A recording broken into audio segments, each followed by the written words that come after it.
Hello, everyone. So welcome to our first Rio de Janeiro meeting on dark matter, our first Rio de Janeiro dark matter meeting. It's a great pleasure to have you here, both of those in the auditorium and those online. Let me say a few words. First, in name of CBPF. Unfortunately, our director and vice director had other commitments, and the head of our department is traveling. So I'm making the introduction in name of CBPF. So I would like to start thanking. We usually thank at the end, but I would like to thank CBPF for hosting this meeting. As you all know, this was like a last minute thing. It was done on a very, very short time scale. So it's great that CBPF could host this meeting. As you know, CBPF's infrastructure is really great to have this kind of hybrid meeting. And I think it's a few institutions worldwide that have this infrastructure and can take this meeting for free in very short notice. So I'm really, really thankful to CBPF for having us. I also would like to thank, well, let me introduce the other co-organizers that are here, João, França, and Arthur. So feel free to contact any of us three if you have questions. Clécio is also our co-organizer, but he's traveling. So the three locals are here, João, Arthur, and myself, Martin. So I would like also to thank Elisete, which is our secretary. So if you have any local needs, just ask her outside. Rogério is our commander of all this hybrid and everything local in terms of infrastructure. Also, if you have any comments, please talk to Rogério and to Luan. Thank you, Rogério and Luan. So I think you all know why you are here. But anyway, I think it's good to recap why we're having this meeting. So this came out before the pandemics. Actually, we were going to have the meeting on the very day that CBPF closed due to pandemics. And the idea was to have a local meeting, getting together people in the Rio de Janeiro area that are interested or carrying out research connected to dark matter.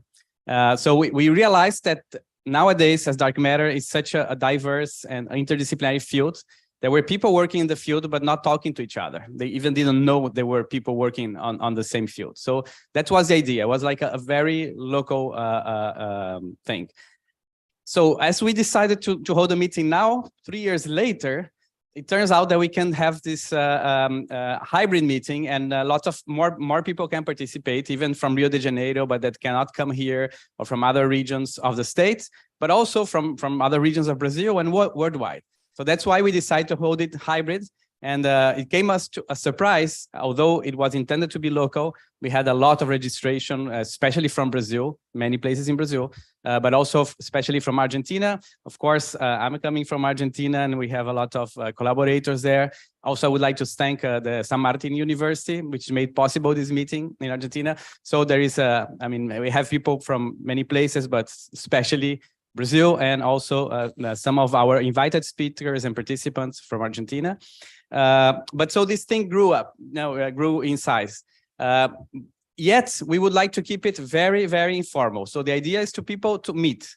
People know what other people are doing and to foster interactions. As I said, it was initially focused on Rio de Janeiro, but it's Brazil worldwide, it's Brazil-wide, Argentina, and worldwide.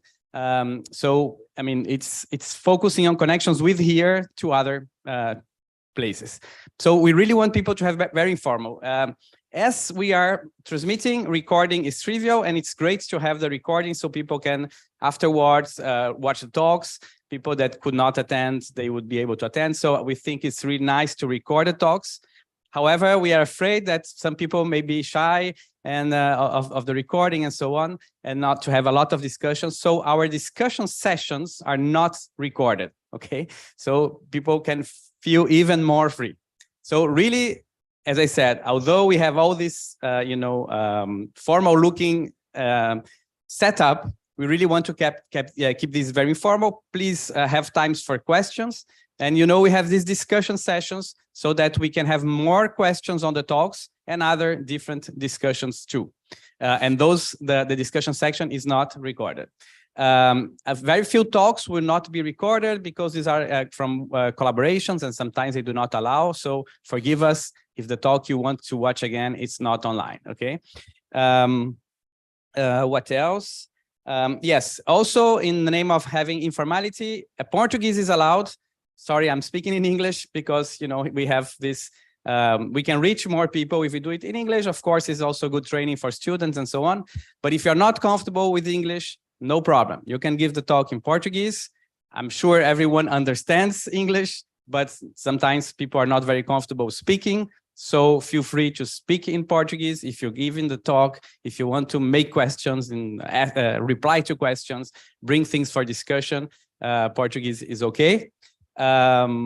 Also, you know, we have badges. The idea of the badges is not to make this very formal. On the contrary, it's for you to know people. Sometimes we are a bit shy of asking names. So we have the names in the badges so that people know themselves. And so for the people online, we ask when they ask questions to introduce themselves. So that's really, we start networking and know who's who, okay? Okay, on the last day, we'll have a round table. So it's a lot of free time. You can take any questions like open microphone, but we have some focus. The idea is a bit to discuss how to foster dark matter research in Rio and in Brazil and then in Latin America. So have this in mind if you want to bring suggestions, ideas of how to foster dark matter research in the region, in the wider region of Latin America. We may invite some people to participate in these discussions. Also, some of you may participate in collaborations like LSST, CTA, and others. And so people meet a lot within collaborations, but there's not a lot of interchange. So again, we can think of ideas of how to make this more horizontal, people that are working in different collaborations or different theories to talk together. So this will be some of the subjects of the roundtable. Okay, some local information. We are not enforcing the use of masks. Actually, I'm not using a mask, but if you feel more comfortable, please feel free to use masks. Of course, everyone should have the vaccines. Otherwise, you're not welcome. Sorry. Regarding some further local info, here at CBPF for having lunch, for those that are not from the area, there are a couple of options. There is a big mall, the Rio Sul Mall close by, which is usually expensive. There is a cheaper place within there, which is called Nasib or Nasif. It's a by weight place, so you take whatever you want, you weight it. It's one of the cheapest if you want to go there with air conditioning, Nasif. We have another mall, which is the Casa Gourmet, I think the name, which has also fancy places. So if you have a lot of money and want to have a very nice lunch, you can go there. Also, close to the CBPF, if you go out on the main entrance in Xavier Sigo, but you walk in direction of the sea, so leftwards, we have Unirio, which is a university really neighboring CBPF, and Unirio has another place by weight. It's really I would say, the recommended option for a scientist budget. Are there any other? Well, also close to CBPF in the other university, I said Unirio, in the other university, the Federal University of Rio, in the other exit close to this auditorium, there are a few places. One, it's called Seu Manuel. I know some people know other names, but let's call it Seu Manuel. They have also food for a good price. So you have options, and there are some kind of trailers where you can have sandwiches and snack there as well. So the closest place is in the UFRG. The second one is at Unirio, and if you really can, there are air conditioning option at the mall. Also, I said those that can, and you know, this meeting is being held really at a zero budget. It's great that we can make such a great meeting with zero budget, but we are offering a very nice coffee break. Thank you, Elisete. So if you can, please donate money to pay for the coffee break. We will have a little box there to get your contributions. So without much further ado, and to keep us in time, we will have the first talk of today by Amanda Evelyn Araújo from the Valongo Observatory. And she would tell us about observational bias on measuring dark matter abundance of high redshift galaxies. I will ask you if you can to speak in 25 minutes. So we have 5 minutes for questions, and I will let you know 5 minutes before your 25. Okay. So thank you very much. You can start.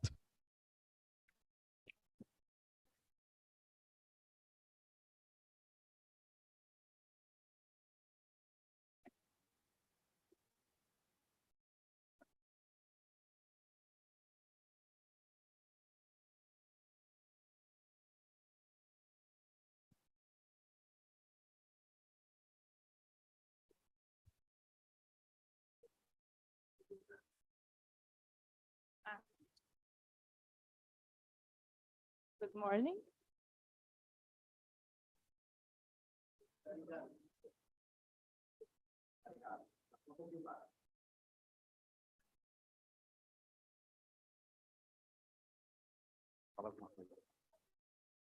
Hi. Tá bom?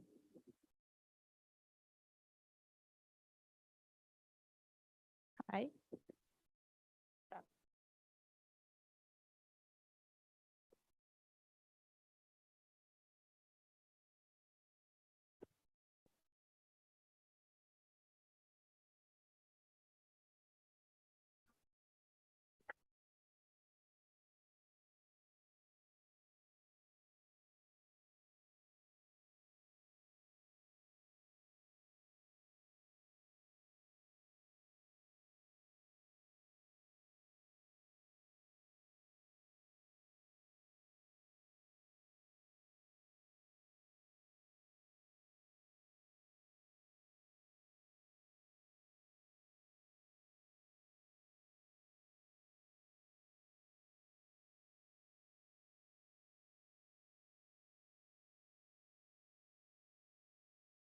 Hi. Hello.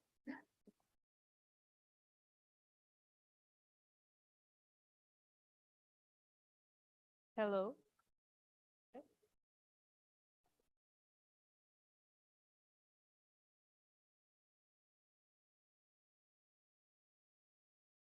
Hello.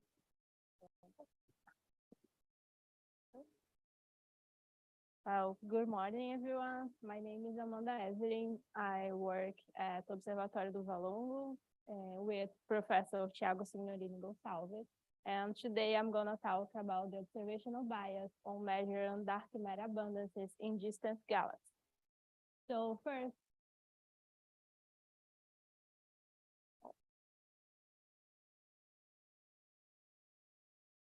I'm going to give you some introduction, talk a little about the motivation for this work, explain a little our data, our methodology, then show you our preliminary results, and finally conclusion. So to start, galaxies are a vast group of stars and matter which are gravitationally bonded together. And up until now, we don't know exactly how galaxies form and evolve, but we have a very accepted model among scientists, which is the lambda CDM model. And in this model, galaxies formed and evolved hierarchically, which means that there were small parts that were interacting with each other and growing up. So in this model, we had at the beginning of the universe, some fluctuations in density of dark matter and baryonic matter. And as time moves by, the gravitational potential of dark matter starts to attract baryonic matter. And then it was forming the first protostars and then stars, which were interacting with each other and form the first proto-galaxies and then galaxies. And the small galaxies by its own were interacting with each other and forming the more larger galaxies than we have today. Today we have mostly three mainly types of galaxies, which are ellipticals, spirals, and irregular galaxies. And the morphology of these galaxies is defined mainly by the environment where they grow. If the galaxy grow in more isolation environment, they are thought to become spirals.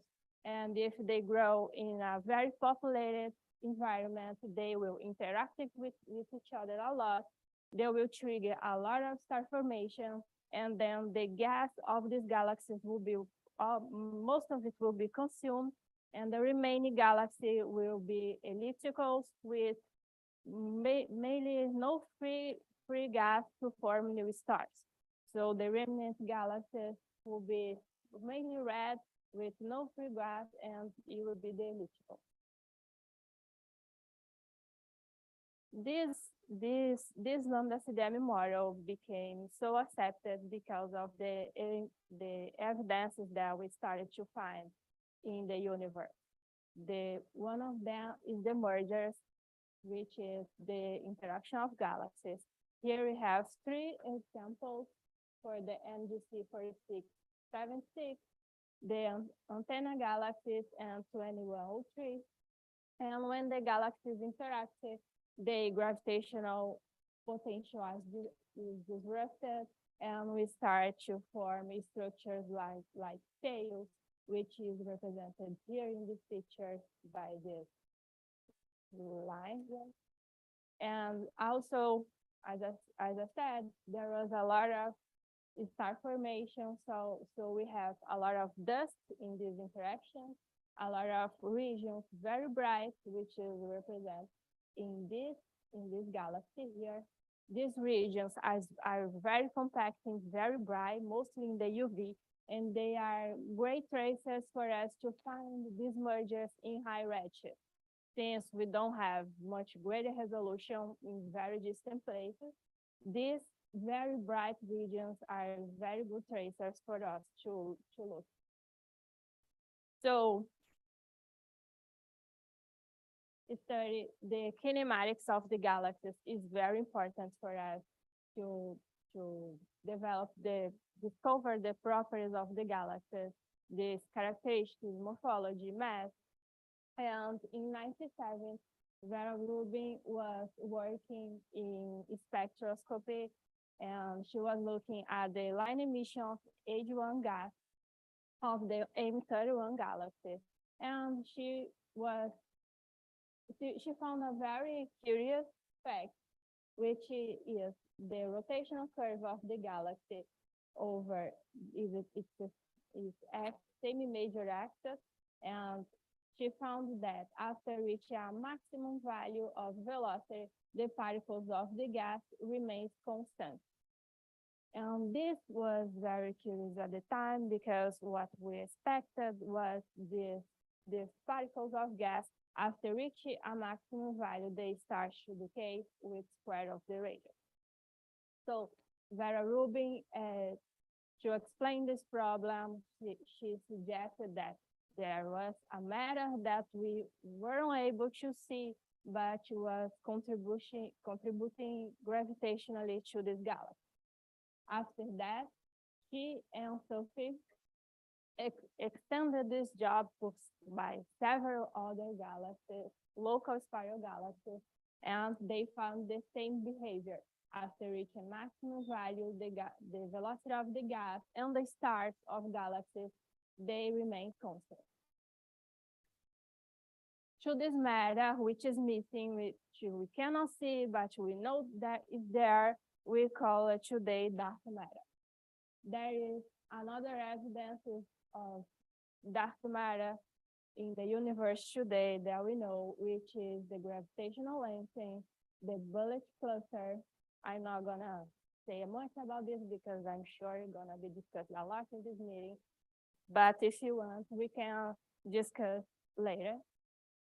I'm gonna focus here on the properties of the velocity, mainly in the dynamics, to talk about dark matter. So our motivation for this work is starting in 2017, when 2 mainly papers were published by Genzel and Lang, Philip Lang.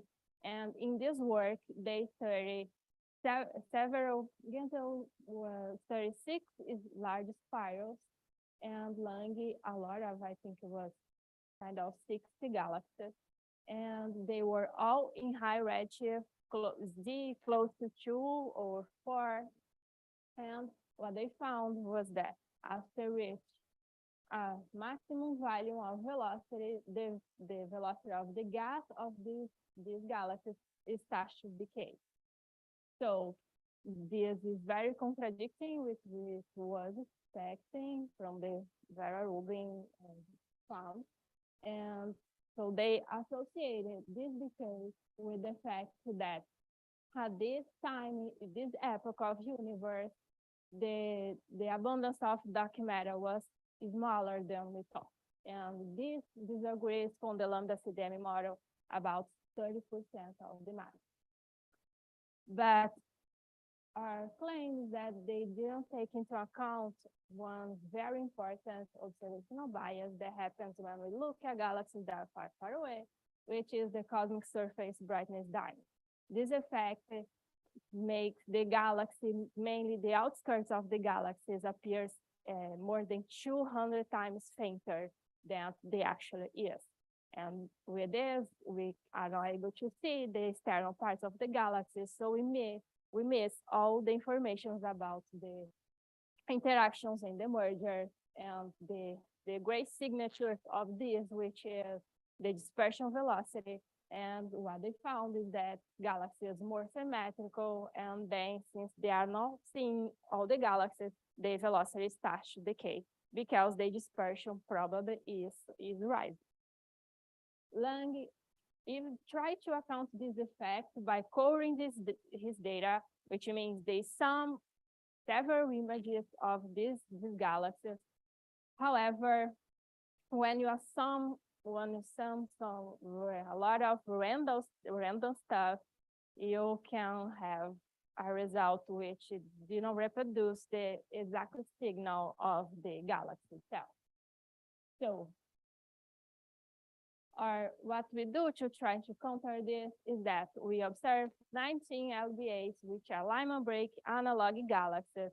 These galaxies are very close to us. They are at redshift 0.2. And why these galaxies? We choose these galaxies because they are very similar to some galaxies that we find in high redshift, which is the Lyman break galaxy. This name is due to the fact that they are very bright UV galaxies. They have a very high star formation rate. They are very compact galaxies, and they share a lot of characteristics on metallicity, colors, and so on. So we choose to work with these galaxies very close to us. And then with these galaxies, we won't have this cosmic surface brightness diamond acting in our data as strongly as if they were far, far away from us. So our data was observed by Thiago Gonçalves in 2010 using the Keck telescope and the instrumental IRIS. And they traced the Paschen alpha emission line. And our methodology is, after we look at this galaxy close to us, we reobserve them far away by doing simulations where we use the exactly same properties of the observations that were used by the authors and by our own observations using the Keck telescope, the Osiris with adaptive optics, and we're even trying to with non-adaptive optics. And then we compare this result, the simulated result in high redshift with the results of low redshift and try to see what is happening. So here I show you one first galaxy, which is the 2103. Here we have the velocity map for this galaxy. And here in black, we have the photometric axis. In red, we have the kinematic axis. And here we have the rotational curve of this galaxy along these two axes. We can already see at first look that the rotational curve differs from each other. And this probably mainly is caused by the fact that the galaxy is very asymmetrical. And the most important is compare the two results from the galaxy close to us and the galaxy distant. And we can observe the rotational curve of galaxy close to us looks more asymmetrical than the rotational curve of the galaxy far away from us. Here is is the velocity map of how the galaxy would appear in high redshift. And in order to try to account this asymmetry, what we use one software named Kinemetry, that was introduced by David Frejnovic in 2066. This method consists in the composition of the velocity map of the galaxy into elliptical rings. So after that, we sum all these elliptical rings and we do a harmonic expansion. And each term of the expansion will represent one property of the galaxy. So for this galaxy, first I'm going to show you the velocity map reconstructed by Kinemetry. Here the first is the map that we give as entry for the galaxy close and the galaxy distance. Here in blue is the ellipses that the program tried to fit. In the middle, we have the systemic velocity, and here these points are the center fit of the software. And here in my left, we have the rotational velocity of the galaxy using 7 terms of the expansion. So these two are the reconstructed maps. And here we have the main results. First, here is the positional angle of the velocity of the galaxy. And here we have the first term of the expansion, which is the rotational curves of the galaxy, which are closer, and the galaxy distant from us. Here is the feature of the center. Here is the velocity, systematic velocity of the galaxy. And here is a measure of the asymmetry between both sides of the rotational curve of the galaxy. If we take a closer look at the scale of this asymmetry, we can notice that the galaxy closest to us presents a larger variation in asymmetry than the galaxy that are far away. In order to account more this asymmetry and to directly compare with the literature, we also calculate asymmetry using statistics. And what we did first was we take the blue side of the rotational curve, fit make a quadratic fit, and then we compare this blue side with this red side 2-point reflection. In other words, we get the blue side, make a fit, and then we compare with the red dots here, calculating the reduced chi-square between the blue fit and the red dot. Then we also calculate the reduced chi-square by the blue dot with the red fit. And then we calculate a median for the reduced chi-square, and the value that we get is that 228 for the galaxy close to us and 78 for the galaxy that is far away. Well, the chi-reduced square is a measure of how much our data differ from a model, and the ideal values if the data fit the model is chi-square, chi-reduced square equals to 1. So as much smaller this value means much more symmetrical is the data. So here we have a comprovation that the galaxy close to us appears more asymmetrical, and here less symmetrical due to the fact that we are losing information about the external part of this galaxy. This value actually is very close to the ones in the literature found by these authors. They usually have values of 60s. Well, I think the take-home message I want to give you is that cosmological surface brightness is very important when we are observing data in high redshift. They prevent us to observe the external parts of the galaxies where the major information of interactions emerges is, and then the total signal that we reconstruct for the galaxies is not exactly what it really is in the galaxy.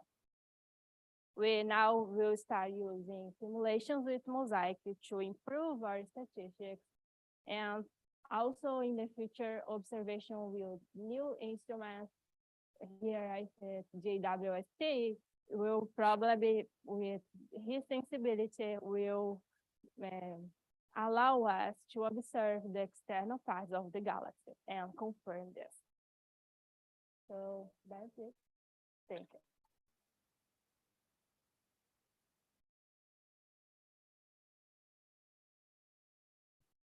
Okay, so we have time for questions. We can get questions from the audience here and also online.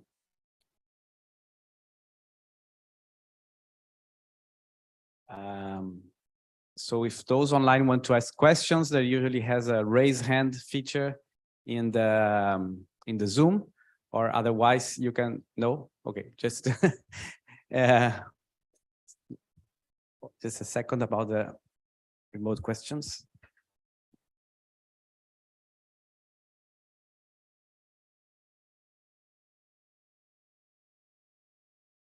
So if you want to ask questions for the Zoom, just open your mic and go ahead to ask questions. Okay, so I have a couple of questions. So you have shown the result for one galaxy, Yeah. right? So is this the idea to have more galaxies and increase the sample? Yes, Codes? This for all of our sample. I think in a contract. I don't have here in presentation, and they all share the same result. And now, yes, they're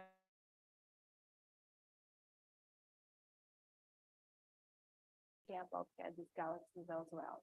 Right. Okay, so your expectation with the GWST, we cannot say the name nowadays. Yeah. The expectation is that they will, as it's way more sensitive, it will not have the same kind of bias. So you expect to see the full light curve, or?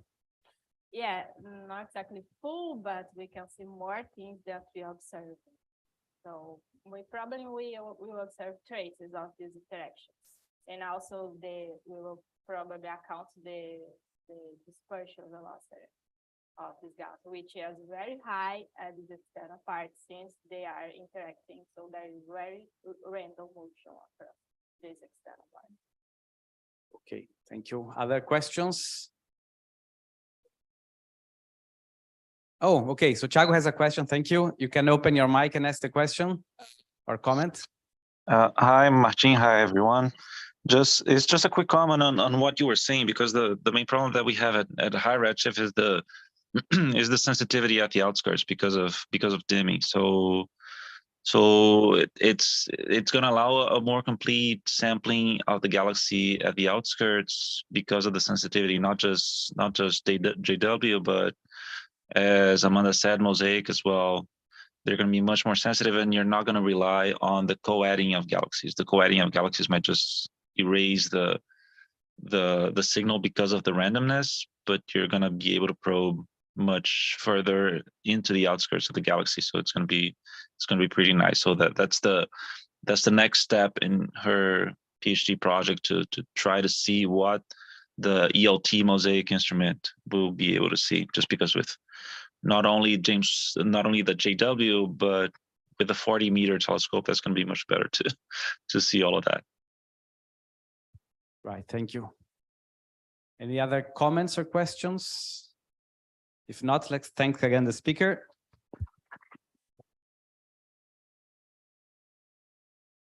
And our next speaker for today is Vitor Souza Ramos.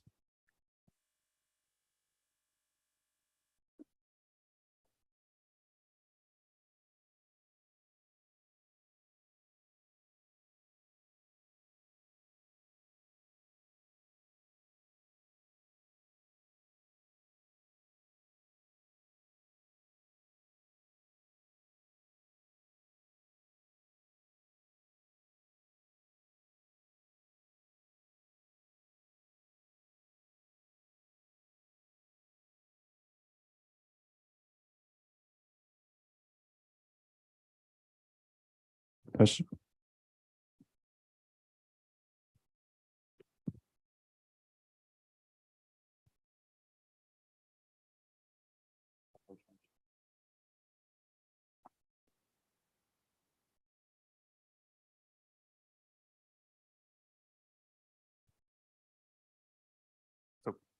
Good morning, everyone. My name is Vito. I am a student here at CBPF. I'm in my second semester of my master's degree. I am working with Professor Clécio de Bon, and I'll be showing a little bit of the work that I am developing for my dissertation. The idea here is that we want to analyze the viability of simulation-based inference methods for strong lensing parameter estimation. So to start the presentation, I'd like to talk a bit about what strong lensing is. And well, Einstein's general relativity tells us how massive objects deform space-time.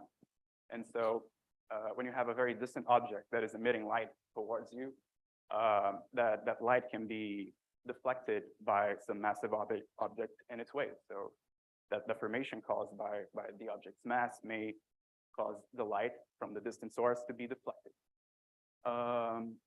This light will appear to us around this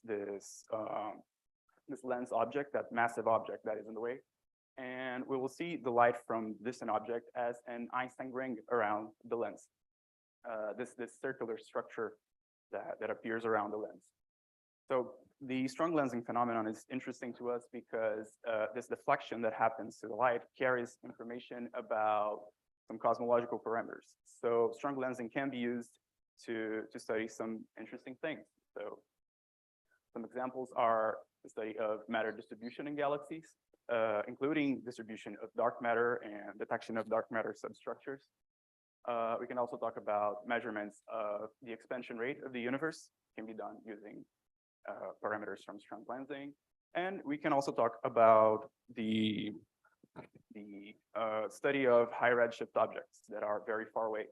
Sometimes these lenses that magnify the light from these objects will work as gravitational telescopes and allow us to have a better look at objects that are very distant from us. So today, there are very few known strong lensing systems. We have in the order of magnitude of about 1,000 lenses. So some surveys that are expected to become active in the next few years, they project a very big increase in this number of known lenses. So it's very important that we have methods that can analyze those images and process that data in a very fast and automated way.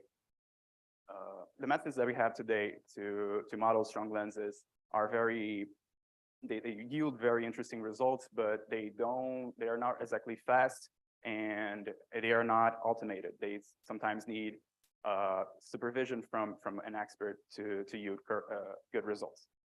So when we talk about modeling tens of thousands of lenses or maybe even hundreds of thousands, these methods may become problematic. We may not be able to do this in a reasonable time frame. So to counteract this, some methods based on convolutional neural networks have been proposed, and they have got some really interesting results, but they have one big shortcoming, which is that they're not very good at estimating the uncertainty in these parameters. So one of the methods that are being proposed now are simulation-based inference methods, which are also based on neural networks, but they target the distribution of those parameters and not only the parameters themselves. Well, the problem of strong lensing parameter inference can be framed in a Bayesian perspective. Our goal here is to find probability distribution of our parameters, of our lens, of our system, given an image of this system. And Bayes' theorem tells us that this will be proportional to the prior distribution of those parameters and also to the likelihood, that is the distribution of probability of the image given those parameters. So generally what we have is that this likelihood distribution is not very easy to work with. It's usually very intractable. The analytic form of it is not very user-friendly and we don't have access to it sometimes. So Simulation-based inference methods will counteract this by replacing that analytic likelihood with a simulator. What we have is then an object that takes parameters and creates images of strong lensing systems based on those parameters. And it's interesting that these simulators need to act in a stochastic way. They can't create the exact same images every single time. So if we give the same fixed set of parameters to the simulator many different times, we get slightly different images every time. So once we have that simulator, we actually can train a density estimator, which is an object that whose goal is to understand the relation between the simulations, the outputs of the simulator, and the parameters that were used to simulate those images. And once we have the density estimator, we can use it to reconstruct some sort of probability distribution. And this probability distribution can be the posterior distribution in a method known as neuroposterior estimation, or it can be some other distribution like the likelihood, or some ratio of the likelihood to the evidence in some other simulation-based inference method. So to talk a little bit more about the density estimators, these objects are things that allow us to sample from a complex probability distribution. And one of the classes of these density estimators that we use today are normalizing flows. So normalizing flows, the idea behind them is that we want to be able to sample from this complex distribution that we don't know the analytic form. And we want to do this in a fast and efficient way. And normalizing flows do this by starting out from a very simple distribution, like a Gaussian distribution, and applying transformations to that original distribution that cause it to look like our target distribution, the distribution that we're trying to sample from. So the goal here is to find the transformations that do this, that change that original Gaussian transformation or a simple distribution into a more complex one. Once we have a set of transformations that will do this to our original distribution, what we can do is then sample from this distribution and apply the transformations so that we can sample from the complex distribution. And we do this by sampling from the simplest one and applying the change of variables formula. There are a few things that we expect from the transformations and normalizing flows. And the main one is that this transformation has to be expressive, meaning that it needs to be able to actually change what the original distribution looks like. The second thing that we usually want from the transformations is that they're efficient, they're easy to calculate. This can be done in a few different ways, and the most used way today is by using autoregressive transformations. These transformations are done in a certain way that causes that the Jacobian matrix of the transformation to be lower triangular, so that the determinant of this matrix is actually only the product of the elements in the main diagonal, which is very efficient to calculate when you're having maybe, I don't know, tens of different transformations that you're trying to do. Following on, once we have this methodology, for us to actually apply this to images, we need a simulator. And one of the tools that we have today to simulate images of strong lensing is deep lenstronomy.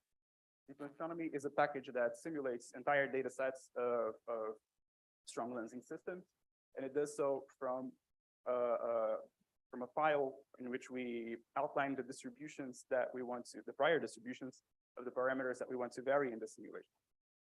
So lenstronomy is interesting to us because it has built-in observation conditions of a few relevant surveys, so we can actually make images that look like they came from those surveys. They are realistic images. The deep lenstronomy interface outputs to us a table with the metadata of our lenses, so the parameters that were used for each of the images to simulate each of the images. And it also outputs to us the simulated observations. And this means that we have to prepare this data before we can actually visualize it and use it in our inference models.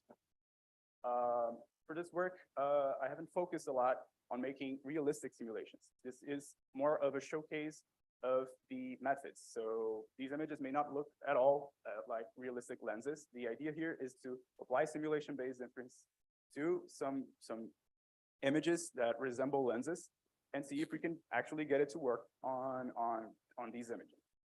So for this, I generated a data set with 9,000 images using the Delft configurations. I have used 70% of those 9,000 images to train the data set, to train the inference models, and 30% to evaluate how they work. As I said, these images may not be realistic, so this is not an affirmation on how simulation-based inference works for gravitational strong lensing parameter estimation right now. It is much more of a proof of concept of these methods on being applied to images. So if you have the prepared images, the process of inference relies on them going through a CNN that will summarize their features and make reduce the dimensionality of this data into characteristics that are important to the inference process. And then we assume that this is sampled from our likelihood distribution, and we use this on our normalizing flow to model our parameter distribution. Well, one of the parameters that I've tried to infer for this work is the Einstein radius of that Einstein ring around the lens. So in this graph, what you see is on the x-axis, we have the real values that were used to simulate images.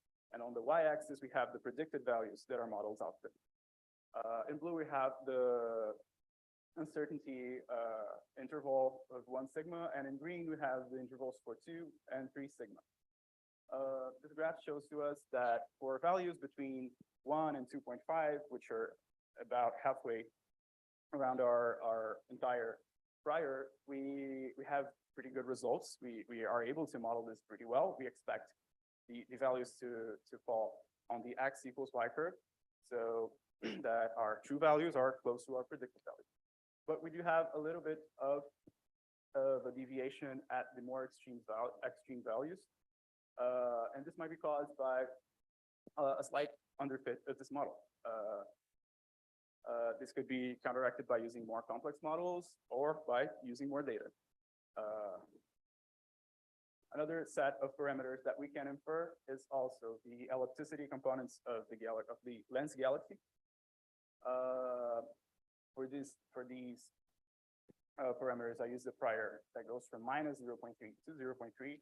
And for the x component, we've achieved a very similar results to the Einstein radius, but to the y component, we've had a much more intense case of underfitting. It's important to notice here that the uncertainty intervals in the y component are also much bigger than the intervals in the Einstein radius and the x component, which shows that the model is not confident to make predictions about it. This underfit is likely caused by a not sufficiently complex model, which could be somewhat easily resolved by using, well, a more complex model. But it also highlights how important hyperparameter tuning is. I could have, in this scenario, I could have used simpler simulations and gotten a result using the same model, gotten a result that made it work, but that's not the point of what I'm trying to do. And this shows that I may have gotten to a limit of what that specific set of parameters, of model parameters, are able to achieve. So these results show us that the SPI-based methods are used. They can be used to infer these parameters on gravitational lensing. So far, they don't exactly tell us how this would work, how well they would model real-world lenses, but they show us that they can be used, and they work when used to infer parameters on general images, which is what I did here. Right now, my current focus in this work is on inferring redshifts of both the lens and the source galaxies. This is important because once we have redshifts, if we can verify that the redshifts are different from the lens is different from the source, we have a lot more certainty that we're actually working with an image of a gravitational lens and not only of something that looks like a gravitational lens but isn't one. These objects are very rare, and these false positives are a risk. Right now, I haven't been able to achieve good results with this, and I'm still exploring the reason behind this. It might be an issue with my use of deep astronomy. I might be using it in a way that redshifts that I'm trying to infer aren't the right parameters. It might also be an issue with the model. Maybe my models are severely under complex for what I'm trying to do, and it doesn't even start to infer anything. So my results are pretty much null. The possible continuations of this work include working on the realism of those images. The main objective of the work in the end is to infer parameters on images generated by the Delft survey. So this is kind of what I'll be basing my simulations on, and there will be steps to compare those images to Delft images and make sure that they actually look like Delft images. Another possible continuation is the inference of other parameters in lenses. So other works in the literature have been inferring parameters of the light model of the lenses and the light model of the source as well. And we might look into doing this as well. And finally, we can explore different SPI methods. As I said, we can use the density estimator to model other probability distributions like the likelihood or this ratio. And these methods, while a little bit more sophisticated than what I'm using, they may be able to offer some interesting results as well. So this concludes the presentation. Thank you all for watching. And I have my references here at the end if anyone's interested. And I'm available to answer any questions you may have.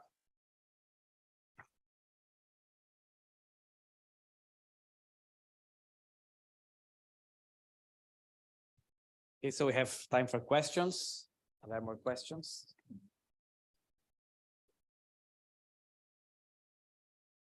If people online want to ask questions, please raise your hand or just open your mic. Any question from the auditorium? Yes. Have you tried to add background to the simulations? Because I was wondering how we can affect the accuracy of the predictions. Yes, no, I have not tried that yet. Deep astronomy offers an interface that allows us to do it, but so far I haven't done this yet. There haven't been any tests in that regard. More questions? I have a question related to the model you're using on the simulation. So what kind of model is it?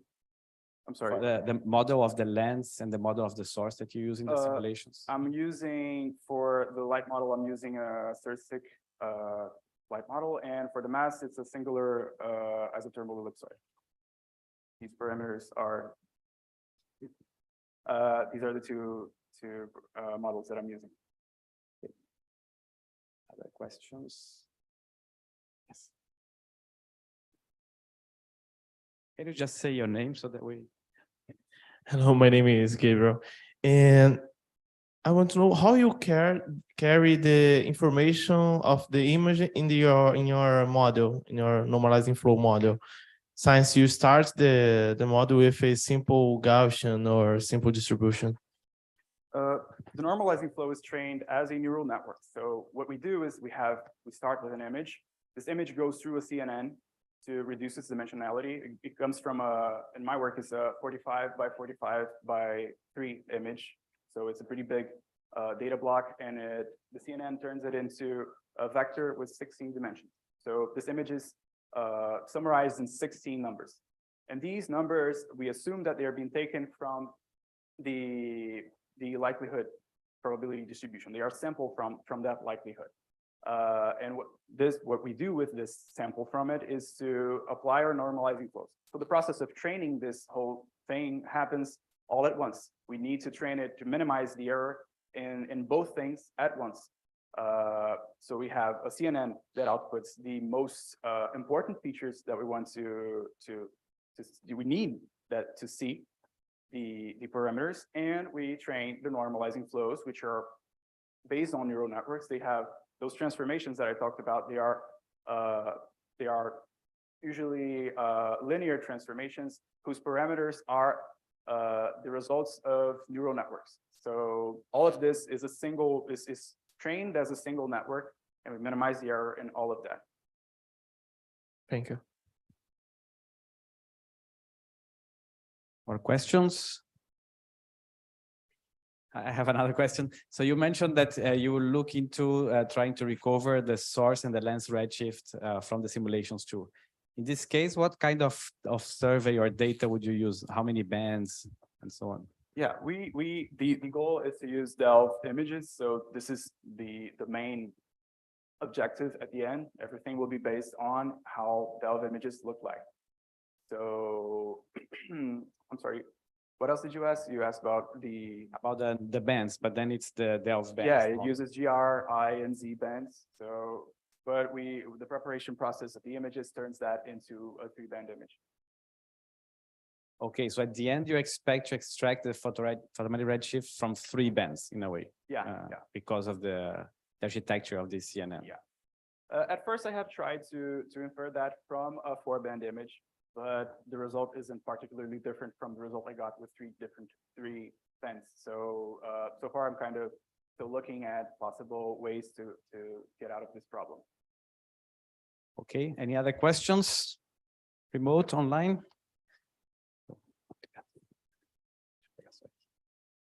No more questions, so let's thank the speaker again.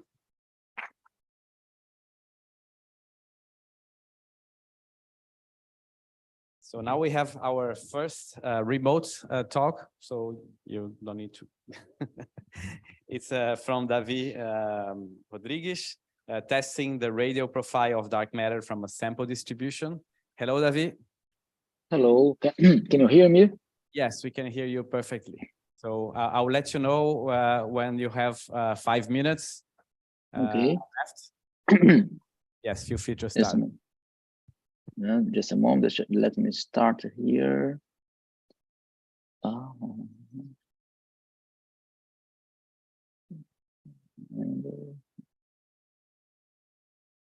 I thought that I would take it yet about 15 minutes for me to start. Just a moment. And now I want to share the screen. Okay. Can you see the screen? Everything is right?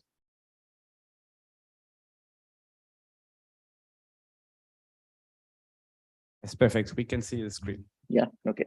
So okay, good to know. So well, thank you for the opportunity. Here it's good. Well, I'm in Heidelberg now. I just come here the previous week. Otherwise, I would be together with you in Rio. Well, so everything was a bit in a rush for me, and also this invitation also it came recently. But for sure it's a pleasure to be here, and I think it's very interesting this initiative of doing this dark matter meeting in Rio. Okay, so I'm talking testing the radial profile of dark matter from a sample distribution. So I'm originally from UF, from Espírito Santo in Brazil, and I'm now in Heidelberg, as I told you. And as you can see, Heidelberg and Vitória, which is my current city, they are quite similar. It's almost difficult to find the difference, as you can see. Okay, of course I'm joking.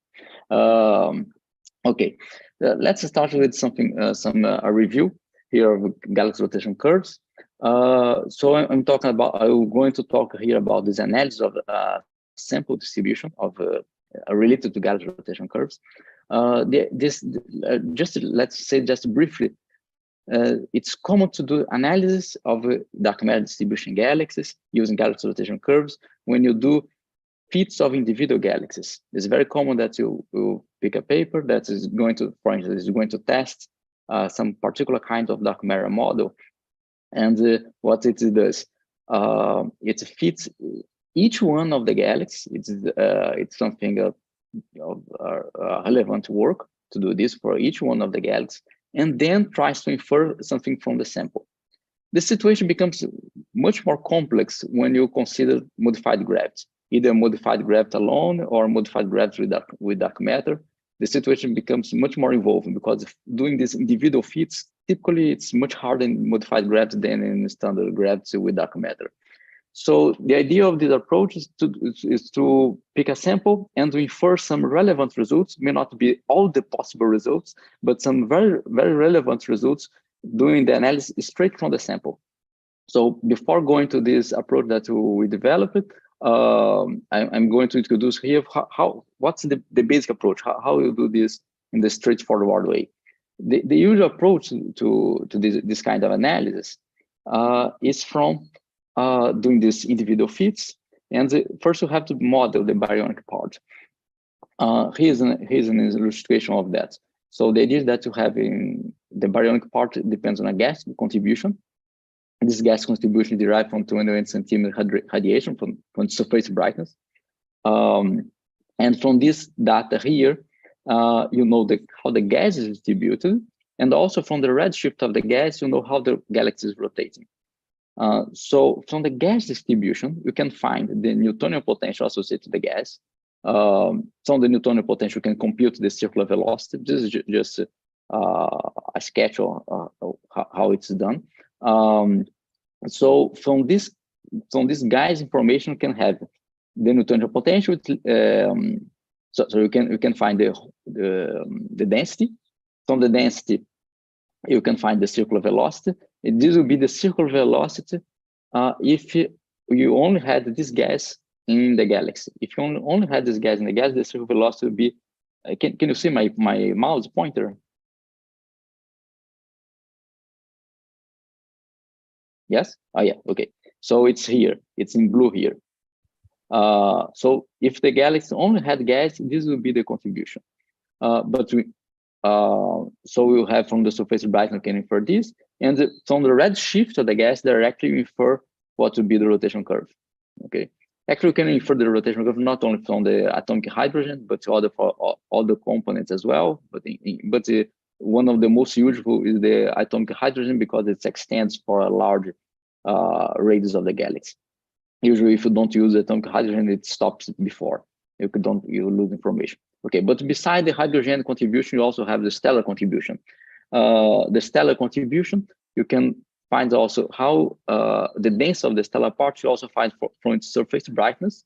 One additional issue with the stellar parts is that is the mass-light ratio. Because while for atomic hydrogen, this can be found from some basic principles in quantum mechanics, for stellar contributions is much more involved because the stars are much more complex than atomic gas, atomic hydrogen gas. But there is good theoretical expectation that this value in this band, this 3.6 micrometer band, it should be about 0.5 with some error bars here, but not that big error bars. Are reasonable error bars. So note that this is not it is in the near infrared regime, not in the optical one. If you go to the optical one, the error bars are much larger. And so from this density, you can compute the Newtonian potential for the stars, and with the Newtonian for the stars, you find the circular velocity that the galaxy would have if it only had the stars. So the stellar contribution is here in this yellow dashed line. But we know that in a galaxy we have at least these two components. So you have here the contribution, the total contribution of these two components. Know that it should not sum. It's not a sum of the velocity, but a sum of the square of the velocity. So that's why you have here this kind of sum. So here here the baryonic contribution, this sum here. But as it's obvious here that there is a large discrepancy between the baryonic contribution and what is expected or what is seen from the redshift. Here's what's observed from the redshift. You see that there is a large discrepancy here, and the standard approach is to say that there is something mass in that is missing, which is dark matter. And also, as you can see, it's just a quicker observation, but it's interesting to show that sometimes it's said that we will detect dark matter by seeing these flat rotation curves. Actually, as you can see here, the baryonic itself is flat. It's not because it's flat there is dark matter. That's not the case. Indeed, not all. There are several variations between galaxies. This is a particular case in which you have the baryonic contribution is already flat. That's the possibility. But with the point that how do you know that we have dark matter in this galaxy? Because you have this large discrepancy. Okay, so let's continue. How do you test some dark matter profile? And this is a typical procedure. The first one assumes you assume a dark matter model, a dark matter halo model. For instance, for going to be an NFW, Navarro-Frank-White, in a profile or a Burkett one or the Centro 14, which I will comment also later. And once you assume a given profile, then you can find the value of its parameters for each one of the galaxies, and later you can compare which of the models have a better fit. Next slide will be how do you do this kind of comparison. But the point that you choose a profile, put this together with the baryonic data, and you can infer the parameters of your model, of your profile, and later after that, then you can consider comparisons between different models. It's also relevant to state that there is no model that is always good for all the galaxies. There are several uncertainties that in astrophysical, this kind of astrophysical data that in practice, there is always some galaxy that will be strange within a given model. So there's no hope you'll find a model that will be good for all the galaxies. We look for models that are better on average, not for all. Well, how to do this kind of fit? This most traditional way is just to maximize the likelihood, which is equivalent to minimize chi-square. The most traditional way does not use priors, but now it's more recent work commonly use priors that are not flat, like Gaussian priors on some parameters. For instance, Gaussian priors on the distance of the galaxy, because you know the value of the distance, but there are some errors. So you can use Gaussian prior on the distance. Moreover, you can use Gaussian priors on the mass-light ratio. As I just told you, this less light ratio of the stellar parts. We have a good knowledge of what it would be, but also there is some not very large but relevant error bars. So you should consider that. Actually, let's say not error bars but uncertainties. Okay, so here I am showing you the baryonic contribution, which the same one that I showed you before. And here you can see what would be a typical dark matter contribution that could explain this rotation curve. So here's the dark matter contribution alone. Okay, that is, if this galaxy had only this dark matter, it will be this one here.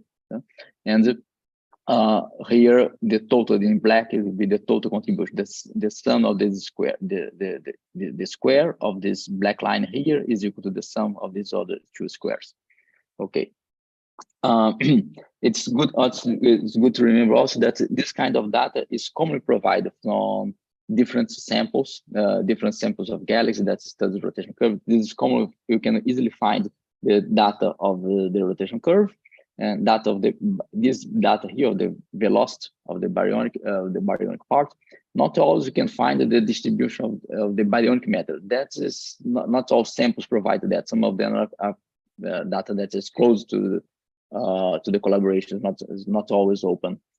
For when you are going to fit dark matter, actually you only need this one. You don't need the distribution of the density distribution. Actually, it's not relevant.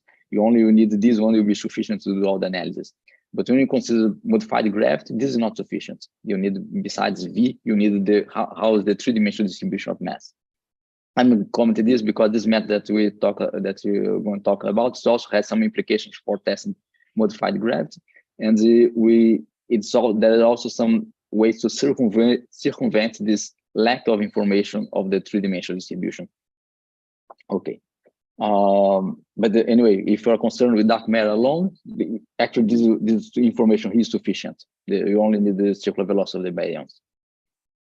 Okay. So now, how will you compare models? So the standard approach for comparing models. It's very common to find the works in which the model comparison. Oh, sorry, I'm just Just a moment. I close a wrong window. Where is that? Sorry, it's here. I'm trying to settle this window. Okay, just to improve for my case. Okay, here now it's better.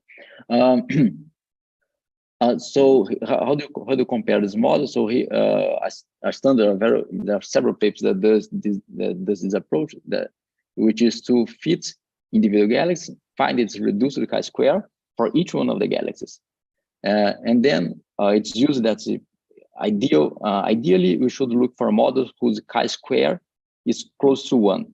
Since we're not considering one galaxy, but several galaxies, the best model would be those that the reduced chi-square is close to 1 on average. By taking this average, it's reasonable.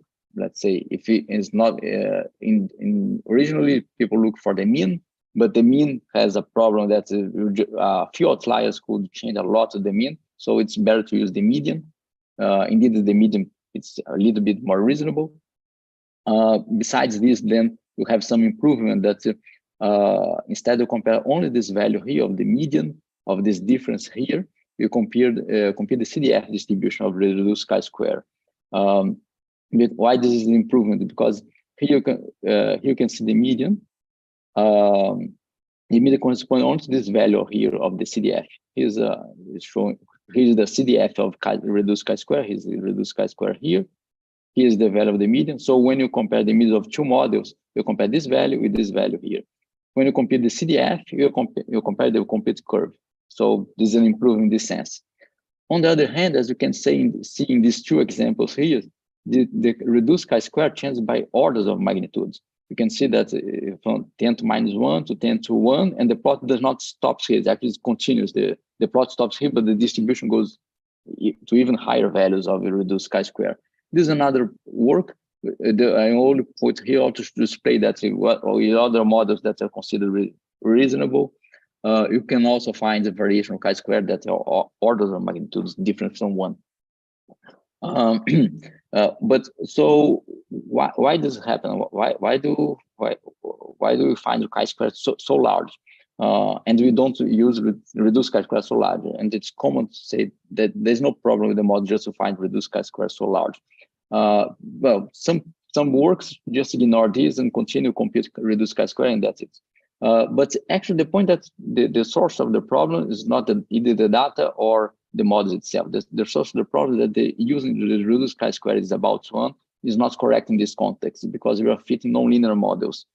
Besides other things, one of the crucial things I would say that we are fitting nonlinear models. If you see the dependence of the parameters in a typical dark matter halo or modified gravity, you have parameters that appear in nonlinear way. So this expectation that reduced chi-square should be equal to 1, it's simply wrong. It's not derived in this context. So although it's a simple rule, there are several issues with using this rule to compare.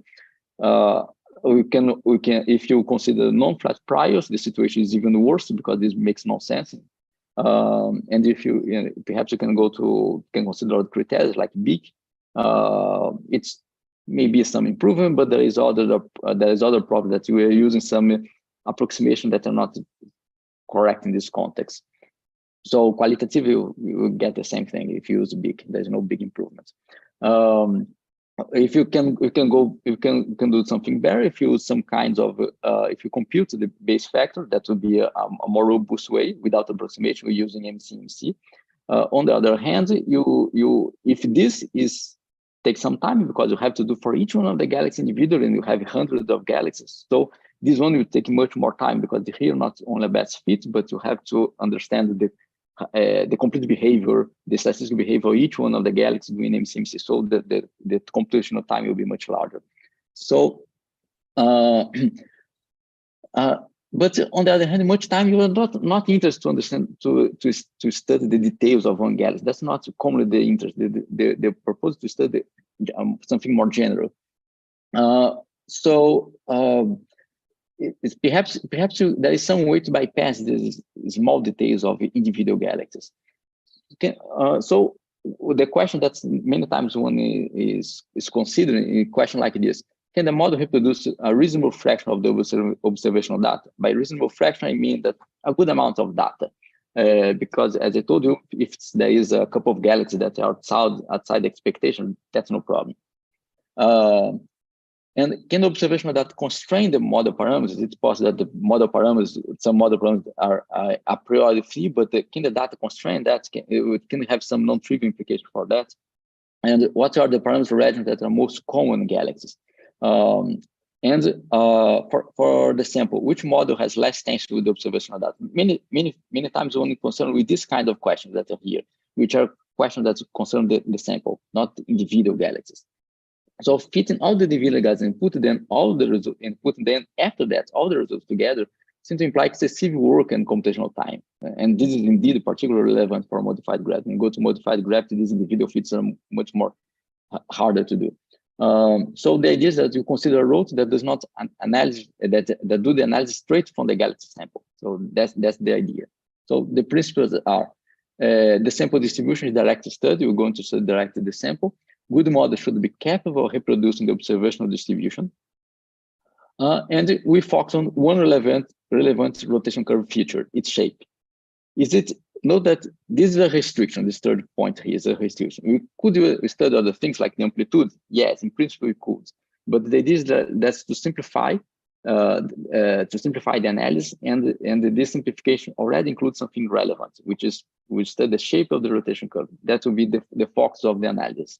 So the point is, if you have a model that cannot reproduce the shape of the average shape of the rotation curve, then that's not a good model. And okay, well, further details you can find here, and also have the code available in GitHub. So what's the basic quantity that you are going to study? The basic quantity is the normalized additional velocity. But before I introduce the normalized additional velocity, I introduce what is this additional velocity.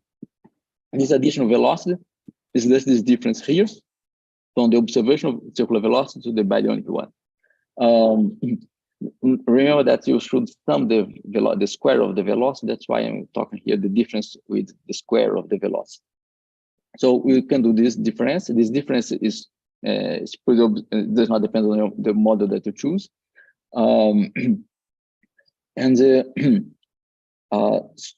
So you can compare. The idea is that you can compute this, and in principle you can compute this, which is the difference from what would be the circular velocity given by the model minus the baryonic part. So you find a distribution that is the observational distribution, and in principle you can find also what would be the model distribution. If you consider Newtonian gravity without dark matter, this implies that this additional velocity is 0. Okay, so Newtonian gravity dark matter has additional velocity equal to 0. So okay, if observational data will be compatible with this, so we would expect that V obs, will be 0, will be about 0. Okay. There is some results on this that's already, so we focus on the normalized additional velocity. This additional velocity alone, there is some interesting results. Actually, it was studied before our paper with a different name, but it's essentially the same thing. In which here they plot this what you call the VH, which are kind of halo velocity, although they are also considered modified gravity. In the modified gravity, not necessarily having some halo of dark matter. So that's why we use H. We prefer to use this delta. And the idea that here you have they consider here this plot in which R is kiloparsec, the radius of each one of the galaxies, and here is this additional velocity, which is regions more denser regions here correspond to a region that will have more data of galaxies. So we have a sample with several galaxies. Each galaxy contributes with many dots, which are this circular velocity data, and you put all them together and you find the spot here. Okay, and from here to here there is a difference because they are using different stellar mass to light ratios. Because for this sample there was it was not so well constrained the mass light ratio. It was based on different bands to infer the mass. But we redid this kind of analysis, but using this more recent sample in which it's based on this 3.6 micrometers band, which will have a better knowledge of the mass to light ratios. And here's the results. We compare this in more detail in the paper, but this is just a preliminary result. Preliminary result in the sense of our of what we're going to focus. The point that this already has some behavior of the sample here that you can find here, but I'm not going to further details here because the point is to talk about this thing here, this normalized velocity. This is very simple. You just start from the additional velocity. Now you normalize it. The idea is that to reduce this kind of some degeneracies, we will simplify the approach much more. The point that once you do this normalization here, what will happen here? How you're going to normalize? Here's the normalized version. So here's the non-normalized, but we normalize the additional velocity by considering that its value at its maximum radius, and we express this function here. Maximum radius is the radius where it stops the data. Note that this okay, the radius where it stops the data is not a physical radius. It's just where it stops the data. But since our approach, our objective is to study a given data sample, we just pick all the data that you can find, pick up to there, and then we define this quantity here. Hence you can define a normalized addition velocity for a given sample. If you change the sample, for sure you have to compute this again. But for a given sample, you can compute this. And here you have this Rn is the normalized radius. So that means that it runs for each one of the galaxies run from 0 to 1. Okay, and you can see when this Rn is equal to 1, then you find that the normalized addition velocity will be 1. It is in this sense that is normalized. So you can now plot this for all the galaxies. We are picking the spark sample. We can consider all the 153 galaxies of this sample. We can consider all the samples also, but this is we consider the sample as a start, and it's a more recent sample with this good data and let's say well organized data. It's one of the most used samples currently. And if you plot this, what will happen? So here you have the normalized radius, which from 0 to 1. And here's this normalized additional velocity, just nav. And each one of these dots here comes from the observation of one circular velocity of a galaxy, contributes to these dots here. This dot here is very dark because all the galaxies contribute with this point, just because of that, because this 1 in this plane here.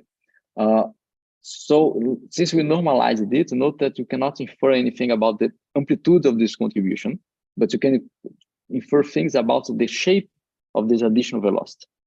Okay, that's the purpose of this approach.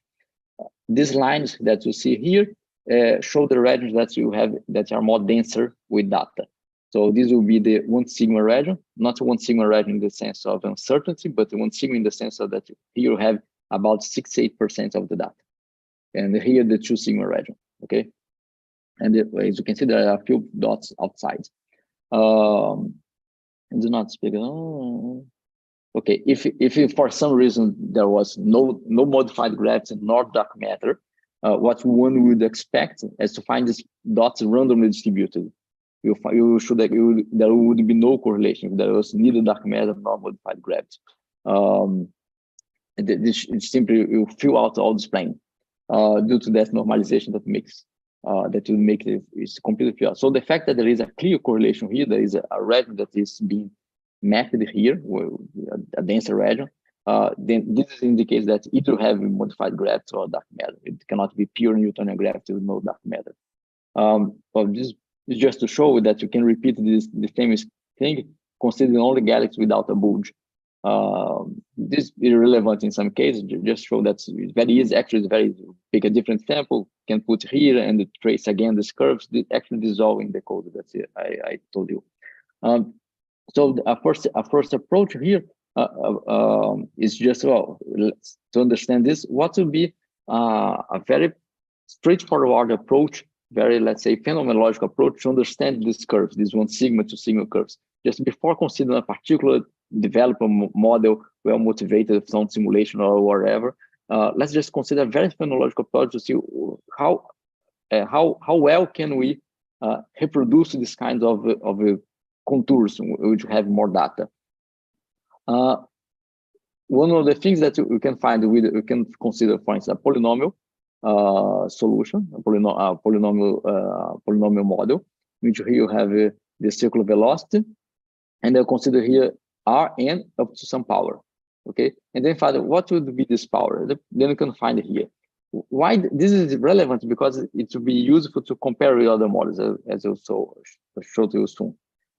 You can also use this kind of polynomial approach to fit these coefficients here and find what are the coefficients that best approximate this 1 sigma lines here, or the 2 sigma ones, which are farther away. Okay, so the point that this polynomial approach is telling us that here you have more is the 1 sigma region, that is the region that you have more data, but that the best approximation from this polynomial approach. Okay, and this approach is such that it should start in 0 and end in 1. All the curves have this constraint here. As you can see, although the model is very free for the even if it's very free, it cannot cover everything. This is expected. Not the data is there's different kinds of uncertainty here. And you cannot a simple model not cover everything. That's already expected. But when you go to some well-motivated physical model, the idea is that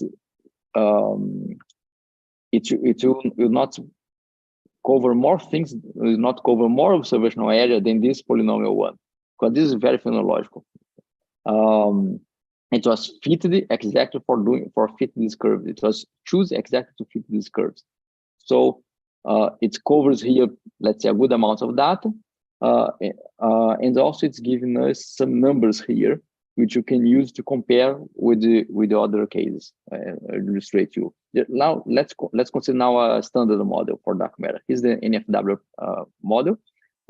It's defined in this way. Here's the density.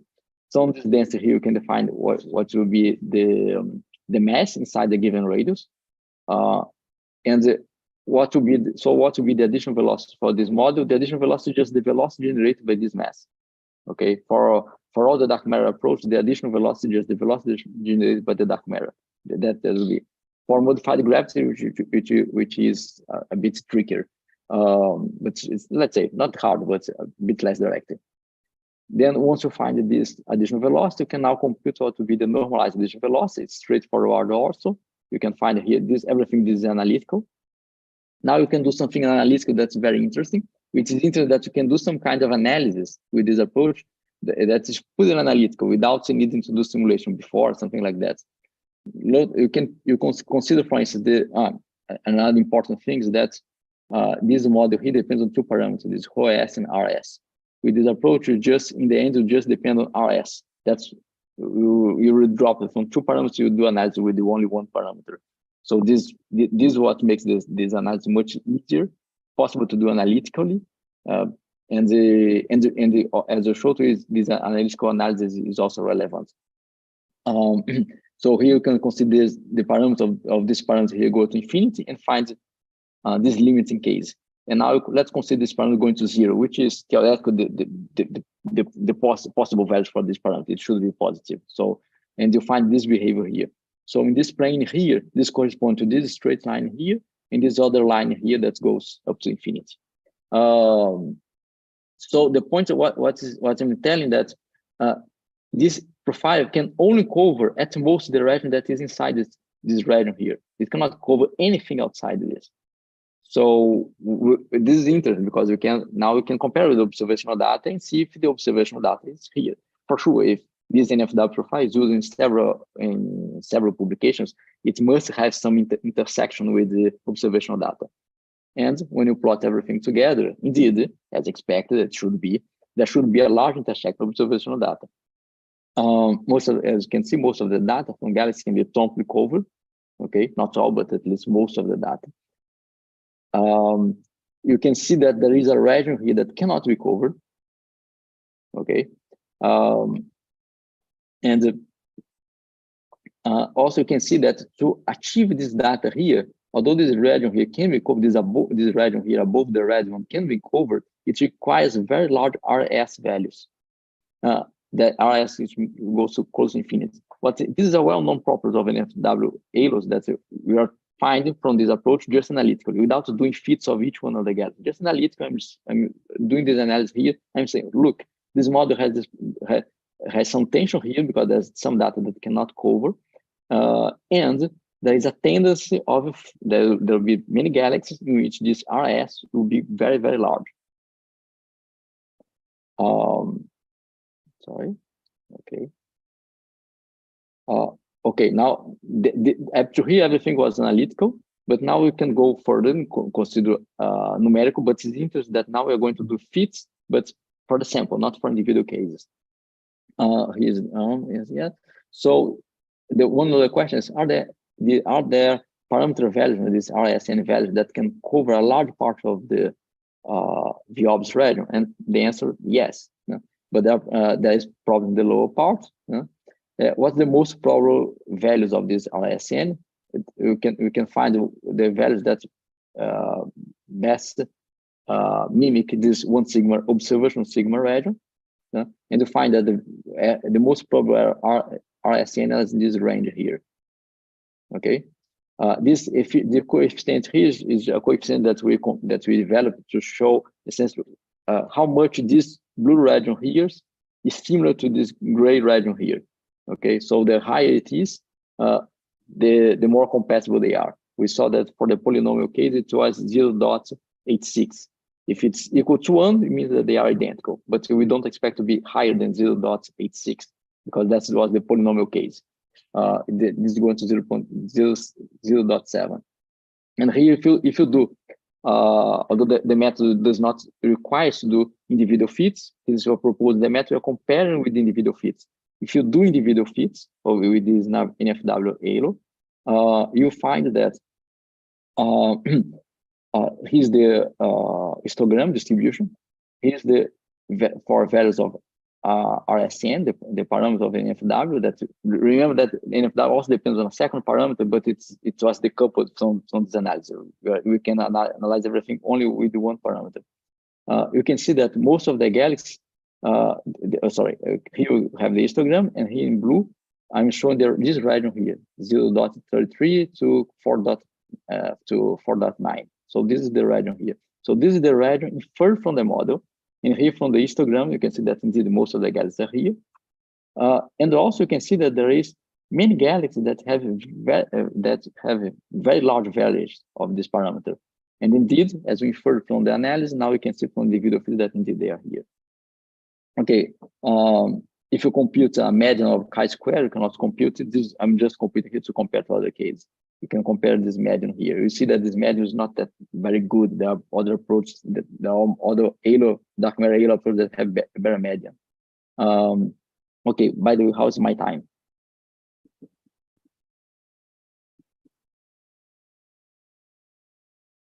No, yes. We have a time, so we are letting you have more time. Don't worry. Okay. Okay, so you're over the 20-minute limit, but since we have a little time from the other speakers, you can go ahead. Okay. Okay. In case of questions, let me know perhaps. Okay, either now or later. So here I'm talking about this NFW file. How I'm returning here just to recall you how it was. Okay, so this is the analytical part, and here we did the numerics and found this kind of behavior. I think with that approach. Okay, now we can do essentially the same thing with another approach. It also has, in principle, has two parameters, but with the metric gets only one. This C here will disappear. This is the Burkett profile. Burkett profile is a phenomenological dark matter halo. A phenomenological in the sense that it did not come from simulation. It just comes from, you take it was Burkett was the one who developed this halo. He considered several galaxies and considered that, look, this halo here gives good results. And indeed, up to today, it's giving good results. And there are several works that show that buckets commonly generate better results than NFW, although they have the same number of parameters. Okay, so here's then, and then you can compute the additional velocity for buckets. It's here, where this psi we just define here. It's just a short annotation for this thing here. Okay, so it's the point that you can do everything. This is done analytically. It's very easy. And now you can compute also the limiting case. When the bucket in the end will depend only on this RCN parameter, which is the normalized core radius. This will be the parameter. It will go to infinity. So it will be you can. This parameter here, the analysis for NFW was RS parameter. This RS, when it goes to infinity, for NFW, it's here. It goes to Rn to 1 to the power of 1. While for buckets, it goes to square. What this happens, that the curve that corresponds to this limiting case for bucket is this one. While for NFW, it will be a straight line. Clear bucket can cover this region much better than NFW. NFW simply cannot cover this part below. So the point that bucket can cover this as well better than NFW, and the part above it can cover as well as NFW. And now if you compare also what will be the most probable region, you'll find that it will be inside this region here. This efficiency, nav efficiency, which is that coefficient that we developed to explain how much the model covers the observational data. For NFW, it was 0.7. For the polynomial, it was 0.86. And for bucket, which is the maximum one, and for bucket, it's 0.8. So among the models for dark matter, it's being clear better. Here's the result for individual fits. There is no prediction for many values close to this line here. Why? Because look at it's clear that several observational galaxies in this region here. So they'll look for these galaxies will tend to find very large RS values. While for Berkeley, there's not so many galaxies that will depend here. So you will find that there's a few cases that you go to very unrealistic core radius. Most of them will be here, which are much more reasonable. And if you compute the median of chi-square, it's just 8, while for NFW, it was 14.9, so much higher. And both have the same number of parameters. Okay, I will not go to all the days. I will just skip this model here. This is a model that the phenomenological model that we developed to do further comparisons, but I will jump this one here. This is not essential. These are just comment briefly, which is this distinction 14. It is a dark matter halo, which includes baryonic feedback contribution. So NFW it comes from simulation, but from anybody simulation with dark matter only. While this distinction 14 comes from hydrodynamic simulations, which does including feedback from baryons. Not does include, but it includes feedback from baryons. And it was found in other papers that in general it can find better results than FW. And consider our analysis, you also find that. You can see that the region, here's the limiting region of NFW, and you can see that it can go further lower. This model here, the Cinti profile can go further lower. Almost close to the Burkett limit, not exactly, but very close to the Burkett lower limit here.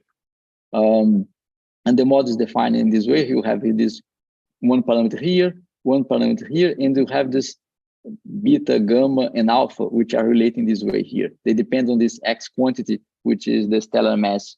So depending on the stellar mass of the galaxy, the density of the dark matter changes.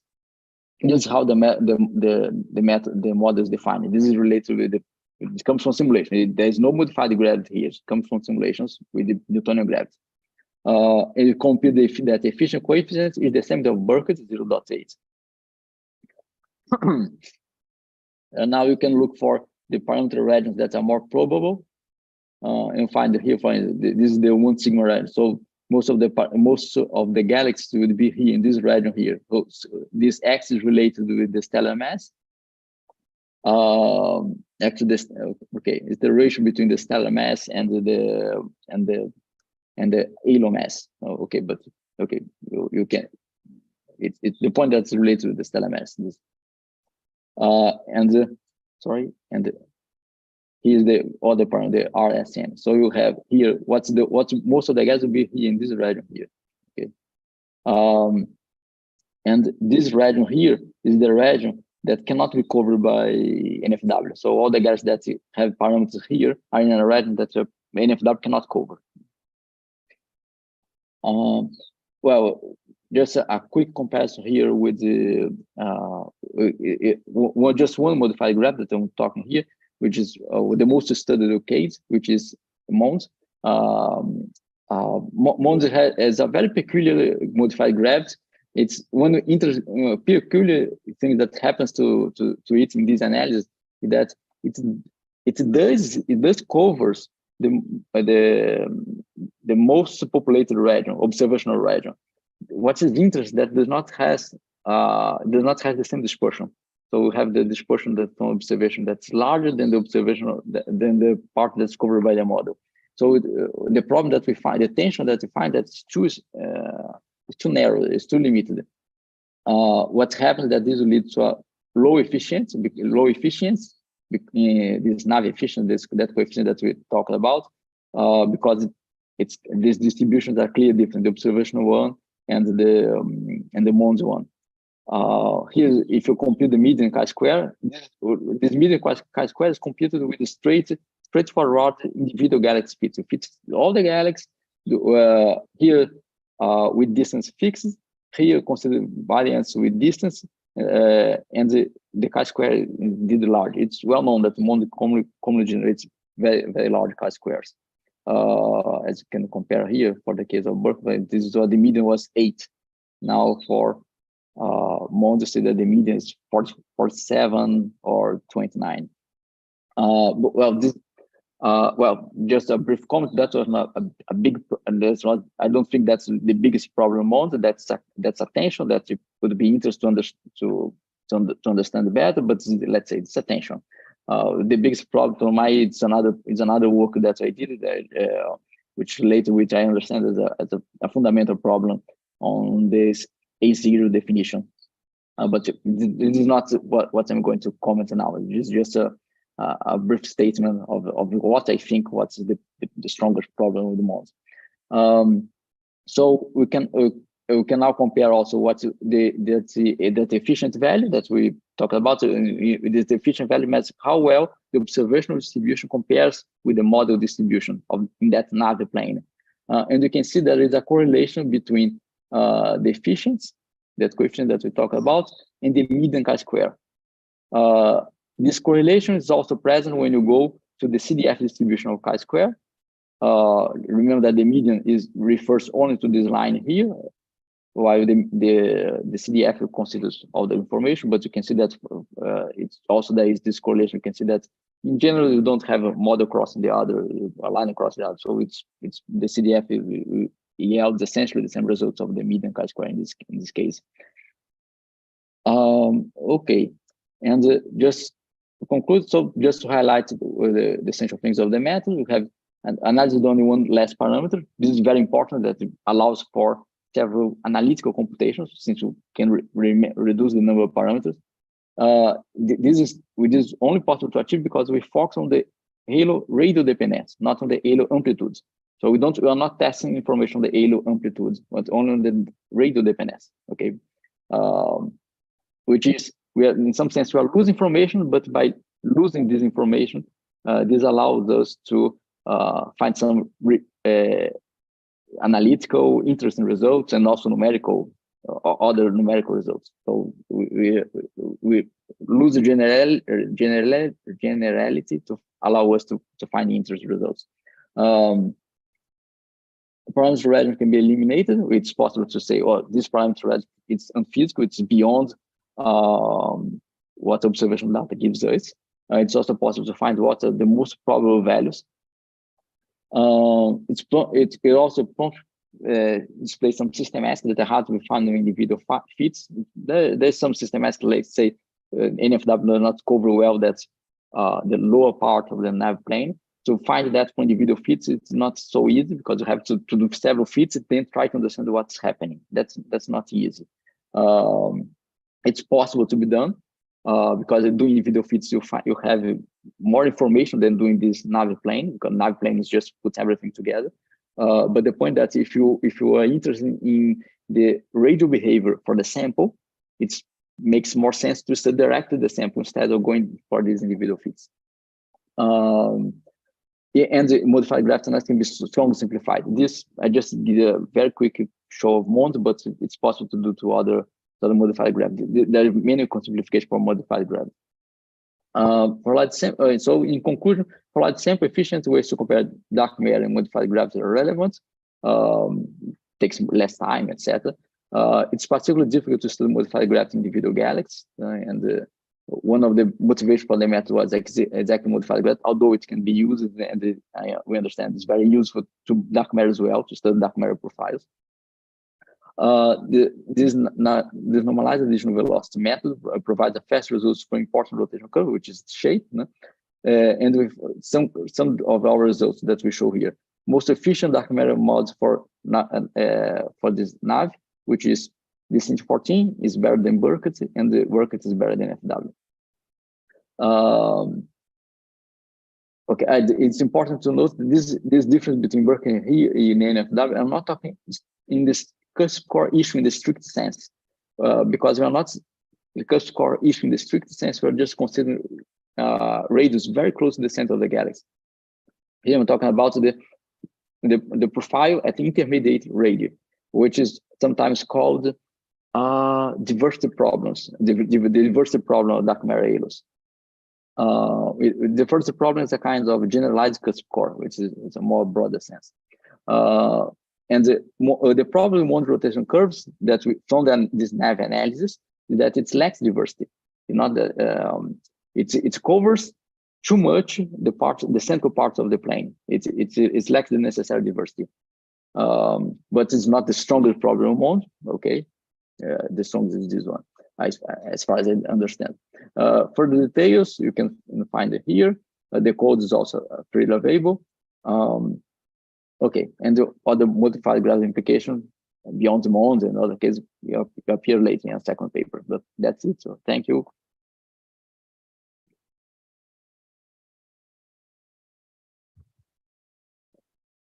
Thank you, David. We have time for questions.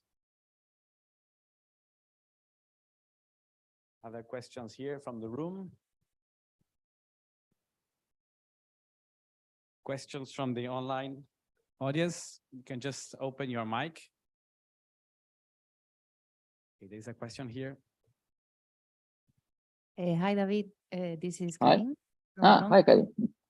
So I apologize. I didn't get to the beginning, and you may have actually said this, but I was, as you know, I think, I'm also interested in this, looking at the rotation curve. We're looking at individual galaxies, but Yeah.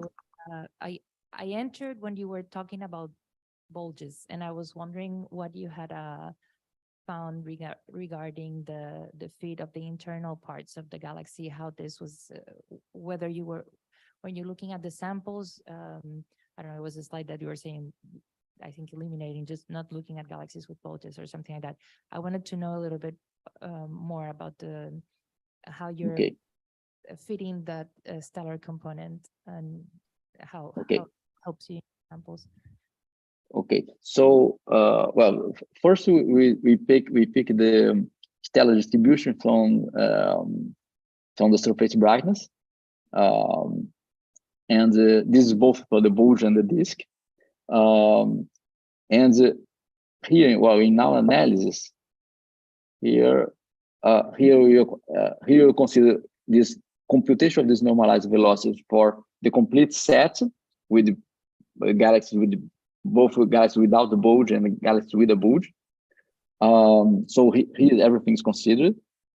And as a comment here, it's possible also either to compute this region here for a subset of galaxies in which we eliminate the bulge. This elimination, I think I have not commented, but this elimination is particularly relevant for modified gravity, because the bulge within the context of dark matter does not introduce a lot of complexity. But for modified gravity, sometimes it adds a relevant complexity. So the idea is that sometimes if you consider modified gravity, perhaps it's better to start doing tests here for a subsample galaxy that there is no bulge. For modified gravity, you can use this one with bulge, and we consider all the tests that are done with the dark matter. We consider this case here. And here also for MONS, it's easy to consider this case. But for most modified gravity, there are some simplifications that can be done here, but not here. In fact, okay. Actually, here I'm just to show what's it. So the point that for all the tests that I consider here, I consider bulge. The data of the bulge is already on the Spark data that you can find it. But I'm only saying that for some cases, or at least as a first start, it's okay to consider the galaxies that do not have bulge. After all, you should this is already relevant data. Your model should be capable of covering this area of galaxies without a bulge. I don't know if you answer your question, Karen. Yeah, I guess it was right at the beginning. You were saying you were using the surface brightness to do that. Yeah. It was more in Yeah. the about how to fit the stellar version, the stellar part. But yeah, and I can chat more with you later. So thank you. Okay. Okay, thank you. More questions? Sorry, I have a question regarding the Burkert and the Dicentio profile. When you made your a summary table with the chi-square values. Yeah, the end. Yeah, I'm arriving there. Yeah, was the Dicentio there or not? I don't remember. Yeah, I know. I got the Dicentio here. Good point. I'm arriving here. Yeah. No, right. Dicentio. I only do not. I do not provide here the chi-square because in this paper we have not computed it. In our paper we cite another one that computes the Dicentio 14, but we don't compute it in our paper. But our approach is that let's do the individual fits for all these models here. But indeed, for the Dicentio, we did not do the detailed case. But if you do the detailed case, you should find here that the Dicentio is about or slightly better than Burkert. Right. Okay. So okay. This Dicentio profile is from simulations, including baryons and a lot of baryonic physics, right? And yes. We know it's these old only dark matter particles. So yeah, maybe there's not expectation they would work so well in galaxy scales. Can you mention about other tests of these profiles? I have no idea. I mean, outside just galaxy rotation curves, does the Burkert profile perform better or worse? Good. Something about that? Yeah, as far as I know, if you go to galaxy clusters, for instance, this advantage for Burkert disappears. Once you go to galaxy clusters, NFW commonly works better.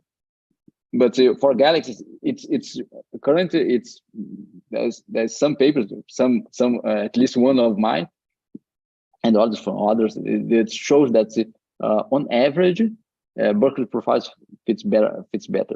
There are some cases, there are some disk galaxies that NFW is better, but on average, Burkert fits better. I would say that's well known currently because there are now several papers stating that. Okay, thank you. Do we have more questions here in the auditorium? Questions online? If you prefer online to ask to write a question in the chat, you're welcome. Otherwise, just open your microphone. Okay, last second. Okay, there are no questions. Thanks again, David. Thank you. But now we start our discussion session, so we can ask further questions to David, and I have a couple of. But just to let people know, if you joined recently, that the discussion sections are not recorded. So this is in name of the formality. You feel even more free to ask questions. So we are now stopping the recording. Again, you can ask Portuguese, no problem. I mean, always the questions that we think are the more stupid ones or the more naive sometimes are the deeper ones. So never be afraid of asking questions. But anyway, now you can feel even more free as stop the recording. So we are open to questions. Just a comment on the program. We'll have slight changes this afternoon. We are sweeping Ulysses and Arman, the two last talks of the day. They're interchanging them. There will be little changes for tomorrow, I think. But so the latest version of the program, I will try to keep it always online. So I'm not sending emails with the latest version every time. We had one last minute change for tomorrow that we try to accommodate.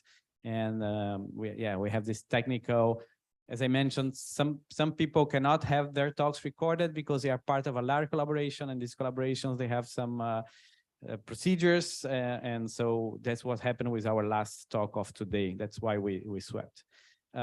If you notice on the program, there are colors. So these colors, it's not just because they are, okay.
to left for a while.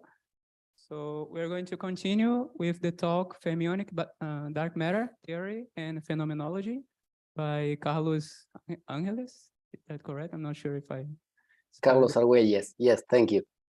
Yeah, so we can see your screen, and you have 4 minutes, and I'll let you know when you have 5 minutes left, okay? Okay. Okay, thank you very much. Just please let me know if you can hear me well. Is it loud enough, my voice?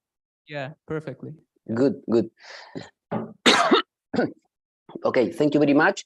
I would like to thank the organizers and especially Martín Makler for the invitation, and also, well, I'm happy to be here, and considering that this meeting was supposed to take place in 2020 at the very beginning of the pandemics. Well, I remember that we were discussing with Martin the possibility to start these Rio Dark Matter workshops. He said it would be nice to put this name because the first will take place in Rio de Janeiro, and the second we were saying that could take place in Rio de la Plata, Argentina.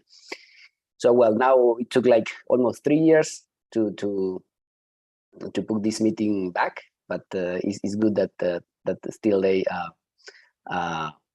could make it. Okay, so I will present myself. I am from Carlos Argüelles from Argentina, CONICET and La Plata National University, and also in collaboration with ICRANET, International Center of Relativistic Astrophysics in Italy. And the collaborators, I will be presenting several results that we have been developing in the last almost 10 years. I will present the result of the last years in collaboration with Remo Ruffini, Jorge Rueda, Crut, Besara Vergara, these people from Italy, and then also some people from Argentina like Martín Mestre, Florencia Vieiro, Rafa Yunis, Joaquín Pele, and Diana Lopez Nasir. Then my PhD students, Santiago and Valentina Crespi, and also recently we have the pleasure to have in our collaboration to Pierre-Henri Chavagny from France, which is one of the world experts in self-gravitating systems. Okay, so let's start. Yes, the outline of the presentation. So first, I will focus on dark matter halo formation, not within n-body simulations, but within a statistical mechanics approach. I will show how self-gravitating fermions can arise as dark matter halos in cosmology. And then I will move to the phenomenology. So I will discuss the case of the Milky Way and the galaxy center.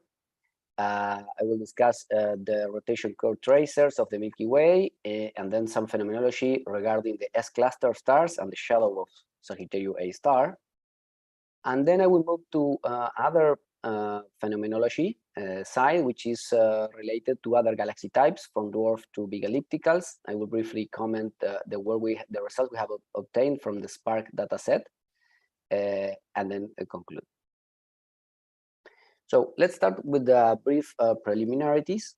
So, well, this talk, what will be this talk about? Okay, this talk is about to suppose that we have a massive neutral fermion that is in the very beginning of the universe after inflationary epoch, and that decouples from the primordial plasma in a given regime. So we are talking about a generic dark matter candidate of fermionic nature. And then we will study after the linear structure formation regime, where these seeds of dark matter start to clamp in the primordial halos. We will discuss or take the challenge to model how to model the dark matter halos in the non-linear regime of structure formation out of these self-gravitating fermions that have decoupled in the very beginning.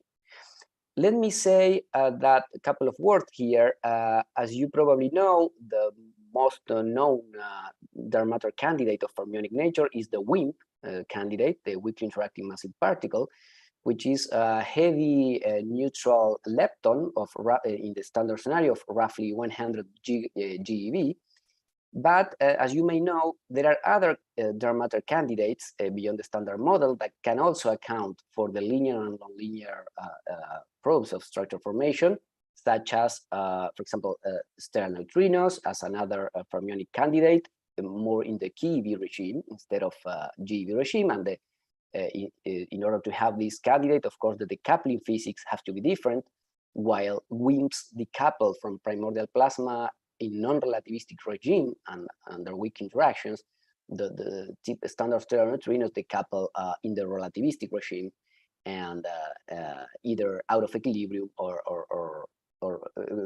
quite earlier in the epoch of the universe. And then, of course, you may have heard about the bosonic dark matter, which are, for example, action-like particles that also have different decoupling physics, but also can account for the linear and many nonlinear probes of the structure formation. So, okay, let's briefly recall the success of the lambda CDM paradigm of large scales.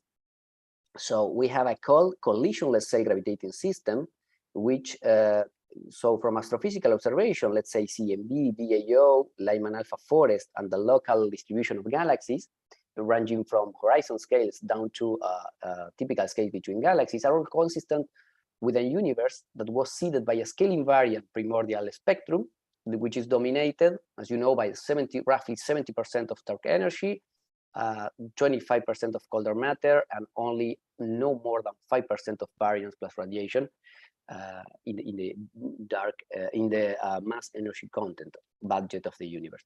This defines the lambda CDM cosmology roughly, and as you probably have heard, starting with cosmological perturbation theory, which is the perturbation of Einstein equations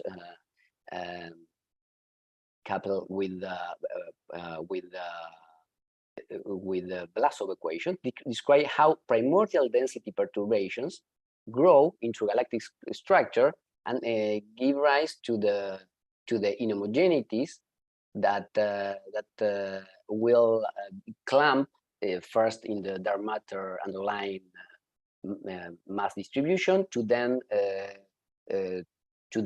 fall at the baryons on top of these potential wells and have this nice temperature power spectrum that you can see here in the picture of the right, where if in the cosmological perturbation theory, in the Einstein equation, you will put, for example, no dark matter at all in the equations, you will see that the temperature power spectrum, that you cannot fit the second and third peaks of the power spectrum. This is shown in the very light blue curve, which is with a few dark matter contribution.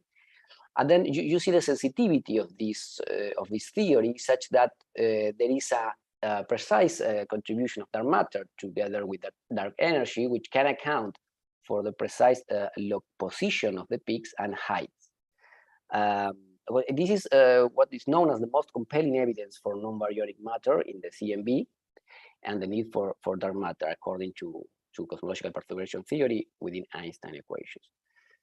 Okay, from large-scale structure to dark matter halo-side structure. So observationally, we also can track or see the cosmic web, how dark matter distribute at large scale.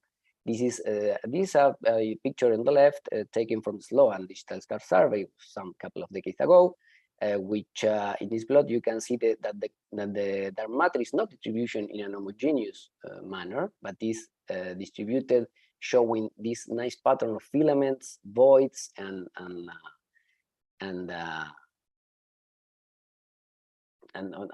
this structure.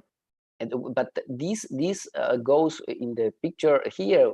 You can see up to redshift in the local universe, the distribution of galaxies in the local universe. Now the dark energy survey missions of the DES survey has now imaged more than 100 millions of galaxies and reaching farther in the local universe.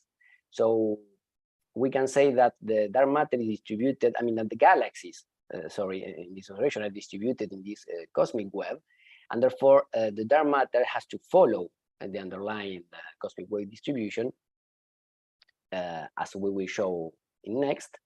And what we will be centering in this talk is in the halos. So when you pick, for example, in a node of these filaments, this is the picture of the top right, is a typical big halo with substructure. And observationally, this dark matter is the one that accounts, as you know, for the almost flat pattern of the rotation curve, which cannot be explained if you will only account for baryonic matter, mainly gas, disk, and bulge. But now let's enter in the main topic of this talk, which is how to build dark matter halos out of a self-gravitating system of fermions. So let's start with the Blasov-Poisson equation. Sorry, as you know, maybe which is the underlying equation, mathematical equation that can answer for this cosmic wave structure in filaments, nodes, and voids. Well, the basic equation is the Blasov-Poisson, so it's Boltzmann equation for collisionless particles, so 0 in the right-hand term here. And this is the mathematics that can answer for this filamentary structure in the universe. And here in this talk, we will focus our attention not from an n-body approach, which is where the lambda CM paradigm from n-body simulation is working, but instead from a statistical mechanics and thermodynamics approach.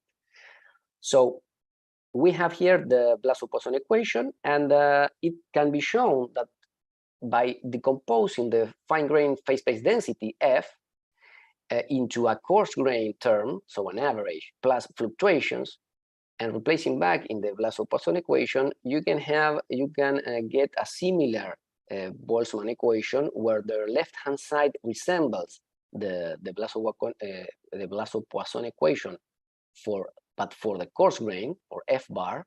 But in the right-hand side, we put all the fluctuation and averaged, and then you can build this diffusion current term, and then you have this kind of convection diffusion equation where you would like to solve in order to find the most likely coarse grain phase space density at relaxation. So this equation, of course, is very hard to solve because this diffusion current, which has a complex equation that I didn't put here, is very difficult because you don't know the microphysics of what is happening there.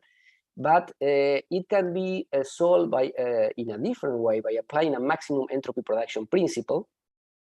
So you assume that the coarse grain entropy S dot is maximized, and then it is possible. This equation, once this condition is asked, you can see how this equation transforms into a kind of modified Landau equation, and Chabani has shown that you can obtain a stationary F bar distribution function for the particles when this system get to relaxation or quasi-relaxation, which is of Fermi-Dirac type.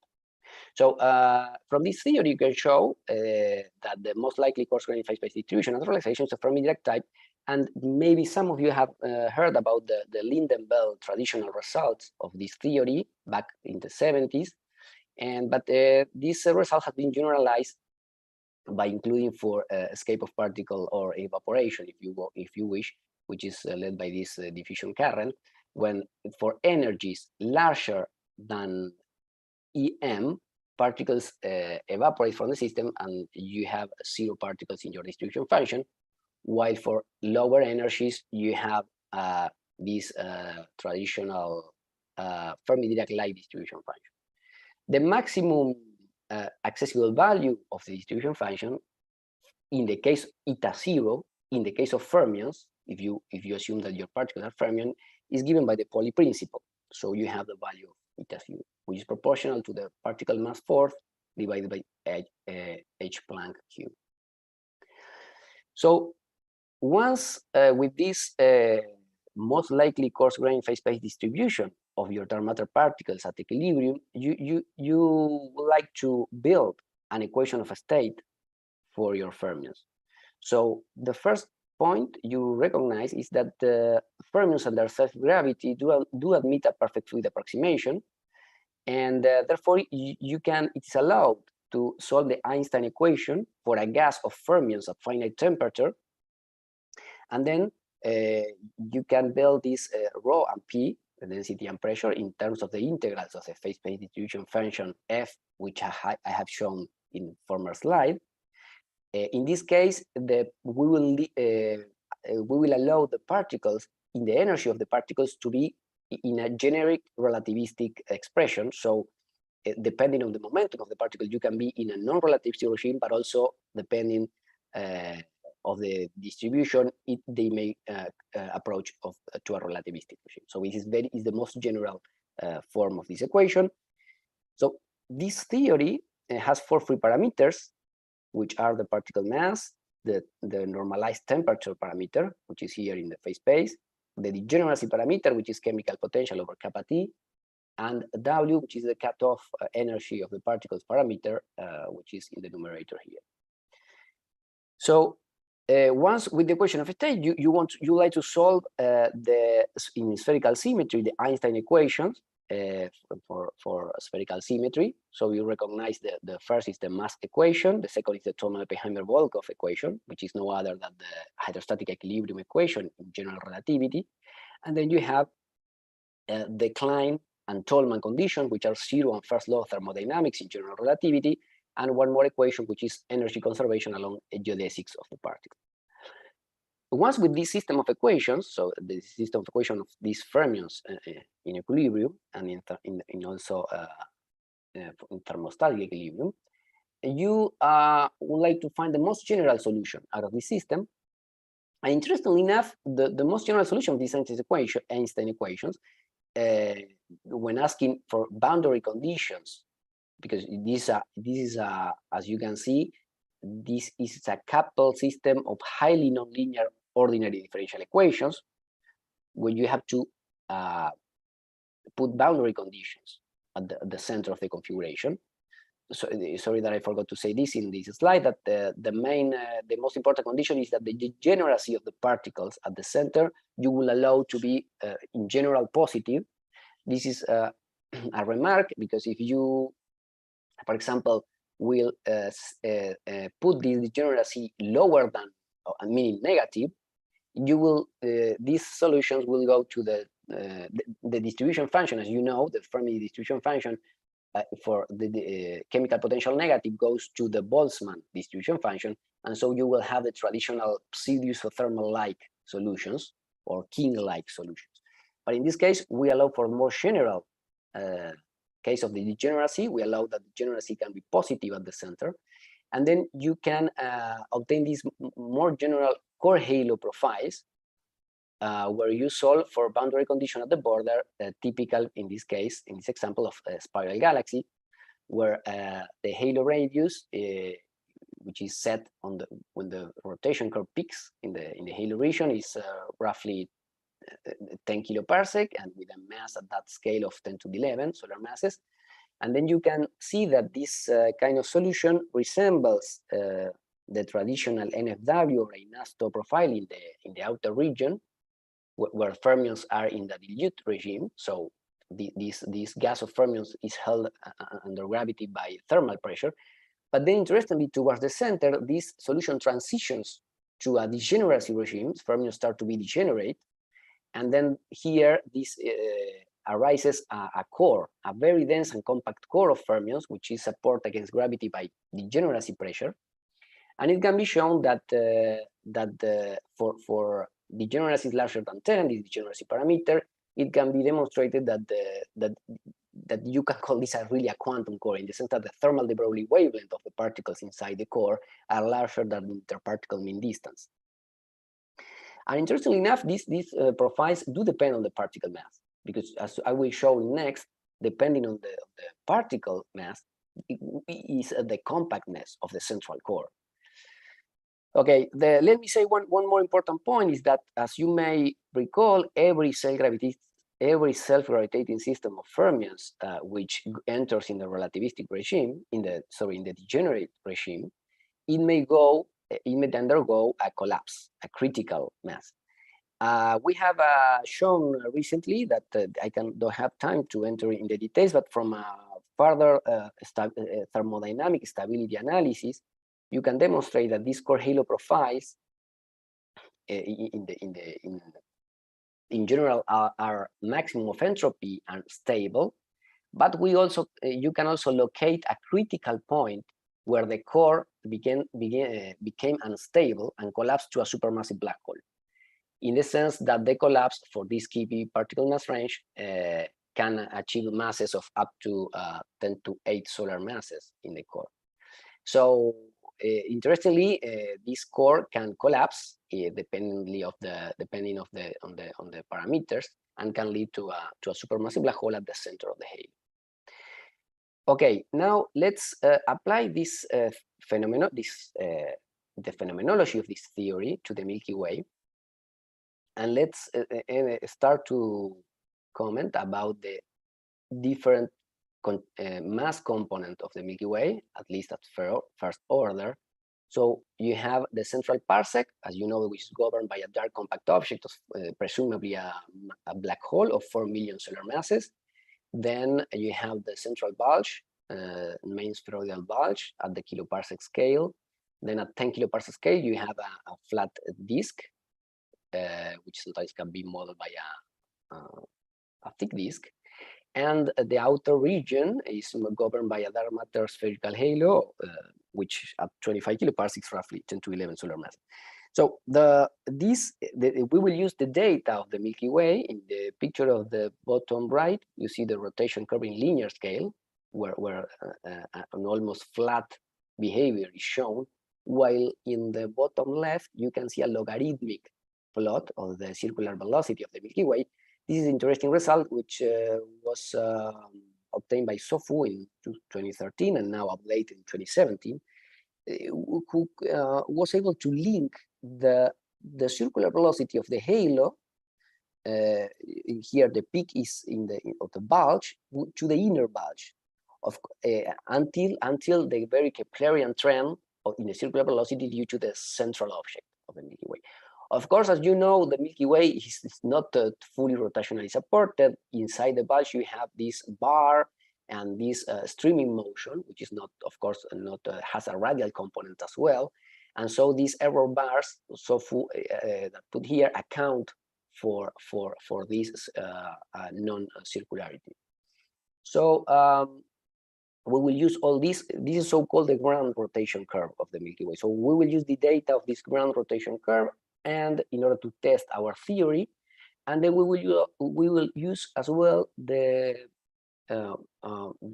S cluster stars, mainly the S2 star, which is the star that has one of the shortest pericenters surrounding Sagittarius A star, which is the star S2, as I said.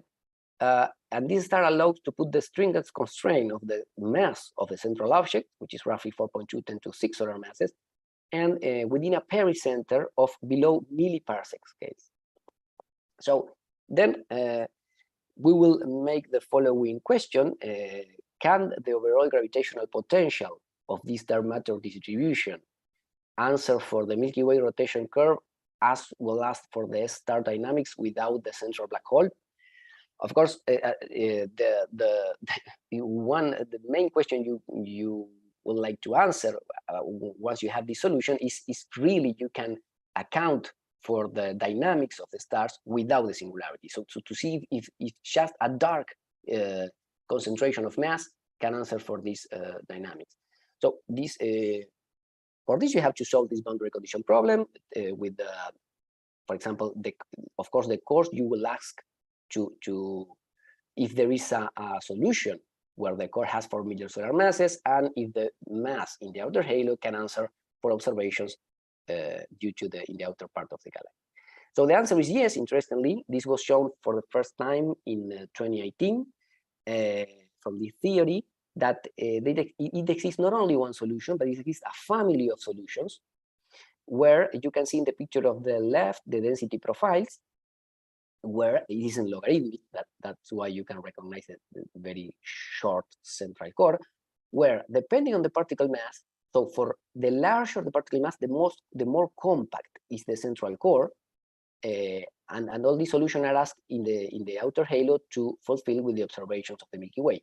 So you can see in the picture of the right the rotation curve, where the halo, this is the rising trend of the rotation curve in the outer halo, where you can see that you can answer for the data of the rotation curve in the Milky Way in the outer part, meaning after roughly 8 kiloparsec, while the central part, the dark matter is low in mass, so the rotation curve has a minimum, and so do not spoil the baryonic contribution of the bulge, which is in green, main inner and main bulge, and the disk in dashed green.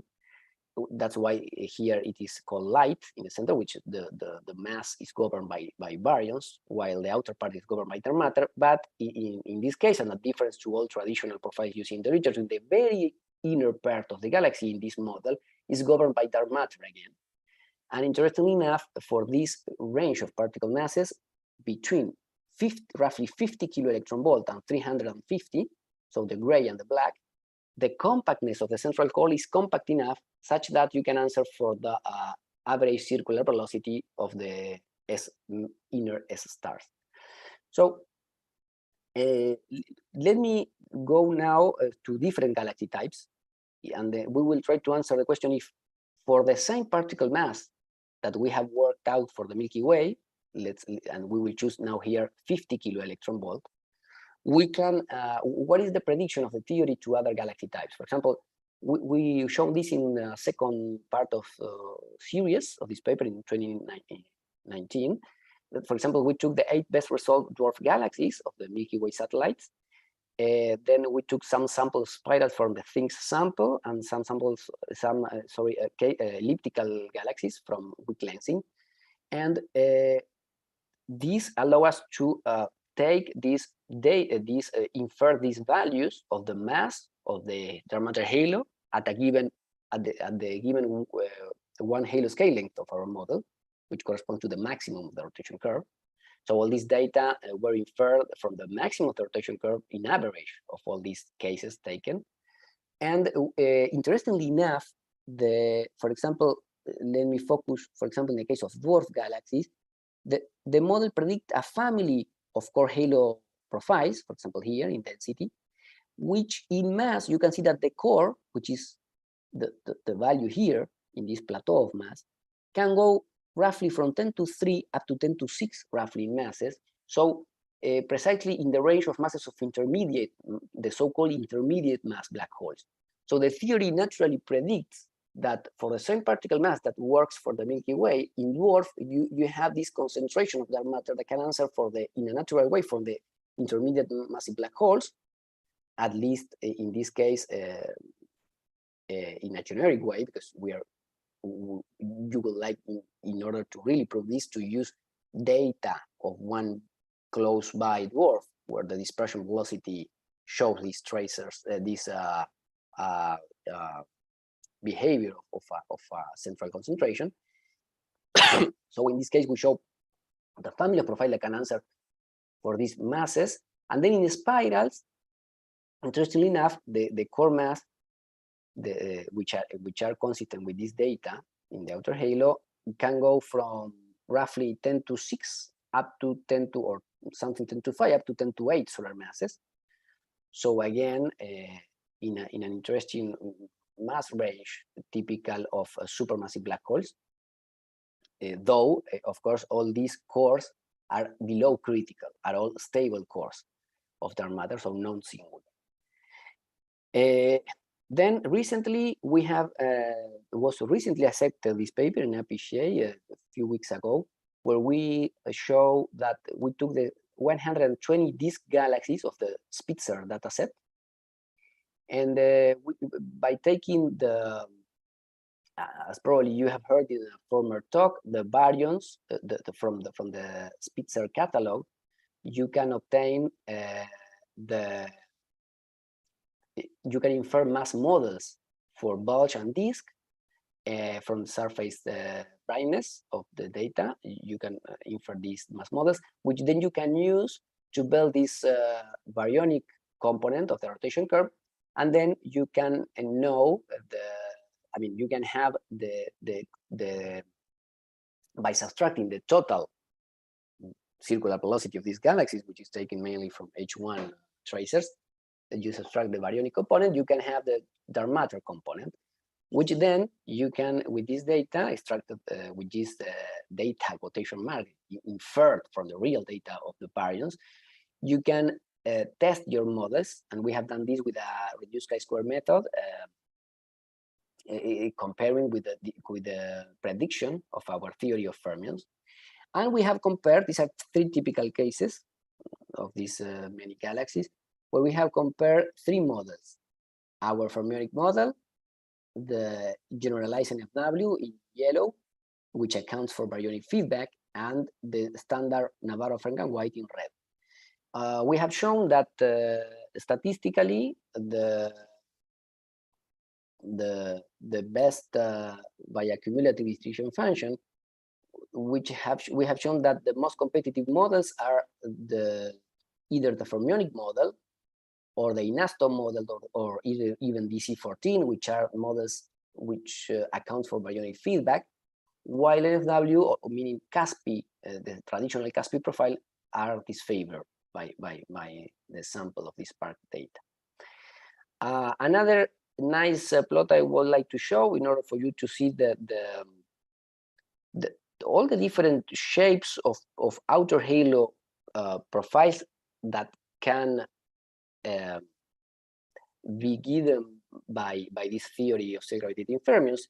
They can go, depending on the cutoff parameter, they can go for polytropic-like, so this polytrope of index 5.5 that you can see here, go into a power law behavior, because you can see a red solution going with where the outer halo is roughly R to the -3, so typically as the Barkart or even NFW in the outer halo, and then going to the limiting case of the pseudo-isothermal 1/r² tail, which is not favored, of course, by observation. So then we have also tested from all this data of spark galaxies, what is the prediction regarding the radial acceleration relation, which probably you have heard is a non-linear correlation between the radial acceleration caused by the total matter and the one generated by the baryons only. Here in the top left panel, you can see the prediction of the display of the correlation from spark data. Here there is no dark matter model. It's just the acceleration due to the total matter against the one by the baryonic mass models. And this includes these pixels because they include many galaxies, of the hundreds of galaxies, and at different radii. So as you can see, this acceleration scale, you can put this formula to where McGaugh et al. Has shown that the best fit to this universal relation corresponds to this formula, and probably you have heard about this correlation, that it was shown that, it was suggested in McGaugh et al. That this kind of A0, which is this acceleration scale, is naturally arising in Mondian cosmologies, but then later on were many papers showing that they can be very well reproduced by the lambda CDM halos as well, and we have also checked once more this statement here in our paper, because we have also checked DC14, which is generalized NFW profile, and we have shown that our model can perfectly as well reproduce this correlation. So, sorry, this is submitted, but this was published already. So, so then I will finish with the Milky Way phenomenology, but in the center of the Milky Way. So up to now, I have discussed how these self-gravitating fermions, when formed into a dark matter halo, can account for rotation curve of the Milky Way, together with other galaxy types from dwarf to ellipticals. But now I will focus the attention on the Milky Way center. Because what I have shown before are the average circular velocity of stars, of S-cluster stars. But now one would like, because we have data of this ellipse, almost perfect ellipse of these stars in the surrounding Sagittarius A star, and then any alternative model to a central black hole scenario should explain all the data that exist for these stars, as taken from the VLT, Keck 1-2, Gemini North, and Subaru telescopes. So we have used the multi-year accurate astrometric data of S2, including the relativistic redshift, and also the currently available data on the G2 objects, which is... I'm sorry to interrupt you, but just to let you know that you have 5 minutes, okay? Good, thank you. Yes, so I will just finish my talk showing these orbits. And so we have used this data, and you can see here that our model for a particle mass of 56 kilo electron volt, the metric of this dark matter distribution, when calculating, when solving for the geodesic equation of a test particle in this gravitational field, it predicts an orbit which is very well fit in the data, with a reduced chi-square comparable to the case of the Schwarzschild black hole. In red here is the fermionic solution, and in black, in blue is the black hole, the Schwarzschild black hole case. This is very interesting. We have also checked this to the line of sight radial velocity of the star, which is approaching or receding from us. Because, as you know, S2 star has completed more than one, have completed now already 2 periods, because it has 16 years of period, this S2 star. We have also were able to check that the redshift excess, meaning the relativistic contribution either of special and general relativity of this redshift excess of this star, has been also corroborated by our fermionic solution. In dashed is the Newtonian prediction, which is no excess in redshift, of course, because it's a perfect ellipse. But in GR you have this excess. We was able to be reobtained as well. And well, this is just a plot showing that we also have checked by a Monte Carlo approach, obtained the posteriors of the orbital parameters of the S2 star by a Monte Carlo approach. It was done in collaboration with the Centro de Computación de Alto Desempeño of Córdoba, Argentina. Well, we have compared with the black hole case, showing that all posteriors are within 1% of difference.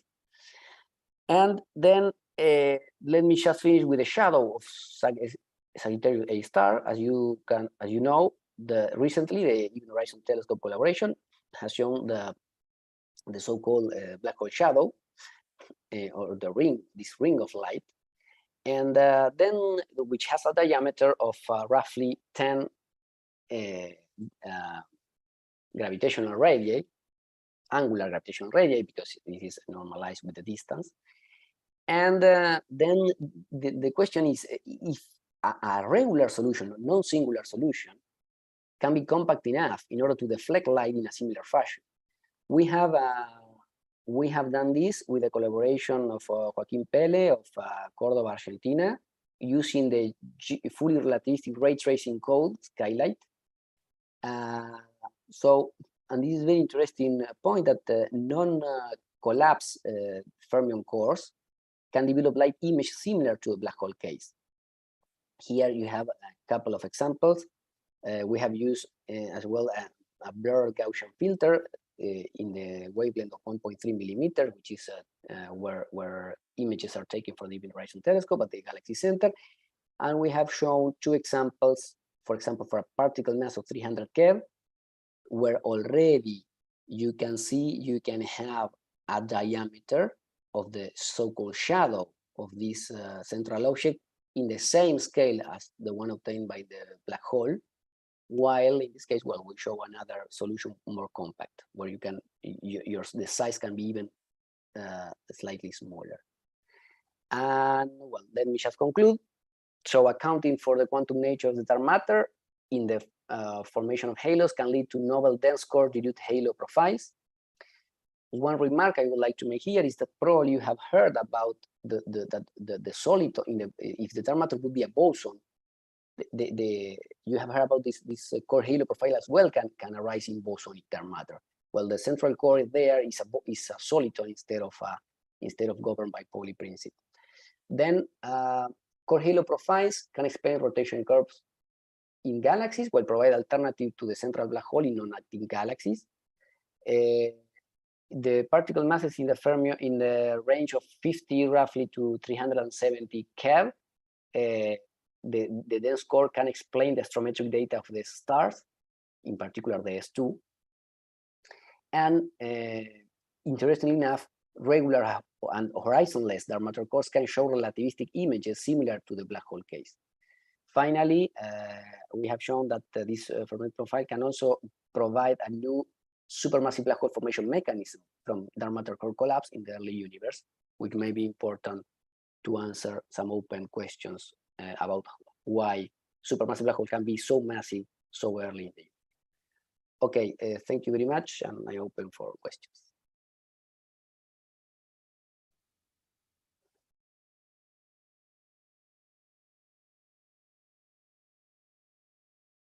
Okay, thank you, Carlos. So any questions for Carlos?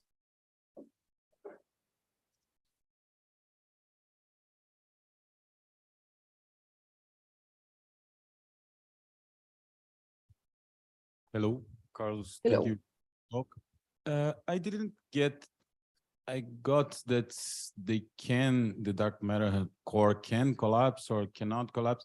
I didn't get at the beginning, why couldn't it be that this Sagittarius A, the supermassive black hole in the center of the galaxy, why can't they be black holes already? Why should we Exactly. fermionic cores instead of fermionic formed black holes? Yes, good question. The main answer, let me answer in this way. By solving this general problem of self-gravitating fermions in hydrostatic equilibrium with a phase-space distribution function, yes, as in this case, when you show that the most general family of solution are of this kind, it is natural to answer. It is natural to ask the question, why not the central core, this core, if it has something to do with the center of galaxies, instead of going directly to the black hole. I mean, you can put the opposite question. Why going directly to the singularity? If you have another solution of Einstein equation in spherical symmetry in this case, where your compact, where you have naturally a compact core, which is not yet a black hole, of course you would like to see if they can answer for the phenomenology of real data. And I think this is the key point here is why not? Why? And even if you would like to go to the critical solution, to the black hole, then it is very interesting as well, because you will be saying that supermassive black hole could be formed from dark matter, which would be a really important new solution, right? Which is not contemplated in the standard paradigm. I don't know if this answers your question, but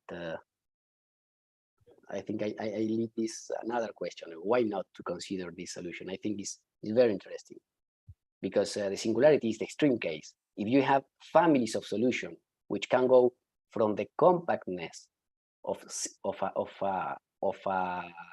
a black hole down to the capacities which are not yet that high, because you have a regular solution, then it is very interesting to explore these solutions. Okay, I think we have time for one more question. Thank you. So this is Martin. So I understand a very interesting feature of the model is that to account for this very dense core and this halo. And for this sake, you have to go to the general relativistic equations. You have to consider spherical symmetry and the solution of this coarse-grained distribution function from this maximum entropy principle. No, I have a question, like if I'm just interested in, let's say, a more Newtonian-like, higher distance, I'm just wondering whether the fermions are okay. So in that regime, I presume you can make simulations or a numerical solution of the Vlasov equation, Newtonian Vlasov equation. Yes. But yeah. Yes. So first, yes, Martin, good question. I mean, of course, you can solve all of these solutions for Newtonian gravity. You can do it, and you will obtain, for example, for a degeneracy where the central core is far from critical, you will obtain nearly no difference. So the difference, I think, will be below 1%. So meaning when the capacity of the central core is not that high, Newtonian gravity works perfectly as well for this solution. The point is that you need GR when you approach to the critical solution in order to make a self-consistent prediction, because as you know, critical as in a neutron star, right? The critical mass, the right value, the critical mass of collapse, you get in GR, not in Newton. Either if you work in, of course, in order to have a critical mass in Newton, you have to make this mixture of special relativity of your matter distribution together with Newtonian gravity. But in order to fully solve this, you have to work with the full relativistic solution. Then your point about Vlasov is very interesting, meaning because you were saying, is it possible to make a simulation? So solve Vlasov with Poisson, really Poisson, with not Einstein, but Poisson with Newtonian gravity, and try to make a simulation. Well, this has not been yet performed in the case of fermions. As far as I know, because this should be developed from the Madelung representation of the equation, analogously as was done for bosons by Shive and other people that were able to solve, in that case, Schrödinger Poisson, right? To obtain the large scale structure and also halos for bosons. But in the case of fermions, the fermions, as far as I know, it's not been developed this formalism. But I think it's very interesting to explore if for a given particle mass, because one important point is that you have to resolve this structure once formed. Meaning, for example, in the case of boson, they can resolve the central, the soliton, because it's of order of kiloparsec. For an action-like particle of 10 to the minus 20 electron volt or so, you have this soliton of order kiloparsec, and then your simulation, your cosmological simulation can resolve. But if you, in our cases, if you have a core which is down to the parsec scale and below milliparsec, you don't have any hope to resolve this in a cosmological simulation. But I think it's also worth to try, because you can shift the particle mass, for example, to below keV, and then your cores will start to be larger and larger, and then there may be hope to have a core halo simulation. But yes, have to be developed this framework, as far as I know, Martin. Okay, thank you. I make another question, but during the discussion sessions regarding that. Yeah. Thank you. Okay, so I think you can, thanks again, Professor Carlos. Thank you.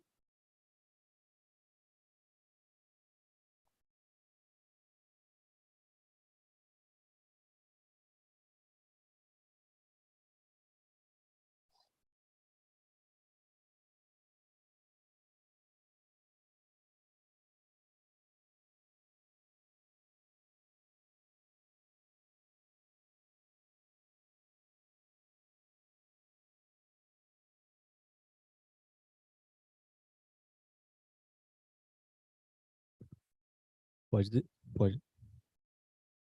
Pode deixar que eu tô mexendo aqui de cima.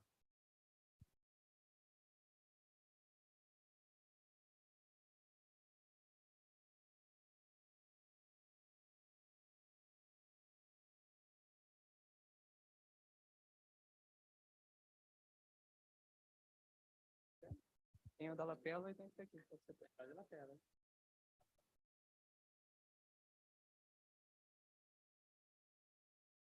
Não sei como é que funciona. Bom, você tem que saber, alguém tem que saber, não sei. Tá ligado? Vai pensar. Tá ligado? Aí ele vai botar aqui no caminho, se não tiver, ele vai aqui.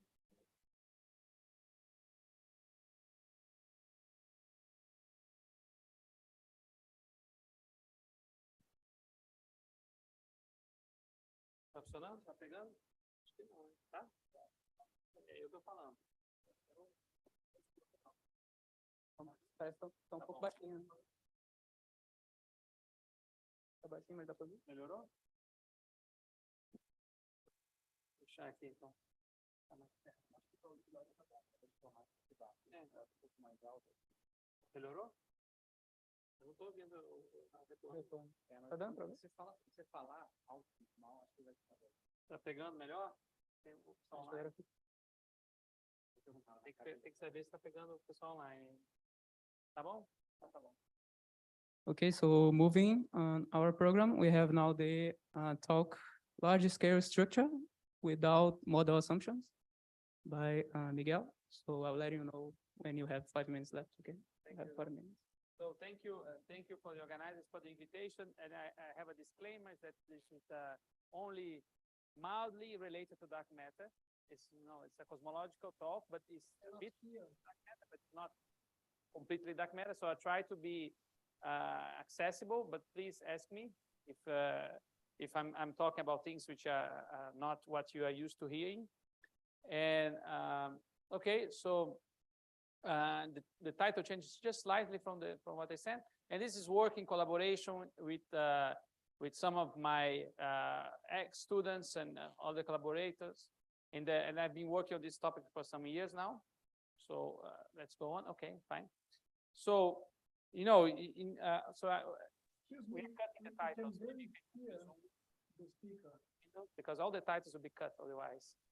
You could just move down or minimize.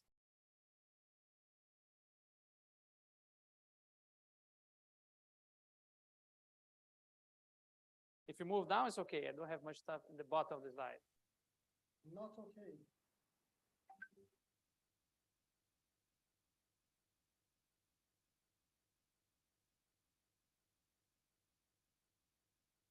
This can be minimized. Isso pode ser minimizado ou mover para baixo.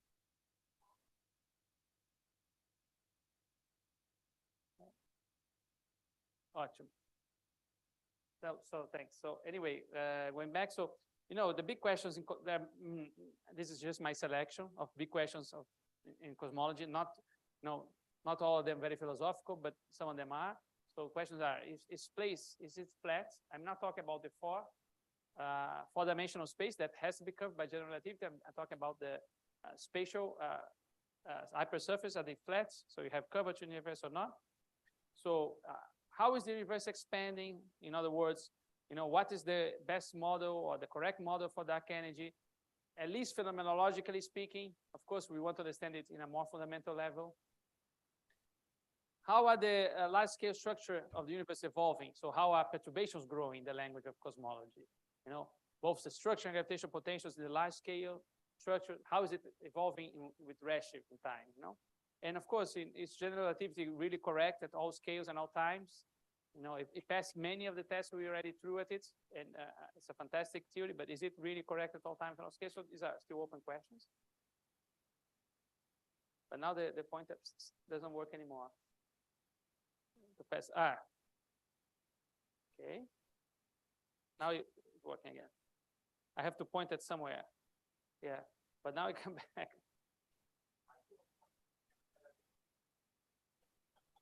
I can, I have a mouse here. So let's try. Let's try again. Okay, see, you can. So we do have precise answers nowadays. Now, cosmology has evolved a lot in 20 years. So the cosmic microwave background here, I'm showing the temperature, in the end, the polarization, in the middle here, the cross temperature polarization. So I still don't know how do I have to point it here. Well, then it goes back. You see, is the thing there. Anyway, I don't use a point anyway. So the CMB has given us tight constraints on the cosmological parameters. That is fine, okay? But the point is, in the CMB, which is one of the best tools in cosmology, it's a very model-dependent tool because we have to specify a model and test it because it's very indirect. We're looking at light from the very early universe and trying to interpret it.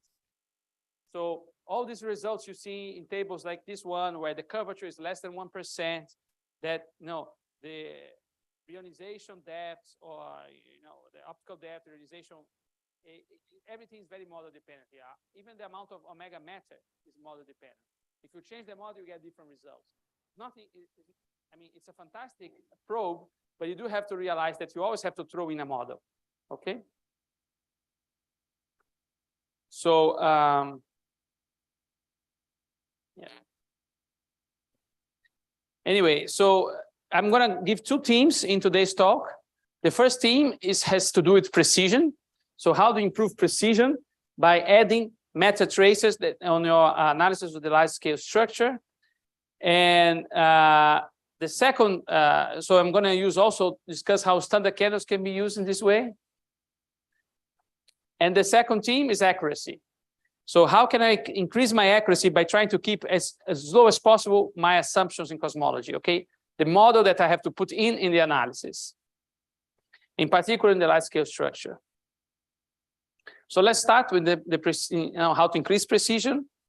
So let's start with type 1a supernovae, which are classic distance indicators, Nobel Prize of 2011, if I'm not mistaken. And it has evolved a lot in the past 25 years. We have now, the latest catalogs have around 2,000 of supernovae. The first catalogs had other 50 events. So now we have 2,000. But that's still, we are still going to improve much more. So we're going to go from around 2,000 today to around 100,000 by the end of this decade. That's the expectation. So it's a huge increase of number. So it means that supernova can be used in different ways now, or soon. It can be used not only as simple distance indicators, but it will be able to be used as also meta traces. Okay, so we're all interested on the dark matter fields in cosmology and in physics. That's the most fundamental field in the evolution of the universe.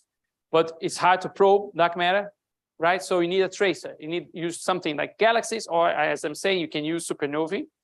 Or as I'm going to say very soon, you can also use future standard sirens from gravitational waves. So if you use supernovae in the LSST era, which is upcoming, you're going to be able to cover large volumes, large region redshift with very interesting number densities. So here I'm showing different redshift, different estimates of what can be done with LSST. I'm not going to detail. Let's take one as conservative, other one more aggressive, one more optimistic, one more pessimistic. But you can cover volumes of gigaparsec cube in different redshifts with number densities of 10 to minus 4 h over megaparsec cube, which is enough to use this as meta traces. That's the point. Okay. And of course, we don't know what the supernova bias is. We know the galaxies have biases, and that's a very active field of study. We don't know what the supernova bias will be, but it doesn't matter. We don't need to know in order to use them for cosmology, as I'm going to discuss. Anyway, so standard candles traditionally are used, as just some way to the tools that you use to build the Hubble diagram, right? So in cosmology, we have basically 3 standard candles, which are classical standard candles. So something the intrinsic luminosity. The first is the Cepheid variable stars, but that only goes in the redshift range of 0 to 2.01, basically, right? So it's very hard to get Cepheid variable stars in farther than that. So more than 40 megaparsecs. You know, that's more or less, it's very hard to do. Then you have the bright standard silence, which are binary neutron stars, which produce electromagnetic counterparts. And with the upcoming 04 run of LIGO, which should start in May, I guess, that's the latest information of this year, they should be able to go up to redshift 0.04. Okay, so already going beyond the Cepheids. And with the third generation gravitational observatories, you're going to go really to redshift 0.5. It's going to be a huge leap as well in the number of these events. So it will increase very fast. Now, type 1a supernova, you go all the way to redshift 2 and maybe beyond, right? So there's really, until now, was no competition for cosmology to type 1a supernovae for standard candles, right? So, of course, both Cepheids and supernovae, they have some what we call intrinsic variability. So they are not really standard candles. People sometimes call them standardizable candles. You can, but you know how to do. You have empirical laws that if you believe in them, you can use this for cosmology, for distances. Now, of course, standard candles in general are traditional a background cosmological probe, just probing the expansion history of the universe, omega matter, curvature, omega dark energy, right? The equation of state of dark energy. This is the traditional roles of standard candles, but there are at least two ways which standard candles can also be used to probe cosmic structure and understand the dark matter field of the universe in large scales. One of them, which I'm not going to discuss today, is from standard candle lensing. So the lensing effect on the standard candles themselves. I'm not saying combining these two probes. I'm just looking at the standard candles and the lensing effect on it. And I have a few papers on that in the past. And the one I'm going to talk a bit about today is using the peculiar velocity correlations on the standard candles. And this is a much easier problem because it's quasi-linear, it's linear or quasi-linear, whereas the lensing is a very nonlinear problem, so much harder to model and understand theoretically.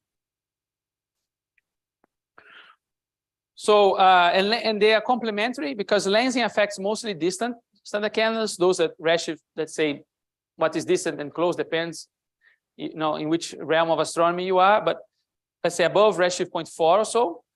And lower redshift, let's say less than 0.4, then peculiar velocity is the most important effect, right? So a typical peculiar velocity at redshift today is around 500, 600 or so kilometers per second, which is an extra redshift of 0.002.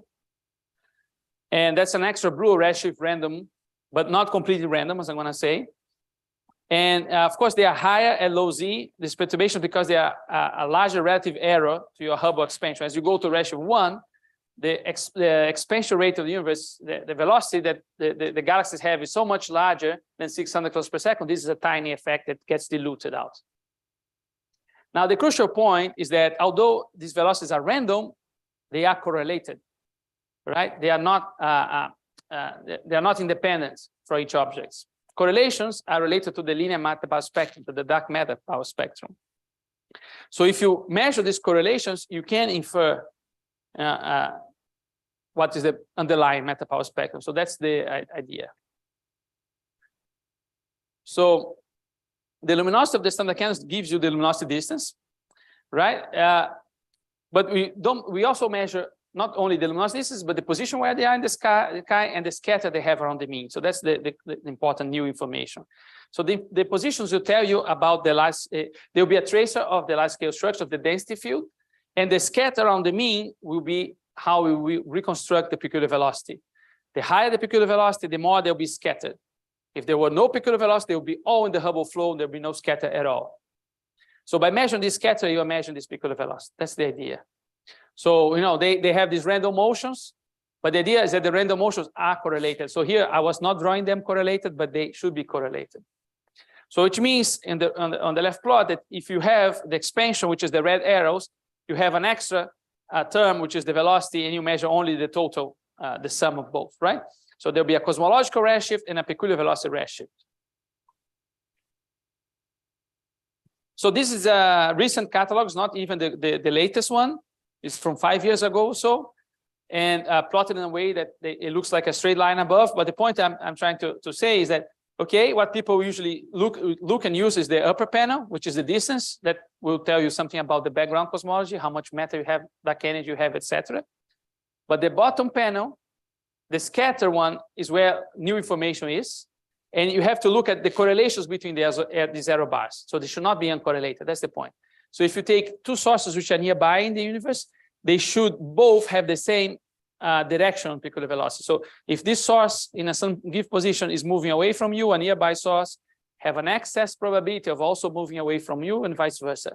And by correlating this with a carefully constructed statistical estimator, you can infer what is the underlying matter power spectrum. So, so these magnitudes, they introduce peculiar velocity correlations, which are all described by linear perturbation theory in cosmology, which we understand. And you look at this in the Hubble residual. So you look at this on this bottom panel here, on the residual panel. And as I was saying, they are related because of this, because of the two-point correlation functions, which is the Fourier transform of the matter power spectrum. And they should be at first level, they should be proportional to the amplitude of your fluctuations, which means the amplitude of your power spectrum, or in cosmological terms, is the sigma 8 parameter that you hear about if you do cosmology. Otherwise, it's just the amplitude of the power spectrum, right? And actually, the velocity, there's an interesting fact. There's a 1/k term in the Fourier transform, which means that the velocity term, they are very far-reaching. The velocity correlation, sorry, are very far-reaching. So you can correlate objects which are distance, which are cosmologically apart. So this correlation is not only on nearby objects, they are really, the length of correlation is very, very high. So there was a phantom appearing here. Sometimes it comes up. So this work I done with my former student, Tiago, back in the day. And this is real data constraints. So we are showing constraints for a catalog which was from 2014, so 10 years ago now almost. And I'm just trying to show here. This thing keeps appearing. I'm just trying to show here that you can put constraints. So in blue, you have constraints coming from lensing, which I did not discuss. In green, you have the ones from peculiar velocity. They are very broad. But combining them, you get something which is the brown one, which is still, it's just like say a proof of principle that you can put some constraints. They are not competitive, they are not tight, but this is using 700 supernovae. As I said, we're going to have some 100,000. So you can understand how it will scale up as you show. So here, the only result we got is that sigma 8 is not 0. So you have structure in the universe. We have proven. Nobel Prize for us. But the point is, it's a proof of principle. It was very interesting. It showed, and it should be improving a lot in the nearby future. So I'm going to show sometimes this gamma parameter. If you're not from cosmology, you're probably not familiar. Just telling you how fast the structure is growing in the universe. It's just a simple parameter. Tells you as you go higher up, the structure is growing more slowly. In the universe. When it's infinity, it's not growing at all. Okay, let's proceed. Now I have to do 3 clicks and 2 clicks here, and there goes. Now, there's interesting things because, for instance, the peculiar velocity power spectrum does not depend on galactic bias. It's complete. If you compute the equations, it's completely independent. And the reason is simple, is because gravitational is universal. So everything falls into the gravitational potentials with the same acceleration. Doesn't matter what you're made of. And that translates into you not having any bias. It's just basically measuring gravity. So it's very interesting because it helps you break the degeneracy between the galactic bias and the amplitude of the matter power spectrum, which is a problem for those doing cosmology. When you don't have dark matter particles to detect directly. So that's, you see, if you're not familiar with these equations, never mind. But the point is the top equation, which is the density equation, there's a B squared, which is the bias, which is not present below. Right, so it's very helpful to remove this parameter, which for cosmology is just a nuisance parameter. Now, SST, of course, is very promising. With Carolina, my former master student, we were investigating what could you do in practice, doing more realistic simulations, and what could be done if you had really LSST. So how could I improve this plot, the green contours there, which are very broad with realistic LSST expectations, and what you get, okay, that contour does narrow a lot. You get this nice green banana in the parameter space, where, I mean, this is just simulation. So the yellow dot is just my fiducial model, which is where, you know, general relativity is. I forgot to say that general relativity predicts really a value for this gamma. So this black dash line is what you predict from general relativity. Any deviation from the black value, you are in a different gravity model. So it's a very general way of testing gravity. Anyways, so this is still very degenerate constraint, right? So it was interesting, but not very precise. But now you can really join. This was just doing peculiar velocities, but now I can join the probe of the density fields, what we call delta, and the velocity fields, what we call V in cosmology. In Fourier space, they depend on scale, K, in redshift, of course, and you can use both together. And if we have lots of supernovae, we can measure these correlations and combine for every Fourier mode and for every redshift and for every angle along the line of sight, which is this mu, which is the angle that relates the Fourier space and the line of sight. This is related to redshift space distortion. I'm going to say in a second what it is for those who don't know. So, okay, so the peculiar velocity field does not depend on the bias. Good. But it's very degenerate alone. But if you add now the density field and the correlation between density and velocity, which is non-zero, of course, you know, the velocities fall where the density is, right? The matter is attracted. That's the source of the peculiar velocities. Then you can increase a lot the signal that you can have on this method. And then combining these three power spectrum, the velocity, the density, and density velocity, we construct a so-called 3 times 2 points method, combining originally the galaxies for delta and the supernovae for velocities. And this is the three. That's why we call 3 times 2 point galaxy supernova, GS, or galaxy standard candle. But of course, the standard candles themselves, if you start having tens of thousands and hundreds of thousands, they can also trace the density field, not only the peculiar velocity field.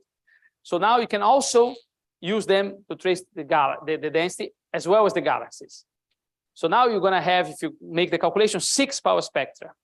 The galaxy, supernovae, the supernovae velocity, galaxy velocity, etc. You have 6, right? And this should add information for free. It's just adding the stuff which is there. So now with Luca Mendel and Bruno Moraes, we did some comparisons of what can be done with 1 and 3 and 6 times 2 point approach. So just this is the whole covariance matrix that we have. Just so before. So G is for galaxy, S is for standard candle, in my case supernovae, and V is the velocity. So when you have the yellow square there is what we call multi-tracing analysis. I'm just using 2 traces for the density field, galaxies and supernovae. That's the traditional multi-tracing. When you look at the green, that is just use supernovae for density and velocity. That's the 3 times 2 point method. And if you combine everything, it's the 6 times 2 point method. Okay. And this is what you can get. So again, the sigma 8 and gamma parameter space.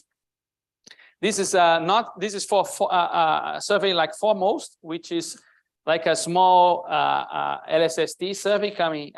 Sorry, it's a survey doing spectra for the LSST. So you use that to get spectra for the LSST. So you have a bunch of supernovae from 0 to 0.4.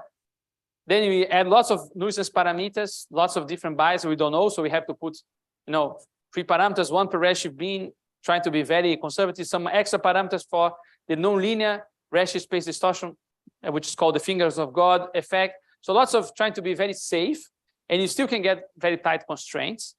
So here I'm showing different redshift beings, 0.1, 0.2, sorry, yeah, from 0 to 0.1 to 0.2 to 0.3 to 0.4, and all combined in the end. And the blue is what you traditionally do with galaxies only. The pink or magenta contours are what you get with the 3 times 2 points. And the orange is what you get in the 6 times 2 points. So you go from the blue to the orange in the last panel there on the right. You gain a lot. You gain, the area is like 3-4 times less, smaller, but just adding this extra information. And in light blue, this banana is what you get from the CMB, currently from the CMB. So you see the CMB is very tight, but it's also orthogonal to what you get with galaxies. So you break lots of degeneracies by combining these things, and you can get to these very, very small green contours by combining CMB and structure. Okay, so this is a zoom. combining C and B and ask it on the 6x2, you can get very, very tight constraint. Again, a conservative and aggressive estimate what you can get with LSST. So it's very promising. But you can also do that with future standard silence, and they are interesting in their own right. They have advantages over supernovae.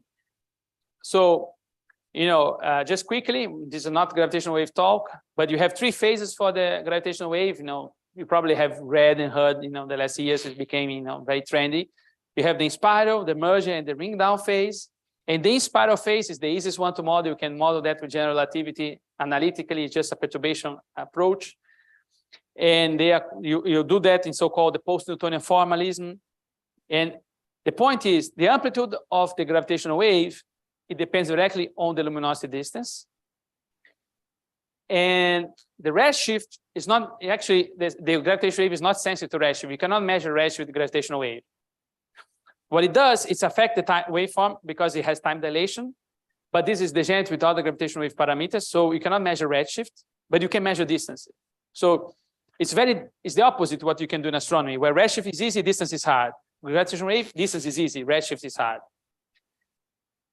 So, but if you do have an optical counterpart like you did for the one and only event so far in 2017, then of course you can combine redshift and distance and you get a standard candle. And you get a standard candle which is in different ways better than the supernovae. Okay, one of the reasons that they are better than supernovae is that gravitational waves measure absolute distance, whereas supernovae only measures relative distance. In terms of parameters, is that gravitational wave can measure h0, supernova cannot alone, right? You can use, if you calibrate supernova with Cepheids, and calibrate the Cepheids with parallax, but then you have lots of steps in your systematic ladder to get wrong results. The gravitational wave gave you directly the distance. Second interesting thing is that gravitational amplitudes, they only fall with 1 power the distance, whereas electromagnetic energy falls with the square of the distance. So it's much easier if you make small improvement in your detector to go much farther in gravitational wave detections.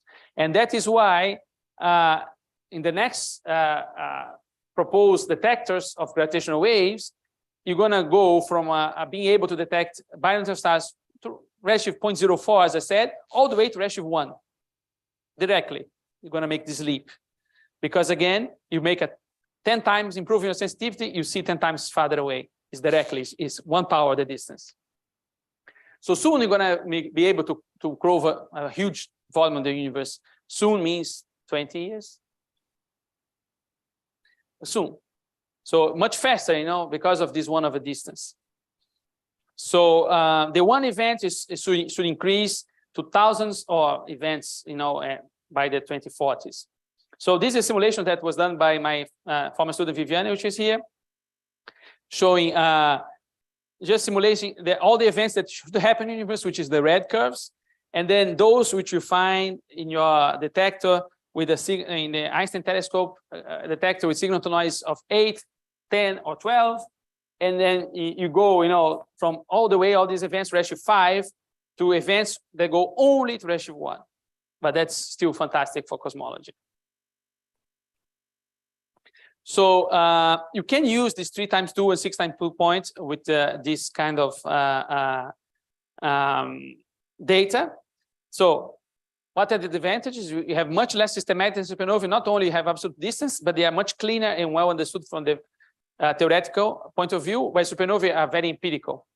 We don't really know how to get all the results we get supernovae. You know, we just know that they are there, but we don't know why. So that they are more or less the same. There is no fundamental limit to the distance precision you can get to gravitational waves. In principle, if you get enough, big enough detector with high enough sensitivity, you can get the errors down as much as you want, as far as we know now. So they could be that at low redshift, they could outperform supernovae. Of course, the disadvantage is that the event rate is much smaller than supernovae and still very uncertain. To do electromagnetic follow-up, it's very resource intensive. You need large telescopes dedicated to do that. And because of this 1 over d distance scaling, in 20 years, the challenge will not be to detect the events, will be to follow up the events. That will be the limitation, the bottleneck. And unless you build telescopes just to do that, or dedicate telescopes to do that, right? So that's how we are now. So this work with Vianney, and also with Alexandre Tubiana, which was doing a PhD, but now is a postdoc in Germany. Very good. So as I said, so some binary neutron stars will have very high signal to noise events, and those will get you small distance errors, right? So, you know, with Vera Rubin, you can find them all the way to redshift 0.3, 0.4. You know, so here I'm showing again, not only the events on the left panel, which are surviving with enough, let's say, signal to noise, let's say above 12, which is kind of arbitrary.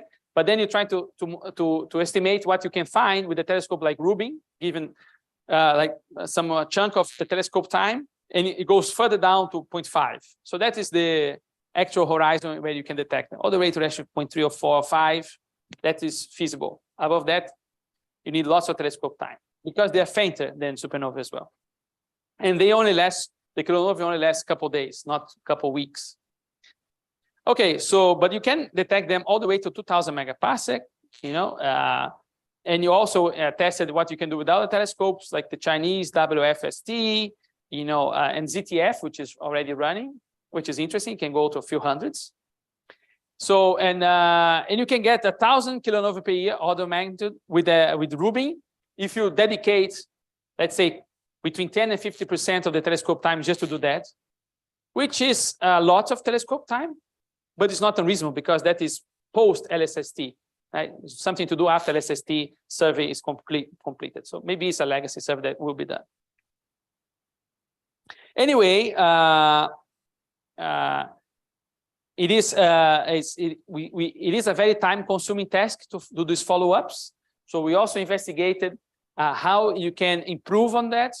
And the good thing is that the gravitational wave, when you measure them, you already measure the distance. So you already know more or less the distance. So you can calibrate your follow-up to the distance that you detected, which means that if you're trying to find a source in the sky where you had a gravitational wave event, you can modulate the time you integrate in your telescope to the distance. So if you spend more time in the farther away events and less time in the more nearby events, you can reduce the needed telescope time by around 25%. So which is interesting. So instead of using a fixed exposure, you do exposure which is have a prior of the distance. So basically, we are proposing that the exposure time should be proportional to the distance to the power 4. Right? If you do that, you can optimize your telescope time around 25%. So these kind of things are going to be more and more research, I think, in the coming years. How to best do this follow-up, again, is going to be the bottleneck with the next generation of gravitational wave detectors. Okay, let's go back a bit to the cosmology. So if I have this other 1,000 of events per year, so I don't have 100,000, I have thousands of events, but they have the advantage of being absolute distance and some with very good distance precision. What can we do? So if you do this 6 times 2 point method, the bottom line is the red rectangle there, is that you can get everything. You can get some information on perturbation of cosmology, and you can get an improvement on the H0 measurement. So if you only use the distance of the standard science, you get an error of the H0 on this future telescope around 0.1 kilometers per second, 0.12. But that could be reduced by 30% by using this 6 times 2 approach, okay?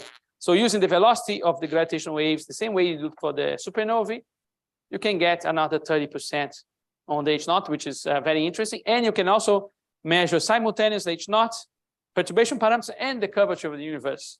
So here I'm showing that you can do the curvature to 2%, which is comparable to the CMB. Okay, so far I spent lots of time talking about precision. Let's go to the accuracy part. So how to improve accuracy and how you remove all the assumptions from your analysis. So the common way of using power spectrum, so-called the full shape power spectrum, is you assume some parameterization, right? You parameterize the background parameters and the perturbation parameters, and you run your code and you measure them, which is fine.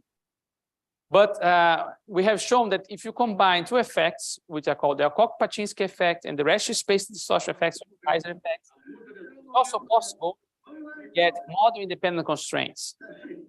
Let me go. That's a question.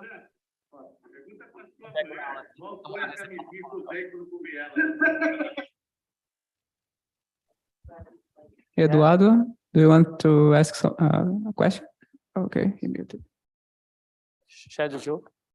Anyway, so so the basic idea, so you can leave the power spectrum itself to be a free parameter as, so for each Fourier mode bin, and for each redshift, that is a free nuisance, if you want, parameter or cosmological parameter, and also the bias and the growth, which are usually combined on this beta parameter. The F is the growth rate, and the B is the bias. If you this beta, which is what enters in redshift space distortion, that could be also a free function of Fourier mode K bin and of distance. So basically of redshift. So you leave these guys to be free parameters, and the Alcock-Paczynski, as we're going to show in the next slide, what it does is actually changes angles in cosmology. And this redshift space distortion introduces this angular dependence. So, and this angular dependence is fundamental. Actually, it does not depend on your dark energy model. It has a fixed structure. It has to have a monopole, quadrupole, and hexadecapole if you're doing the right model. But if you're doing the wrong model, you have extra terms. And by tracking or not, if you have extra terms, you can test your model without having to say what dark energy model is.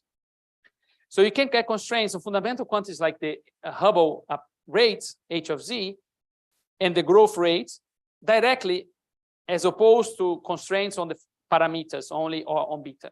So that is the things you can do. So what am I talking about, for those who are not in cosmology doesn't know, is that if you have real space, structure is collapsing.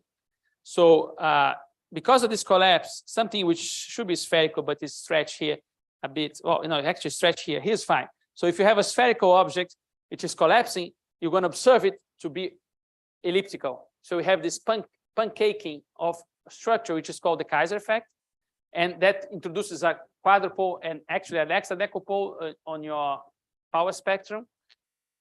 So you measure things which are not supposed to be spherical, but they are not. Moreover, so that is in the large scales. If you go to the small scales, then the random motion of objects will produce the so-called fingers of God, which will stretch your structure along the line of sight on the very inner structure. So you get something which is squeezed out in the large scales, but stretched in the small scales.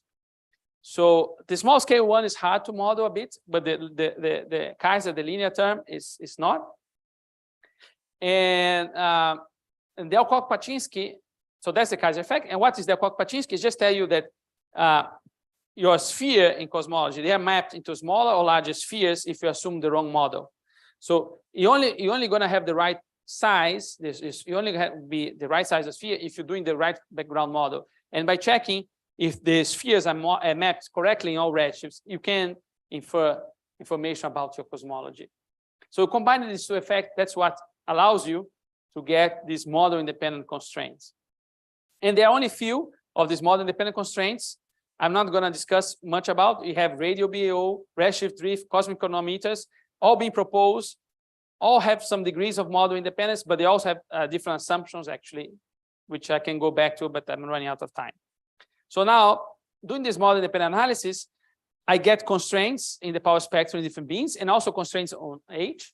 So we tested this, what could be done. This we call this cluster of the standard candle method, which is a 3x2 or 6x2 time to point approach using this let's say approach which does not introduce parameters. So and you still can get constraints on the Hubble rate, which are order 5–10%, which is very interesting given that you are making so few assumptions. Again with the LSST. No, so the standard approach is this. As I said, just illustrating more precisely, you choose a parameterization. You say omega matter, omega curvature, some bias, H, sigma 8, and you get constraints, and that will give you high precision, but low accuracy because you're making assumptions. And our approach with free power spectrum and free beta terms, it gives you low precision because you have many more parameters. Instead of having above, I have around 8 from given redshift beam, I go to around 50 or 60 parameters. Depending on the number of beams in Fourier mode, can be 100. So it's lower precision, but should be higher accuracy. Okay. So how do I have? I want both accuracy and precision. So what do I have to do? I have to go nonlinear. So the precision increases a lot as you move to smaller scales, which means in Fourier higher K max. So the big question is, to which scale you can go while you're still accurate, and it's still open question. So it's a big effort in cosmology to push this from 0.05, which is more or less safe, to 0.3, 0.4, let's say h over megaparsec. That's the scales you want to reach. But standard perturbation theory breaks down if you try to do this. It gives you a non-convergent series. So this is what people have discussed and developed, which is the effective field theory of the large scale structure, which is reminiscent of effective field theory in particle physics. And that is a more convergent series. It still has problems on convergence in some, I'm not going to go into detail, but it does add lots of new parameters.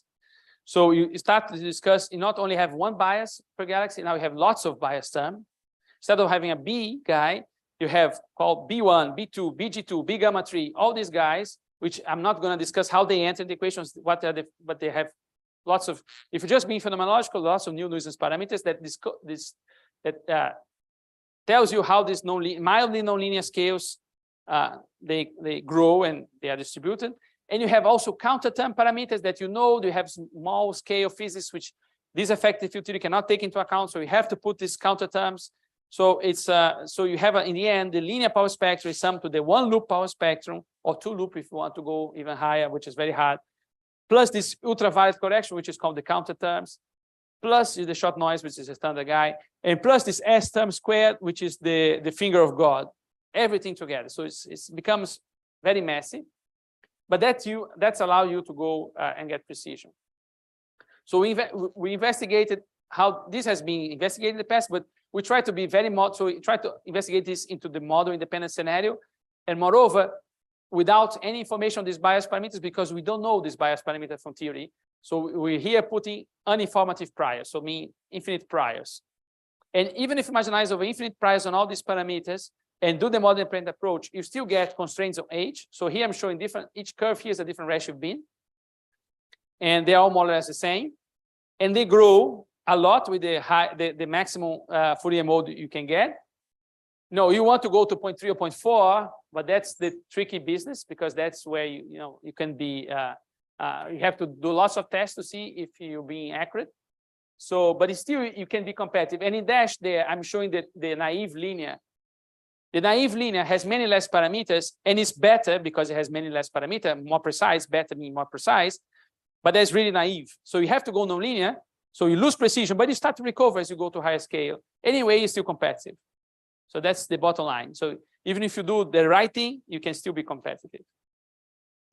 And to really be much more precise, we're now showing that if you add the bispectrum to this model independent, it's still again doing the model independent approach, then you can get really tight constraints, even including the nonlinear terms. So that will allow you to measure the power spectrum in different scales, in different redshifts, without having to assume what is the dark energy model behind it, okay? We're also doing some data analysis with BOSS data. And this is too much information here, but just to show that now we have to, before I was doing, relaxed Fisherology, sit back and relax Fisherology. Now this is real data, messy stuff. And, but we're getting interesting results. So just, we can get constraints on H naughts of other 10%, on the growth of structure of other 20% or 40%. And that's very good because usually this F guy is not measurable at all, because it's only there at nonlinear scales. Because at linear scales, it's the you measure something called F sigma 8, which is a combination of the how fast it's growing and the amplitude, how it is. But if you just want to measure how fast it's growing, which is where gravity really it can be tested, then this F parameter is done. So anyway, I'm still doing some assumptions when I do model independent. It's not completely. I'm assuming homogeneity, isotropy, etc. Right? I'm assuming some stuff, but it's less. That's what I'm trying to say. If you want to be picky, you're going to say, no, but you're assuming this and that. So my time is up. So I can leave the conclusions for you guys to read, and I stop you here. Thank you.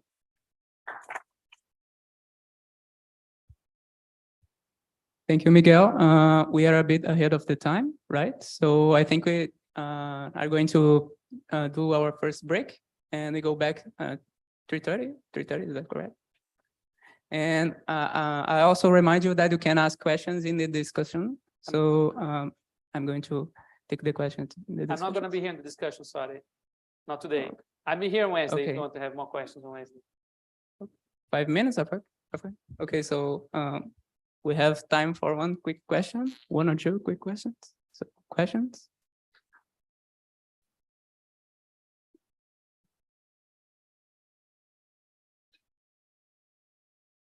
Here we go. Thank you. And if anyone had another question, I wasn't asking, but you talked a lot about the bias, and I imagine that's very important to construct a model independence approach. On the definition of the PVV and P delta delta at the beginning, you have the B squared on one term, and you have the F on the other. But F depends on F is related to B through the beta term. How is PVV independent of bias if it's dependent on that F that can be defined in terms of the bias? So, okay, thank you for the question, good question. So this F is not dependent on the bias. The F is just the logarithmic growth of the density. That's the definition of F, is how density is growing with redshift, nothing else. Now, the problem is that usually you want to measure F if you want to test gravity, that's the best. But what happens is that usually what enters on the delta delta is this beta term. So that's what enters redshift space distortion. But when you pancake out a sphere, it's proportional to this beta. So this beta is a combination of F and B. So actually it's the other way around. You want F, but you only have beta. And beta also has B, which for you is a problem. So if F is different, if F is changing redshift, but beta is changing redshift as well, how do you separate these things? So you want F, not beta. So the VV has F directly, which is it's another way of saying that you can measure F directly. So that's the advantage, right? Because that's what gravity will tell you about. Bias is something that is astrophysical. So my astrophysical friends can tell me what bias is. I don't know what bias is. For me, it's just a nuisance parameter. They can explain, right? So I'm just getting it out. So for me, I always put a free parameter, which is unknown. And I don't know what it is, but the good thing is the method works even if you don't know. Maybe I didn't explain, because it's a parameter that you fit to the data and you marginalize over. As long as you don't put a prior on it, you're not making assumptions. So for me, it's just a free parameter that I can combine these things, I can get it out. I don't know if it was more clear now.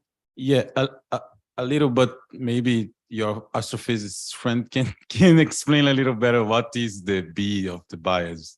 I don't get it. The point is the definition of bias is you want to measure the dark matter density field, but you measure, for instance, galaxy. Forget this on the camera. Let's do the standard stuff. You measure galaxies. So the densities are related, but not one-to-one related.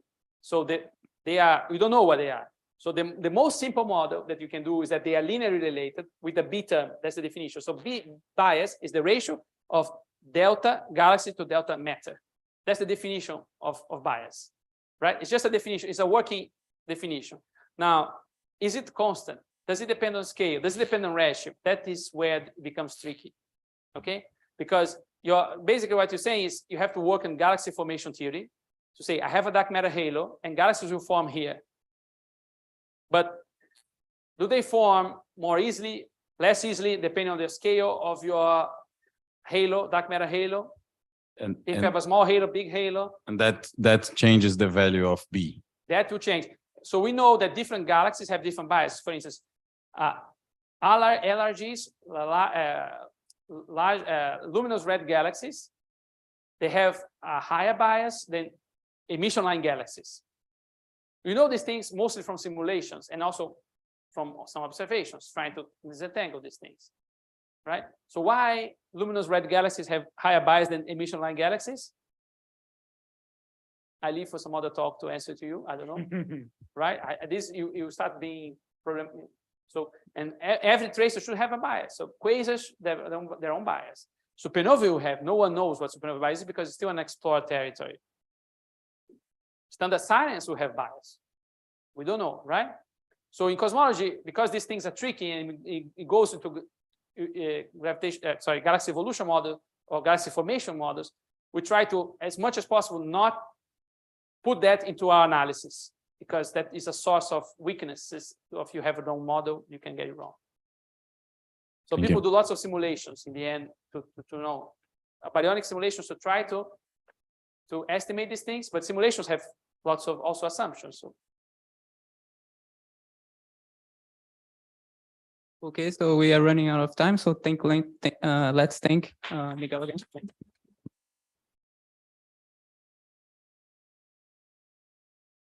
Let's go to our break.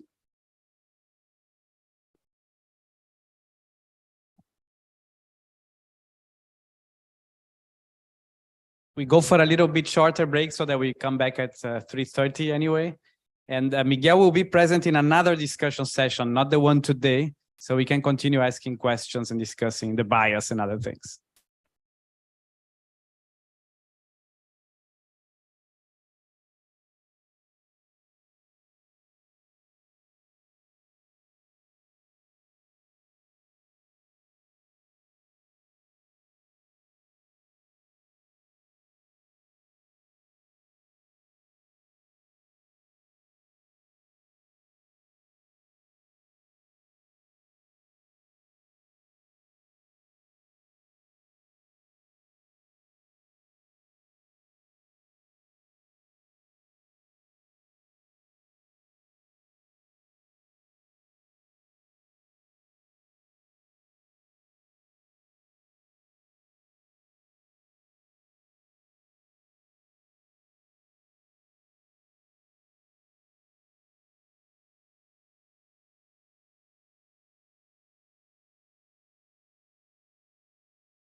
Alô?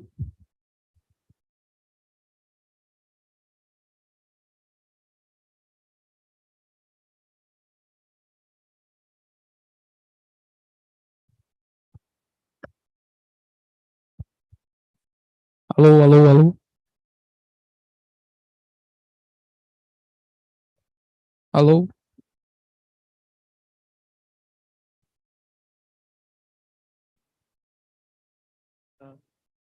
Acho que geralmente a pessoa escolhe falando na tela. Acho que a pessoa geralmente escolhe falando na tela. Aí para ligar isso daqui é só deixar apertado aqui. Esse daí é mais baixinho.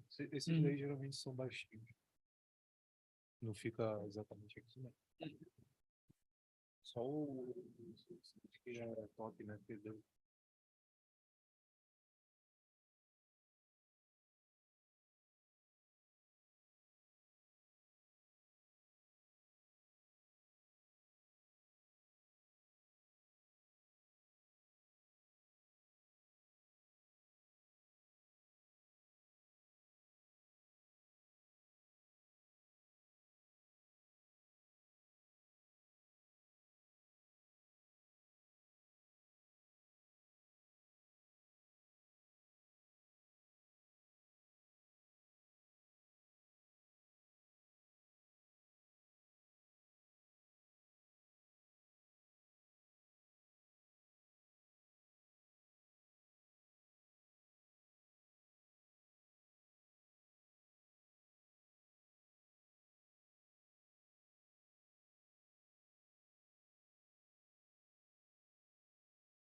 Foi?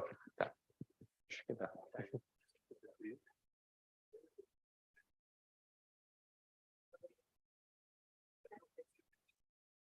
É como funciona, isso vai para frente, aqui para trás. Aqui, tá, ótimo.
Good afternoon.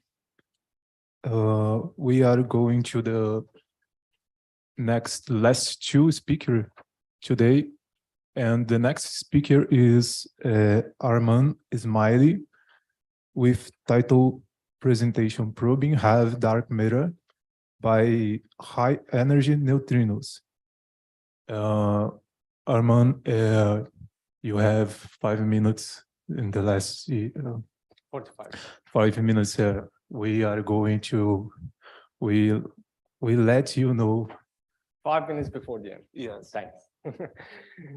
Thanks for the invitation. Thanks, Martin, for organizing this workshop for the first time in Rio. At the end, it happened. It was supposed to be before the pandemic, and now is the time to resume all the activities. So I'm going to talk about the probing heavy dark matter with the high energy neutrinos, and you can see that I added a word here, the gamma rays. So I put a few slides on the probes of the heavy dark matter with the high energy gamma rays also. So let's start with this famous plot, which is the neutrino sky. If you had an eye sensitive to the neutrinos, that would be the fluxes that you can see from the sky, neutrinos from the sky. So you expect some cosmogenic, some neutrinos, relic neutrinos soon after the Big Bang. Unfortunately, still we didn't detect them, but we expect them to be there. And then we have the solar neutrinos that are coming from the sun, as already observed by the SNO, Borexino, and the other experiments, like superchemicanda also. And then we have neutrinos from the supernova. We had one event that we have already observed, 1987. And then the relic neutrinos from the supernovas that probably in the next few years we'll be able to detect them. And then we have the atmospheric neutrinos already observed by several experiments. And there are some expectations from the other astrophysical objects like the AGNs, GRBs, etc. And also a flux of the neutrinos coming from the GZK effect, which is the interaction of the high energy cosmic rays with the CMB that should produce some neutrinos, and we have to be able to see them in the future. So that was the idea for building an experiment, to constructing an experiment called the ice cube. A detector is a huge detector. You can see that the expected flux of the GRBs, AGNs, and the GZK. If you want to observe them, you have to go above this background of the atmospheric neutrinos. It means that you have to go to the high energy. When you go to the high energy, the flux is dropping very fast, and that means that you need a huge fiducial volume to be able to detect these neutrinos. So if you want to detect these neutrinos, you have to construct a detector of the order of kilometer cube. And that was the idea behind the construction of the ice cube. At the end, it happened in 2011, I think it finished. So the ice cube is an experiment in the South Pole, putting PMTs inside the ice in the depth of 1.5 to 2.5 kilometers. The whole volume is the whole implemented PMTs in the volume is 1 kilometer cube. And the detection principle, the idea of detecting the neutrinos with the ice cube is through the Cherenkov light. So here you can see, for example, a neutrino is coming from this direction. It interacts somewhere close to the detector or inside the detector with the nuclei inside the ice, produce a muon, and this muon is propagating with a speed higher than the speed of the light in the ice and produce a Cherenkov light. And what ice cube is observing, in fact, is this Cherenkov light. So that is the detection principle in the ice cube.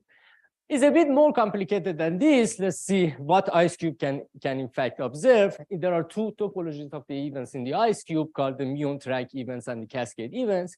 The muon tracks events are the one that I already mentioned. So a new mu making a CC interaction, charge current interaction, producing a mu plus minus, and this mu plus minus is propagating inside the detector and producing this Cherenkov light. So these are the PMTs that are detecting the Cherenkov photons during the propagation path of the muon. This is the real event in the ice cube. It's not a simulation. There are other types of flavors that can flavors of the neutrinos that can contribute to these muon track events. For example, a tau neutrino making a charge current interaction producing a tau plus minus, and then the subsequent leptonic decay of this tau will produce again a muon, and this muon can propagate inside the ice. The other types of the topology of events that can be observed by the ice cube is the cascade event. Any type of the flavor can make a neutral current interaction, and the kick of the nucleus because of this interaction will produce an electromagnetic cascade, and this electromagnetic cascade can be can be seen as a sphere of Cherenkov light. It's not Cherenkov light; it's the hadronic interactions that producing photons. The same thing can happen because of the charge current interaction of the nu bar producing an electron positron that makes a electromagnetic cascade. And then you have also the tau neutrino making charge current interaction, tau plus minus, and then the hadronic decay producing producing a hadronic shower. These kind of events, as I said, the topology is like a sphere of the light that is observed by the ice cube. Each type of the events has some advantages and disadvantages. The muon tracks, as you can see, is very good for the angular resolution because you know where the neutrino is coming. In fact, in the high energy, all the interactions are collinear. So more or less, you can find what was the direction of the incoming neutrinos. The angular resolution can go down to 1 degree. Of course, if you say this to a astronomer, it's like a joke, 1 degree. But for the neutrino astronomy, it's like a great success. Yeah?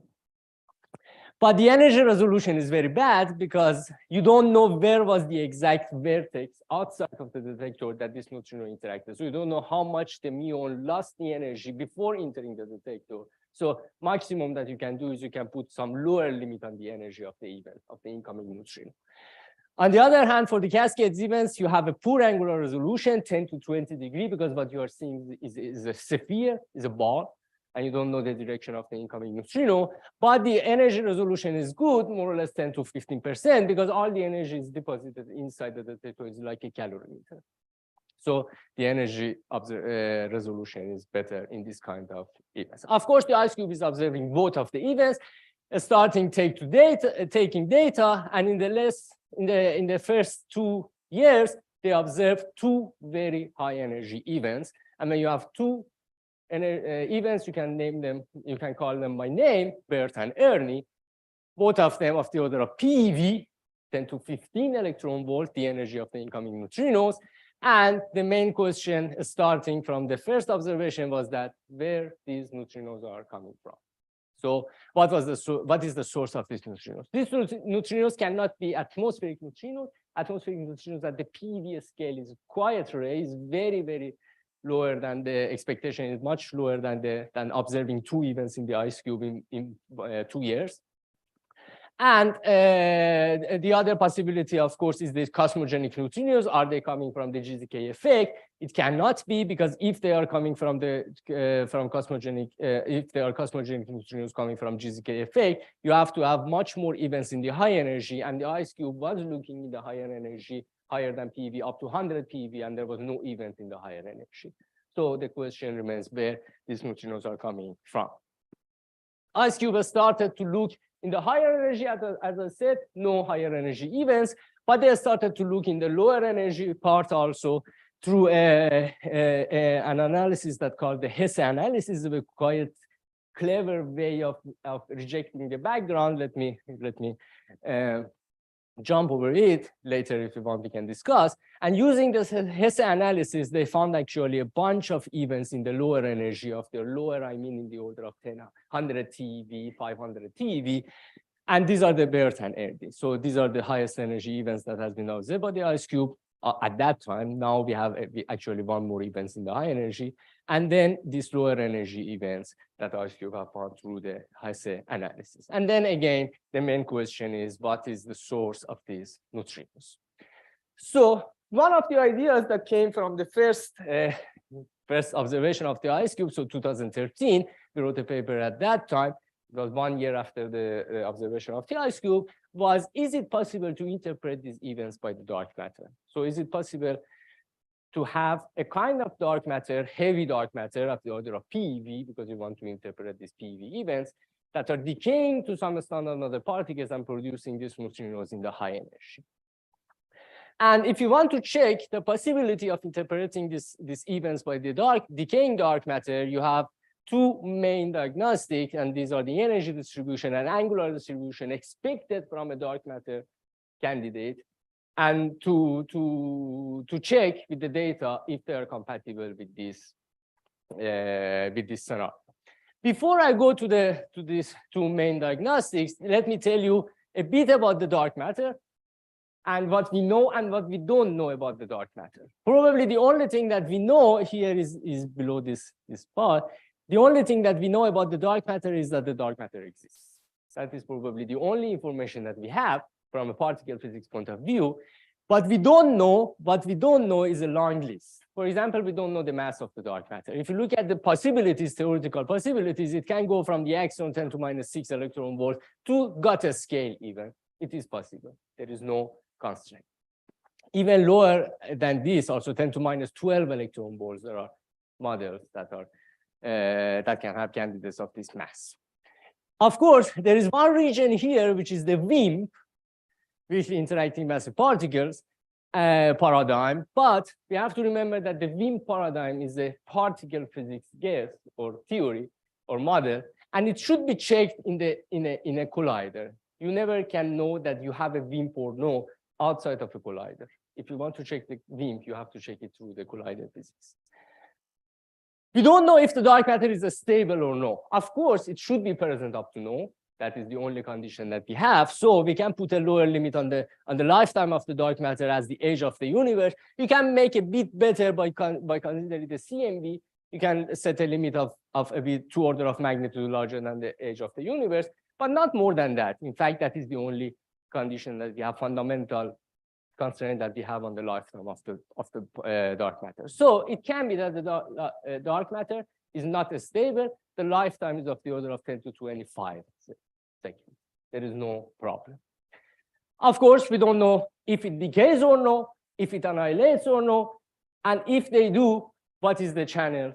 What are the channels for the decay channels and the annihilation channels that we have for the dark matter? And this list can go much more than this. There are not much more that we don't know about the dark matter. So we have to be careful about this street light effect.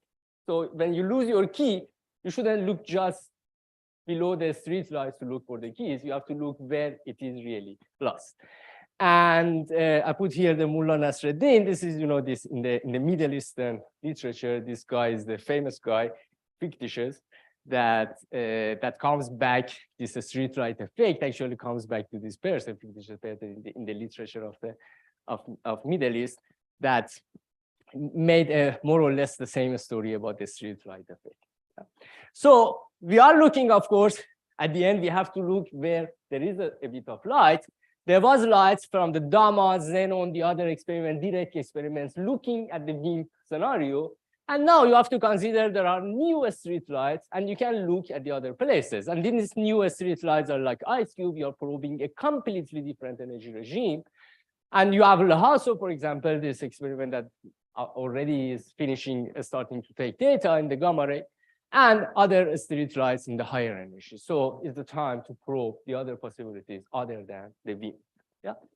So knowing this, let's come back to the, so probably it's better to take out this again. It's covering.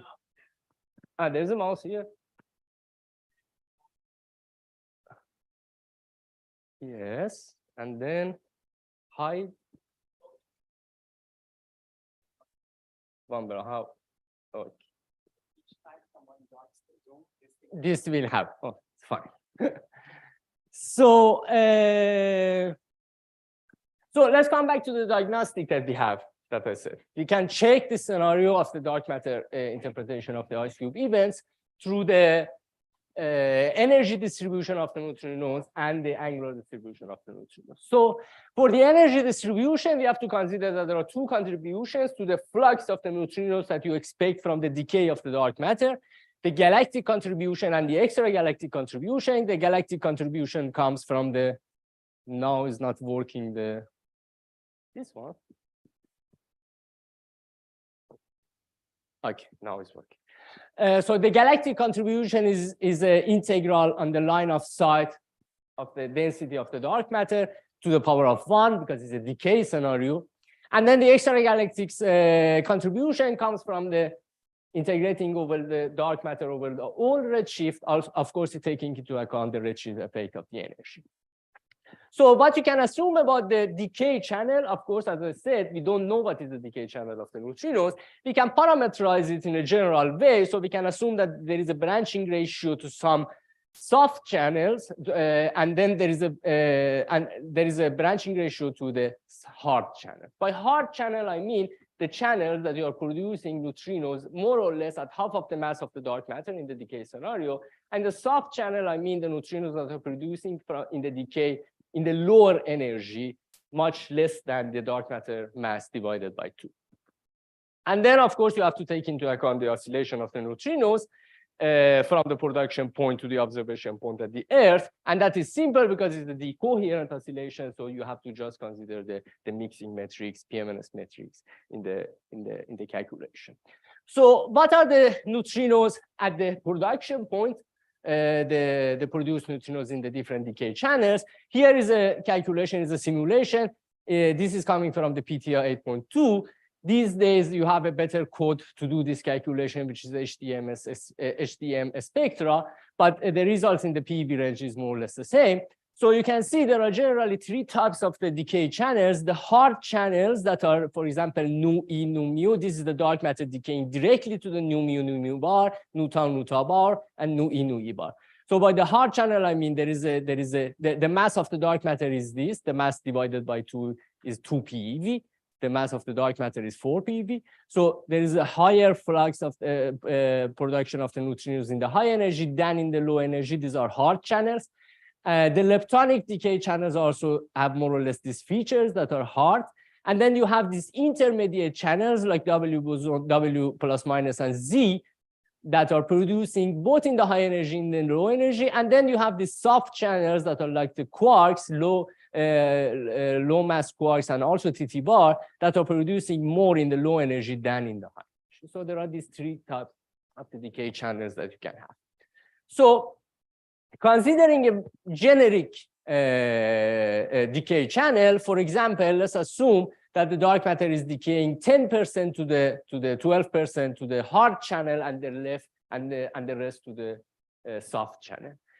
By this, you can get this flux, expected flux of the energy spectrum of the flux of neutrinos from the dark matter with the mass of 3.2 PeV. So there are some features in this spectrum. The feature is that there is a natural cutoff in the high energy because the mass of the dark matter divided by 2 is the maximum energy that the neutrinos can have. And then you have this kind of, the flux is not featureless. This is quite different from the astrophysical expectations of the neutrinos. Generally, you know, in the astrophysical scenarios, the flux of the neutrinos that are produced in some processes are featureless. For example, e to the minus 2 is a power law. There is no feature in the flux. But in the dark matter scenario, you have some features, and these are the things that you can probe by the experiments. And then you have low energy population because of the electroweak corrections that are coming from the electroweak corrections. And now having this flux, you can compare it to the data, which is to the ice cube data. So this is the 2 years data set of the ice cube. This is 2013 or 14. And here are the data. The black points are the data points. The blue one is the astrophysical scenario, and the dark matter scenario that I told you is this red curve. And you can see that is more or less the red curve is giving you a better interpretation of the data than the blue curve. Of course, the ice cube continued to take data, 3 years data set. For the 3 years data set, you can do also the same. Again, you get more or less better fit to the data by the dark matter scenario. And on on top of that, you can also do the analysis of the angular distribution of the dark matter, because if the neutrinos are coming from extragalactic sources, astrophysical extragalactic sources, we expect a total isotropic flux of neutrinos. The universe is isotropic at the extragalactic scale. But if it's coming from the dark matter, of course, the extragalactic part of the dark matter contribution is isotropic, but the galactic one is not isotropic because we are not at the center of the galaxy.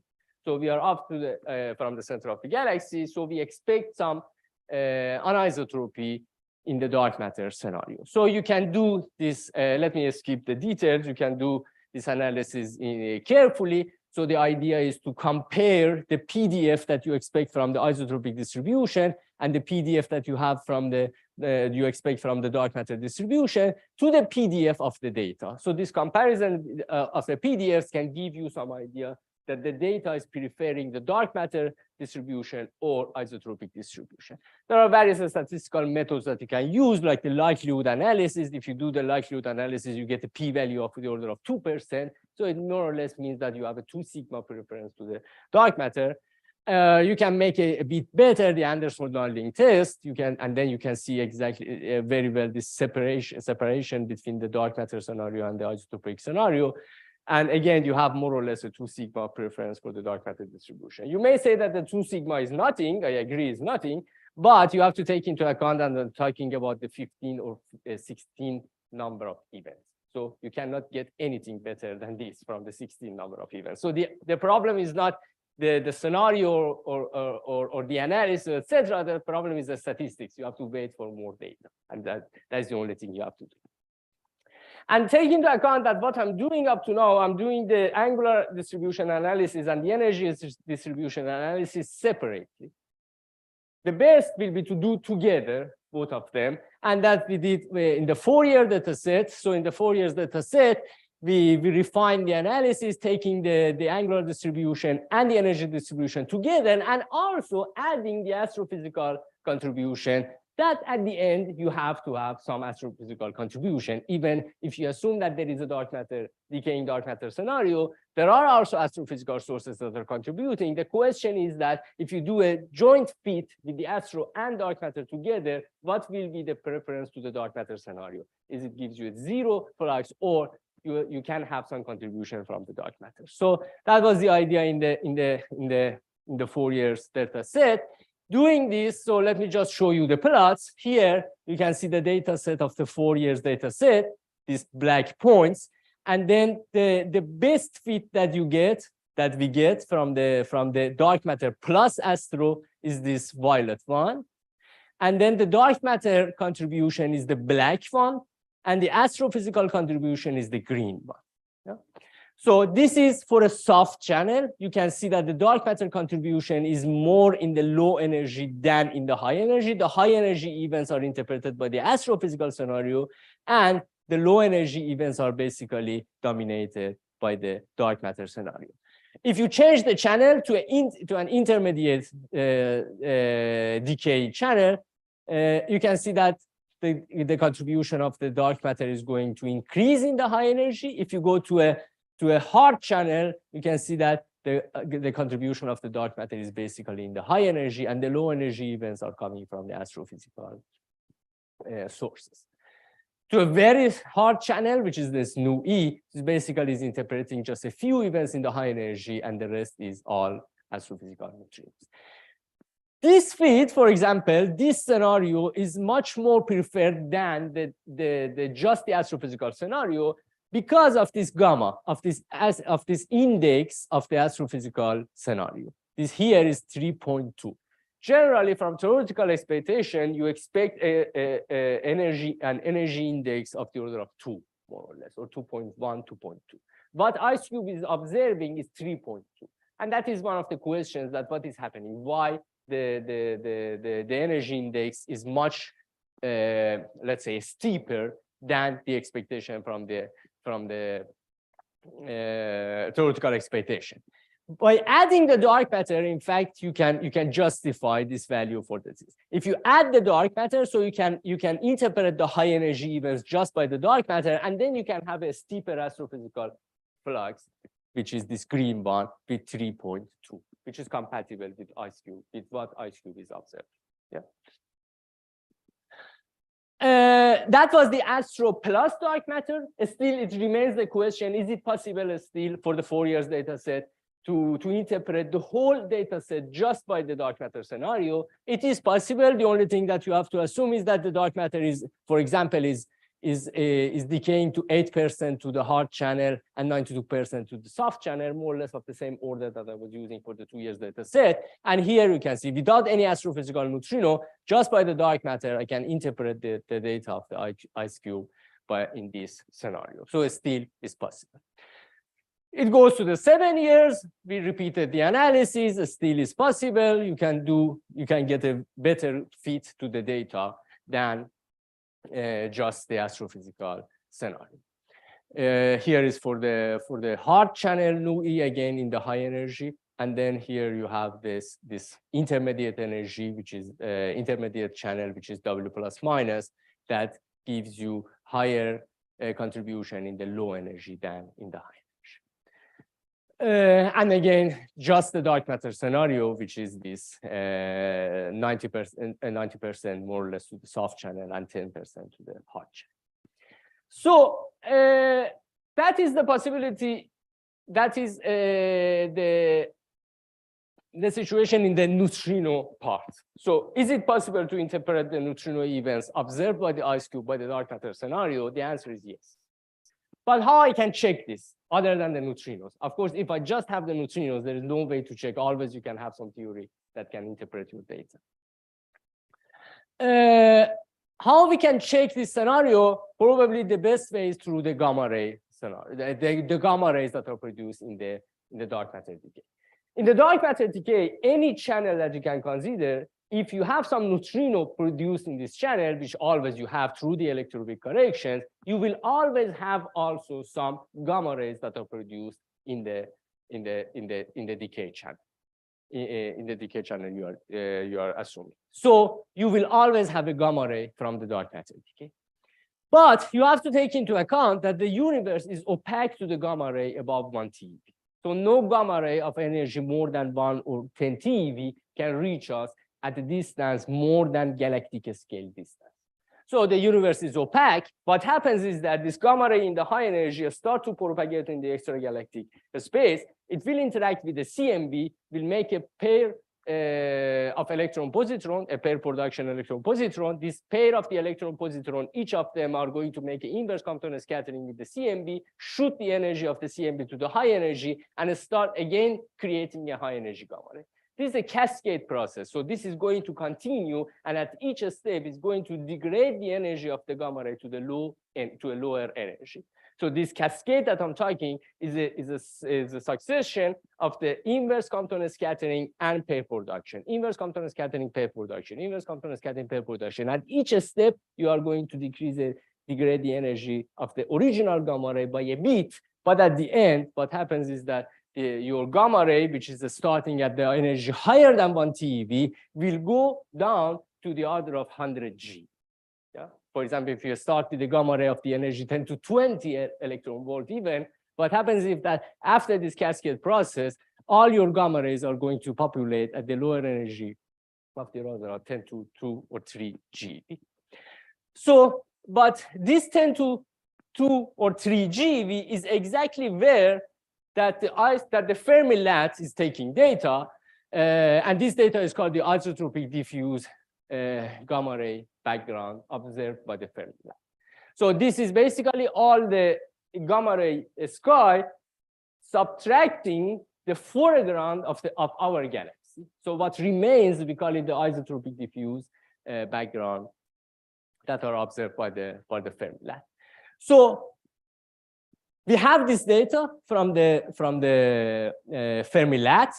What we can say is that if the dark matter is decaying in the high energy, producing some gamma rays with the energy more than TeV, that through the cascade process is going down to 100 to 1000 to 100 GeV to 1 TeV. This contribution should be below the RGRB, which is the isotropic diffuse gamma ray background observed by the Fermi lab. Of course, it cannot overshoot this observation by the Fermi lab. So you can check if it is overshooting or no. One simple check that you can do is that you can calculate the total energy density in the IGRB data of the Fermi lat is of the order of 10 to minus 7 electron volt per centimeter cube. And you can calculate the total electromagnetic energy budget in some dark matter decay scenario that I'm talking. If you do this, you find that is of the order of 10 to minus 8 electron volts. So we are safe. We are not overshooting, at least if it is distributed uniformly, the IGRB. You can do a very precise analysis in this paper, Muraz, Lalando, and Ahlers. They did this analysis and they have shown that actually the dark matter scenario is compatible with the IGRB observations. But this was the extra galactic component of the gamma ray. There is also a galactic component of the gamma ray, and this galactic component should be, we can also probe. But you have to be careful because at the PV scale, even our galaxy is opaque to the gamma rays at the PV. So you can calculate, for example, the opacity of our galaxy to the PV, to the high energy gamma ray. And you can see that from the galactic center, this is the black curve, from the galactic center distance, 8.3 more or less kiloparsec, at the energy of 2 PeV, the gamma rays, the opacity is of the order of 0.3. That means that 70% of the flux produced in the 2 PeV will be absorbed before arriving to the air in the high energy. So you have to take into account this opacity if you are doing this calculation of the galactic component in the high energy, not only just because of the CMB, that was the absorption on the CMB, but also the absorption on the starlight and infrared background photon that we have in our galaxy. So doing this, taking into account this, you can calculate the galactic component. There are two galactic components that you have to take into account. One of them is the prompt component. The prompt component, I mean, the high energy gamma rays that are coming from the electroweak corrections in the dark matter decay scenario. And this can be calculated in this relation easily. Is more or less the same thing as for the neutrinos, just you have to take into account the opacity that I was talking. And the other component that you have to take into account is the inverse Compton component. The inverse Compton component comes from the electron-positron produced in the dark matter decay and interacting with the CMBO starlight and shooting them up to the high energy and producing some high energy gamma ray flux. So these you have to take into account. Also the inverse component, both on the CMB and the starlight and infrared scenario. And this is a bit complicated, the calculation, because you have to take into account the diffusion of this electron-positron before making the inverse Compton scattering process. And that depends on a lot of assumptions. For example, you have to know exactly the magnetic field profile in our galaxy, something we don't know very well. We know very well in the galactic plane, but we don't have any idea what is the magnetic field in the galactic halo. There are very few information about the galactic, the magnetic field in the galaxy in the pole, for example, in the galactic pole. So it depends on some assumptions. You have to take into account all of these uncertainties, and at the end, you can calculate what is the expected gamma ray from the dark matter scenario that can interpret the ice cube data. What will be the expected gamma ray from in this scenario? And this red line, for example, is showing the expected gamma rays from the dark matter scenario that can interpret the ice cube data. The red line is from the direction of the galactic center. The blue line is from the direction of the anti-galactic center, and the orange one is from the galactic pole. So these are the expected gamma ray, and then you have to compare with the experiments like Casamiya and Cascade that are at the time, 2015, was the only two experiments that have some upper bound on the gamma ray in the high energy. There was no observation. So you may say that, of course, here we have a bit of conflict between the data and the observation, between the expectation and observation. But you have to take into account that the Cascade experiment, for example, is not looking exactly at the galactic center, but is looking at a different direction. So you have to compare these green upper bounds with the blue curve, actually, not with the red curve. So you have to take into account the field of view of the Cascade and Casamiya. And they are not looking, in fact, in the galactic center. They are looking more in the galactic anti-zone. But the good news is that this will be the expectation of the Lhasa experiment, 1 year operation of the Lhasa experiment. The Lhasa experiment is already starting to take data, and after 1 year accumulating the data, can put such an upper limit on the flux of the gamma rays in the high energy, and you can see easily can probe such a scenario for the interpretation of the ice cube data by the dark matter in the high energy. Just 1 year is enough to either exclude or confirm such a flux in the high energy gamma ray. The other experiments like Hawk also can look in the high energy for the gamma rays. They already did the analysis for the heavy dark matter scenario, and you can see the limits that they put on the dark matter scenario. It is the mass of the dark matter and the lifetime. This red point is the point that is interpreting the ice cube data. So you see that they are touching in most of the decay channels, they are touching the interesting region in the parameter space. In some channels, they can already exclude. In some channels, they are really touching. And in some channels, they are far from the scenario that can interpret the ice cube data. And that is obvious because, for example, in this scenario, you're assuming that the dark matter is decaying to the nu bar, which means that the amount of the gamma ray production in the dark matter decay channel is too low to be able to be probed in a gamma ray experiment. And that is the reason that there is a huge difference between the Hawk upper limit and the interesting region in the parameter space. The other experiment that came into the realization during the last year, in fact, was the Tibet AS gamma, that for the first time has observed some diffuse gamma ray in the high energy in our galaxy. And that is an amazing news, because that you can use to put some limit on the dark matter scenario. We expect some diffuse high energy gamma ray from the interaction of the cosmic ray with the gas in our galaxy. That is something that you can model, and you can calculate the expected amount of the gamma ray that you have from the cosmic ray interaction. If you do this modeling, you can see that there is a difference between the observation by the Tibet AS gamma and the expectation that you have from the interaction of the cosmic ray with the gas in our galaxy. And that starts to make a pop-up in your mind that probably the dark matter can justify the difference. So what Tibet was observing is a higher diffuse gamma ray than the expectation from the cosmic ray. So this difference again can come from the dark matter. So we wrote a paper 2 years ago during the pandemic, actually, that taking into account the Tibet AS gamma, using it once as just as the upper limit, and using it once as a probe for the possibility of the existing of the dark matter. And is a bit complicated, this stuff. At the end, this paper, we conclude that it's not possible to say anything concrete. The reason is that there is not too much information. It's very difficult to find the information about the Tibet detector. And if you want to really do the analysis, you need a lot of information from the collaboration. And this collaboration with Chinese is difficult to get some information from them. And that was the main conclusion of the paper, that we need more information to do the real analysis. But of course, the Tibet can probe already the scenarios of the dark matter, decaying dark matter, using the high energy gamma rays. So let me, instead of giving you this very, very traditional summary, let me leave you with this summary that we have observed high energy neutrinos in by the ice cube experiment. Ice cube is going to upgrade to the new generation, the 10 kilometer cube instead of 1 kilometer cube in the next few years. So we will have a much higher statistics in the next 10 years, let's say.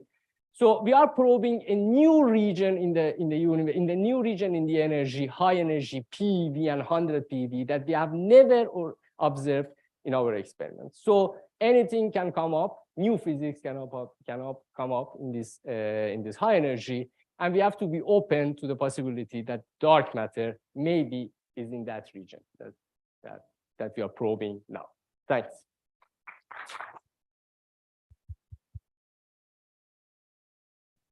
Thank you, Armand. Questions for Armand?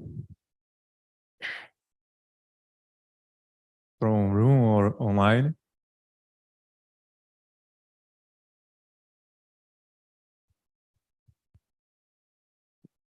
So playing the devil's advocate, you showed that the data is compatible with the excess being dark matter. What if it's not? What are the other alternative possible explanations? You mean the neutrino data? On the neutrino data. The other possibilities, of course, is the astrophysical, conventional astrophysical scenarios. The conventional astrophysical scenarios, if you are looking for a point source, you have to have some correlation of the data with the point sources that you are observing. Yeah? And unfortunately, up to now, there is no correlation. There is just correlation for 1 or 2 events out of the 100 events. So the majority of the events, there is no correlation with any known sources in the sky. So they are coming from some black points. That is nothing there. So that was the first, that is still an open question. In the neutrino astronomy is already 10 years that we are observing the neutrinos and we are not finding any source for them. So the question is this: how I can interpret these events that at the face value, there is no correlation of them with the astrophysical sources. The other possibility either is a conventional astrophysical source or is an unknown source. Unknown source, I mean a source which is conventional astrophysical source, but is not visible to us in the energy ranges that we are already observing. For example, you can have sources that are completely opaque to the low energy gamma rays. It means that up to now, with all the detectors that we had in the low energy X-ray or radio or whatever, these sources are completely opaque. So nothing will go out of them. And that is because of this, we are seeing black points in the sky. There is nothing there. But these sources are so opaque that nothing can go out of them except the neutrinos. These sources in principle are possible. For example, a choked GRB. It's completely choked. There is nothing can escape from the GRB, and just the neutrinos can go out of this scenario. But it's difficult always to check these scenarios because by default, I'm saying that by assumption, I'm saying that nothing goes out except the neutrinos. Then how can I can check this scenario? Just the neutrinos, of course, is not enough to check this scenario. So there is no multi-messenger way of verifying this kind of scenario. Yeah, I was going to make a comment on the direction that you just completed the first part of your answer to about the correlation with the point sources or the gamma ray counterparts. I mean, it's always tricky because you can have transients or you can have high opacity where the neutrinos are coming from, and so it's always something that's going to hang there as a persistent question, and unless you really are able to nail down something. Yeah. For the transient one, in fact, it's easier even for the transient one to exclude some scenarios. For example, that is because of the GRB, which was before the observation of the ice cube. You know, GRBs was even in the textbook. They were writing that they are the sources of the high energy cosmic ray. So they have to produce the neutrinos. And it was something known. The people were assuming that it's confirmed. And of course, there was no observation. And the GRB was the first kind of class of sources that has been excluded by the ice cube as the source of the neutrinos, because these are transient events. So not just the correlation in the direction, the correlation in the time also, and there was no correlation in the time with the GRBs. So you can easily exclude this kind of scenario, this kind of source. Any more? Hello, I have a question.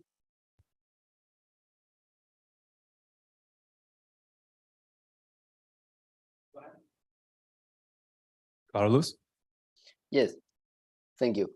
So let's assume that we have that the dark matter candidate is in this TV regime that can be constrained by ice cube. And then let's assume we want to make some indirect search in the galactic center with this candidate. Then I want to know if two questions, right? If you can tell me the compatibility in the dark matter mass range in this TV scale, comparing the two approaches, meaning the indirect dark matter search at the galaxy center with the same candidate constrained by ice cube. And another question I think is important to be said is which is the distribution of dark matter density you are assuming towards the scale proven by in the galactic center. Thanks. So let me answer the second one. For the dark matter distribution, I'm assuming the NFW, but because you are in a decay scenario, so you are sensitive to the first power of the dark matter density, not to the second power as the annihilation scenario. So it's not really important.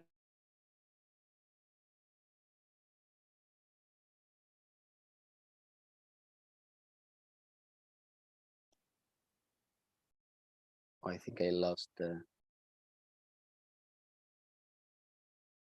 Oh, the connection I think is lost. Cannot hear you.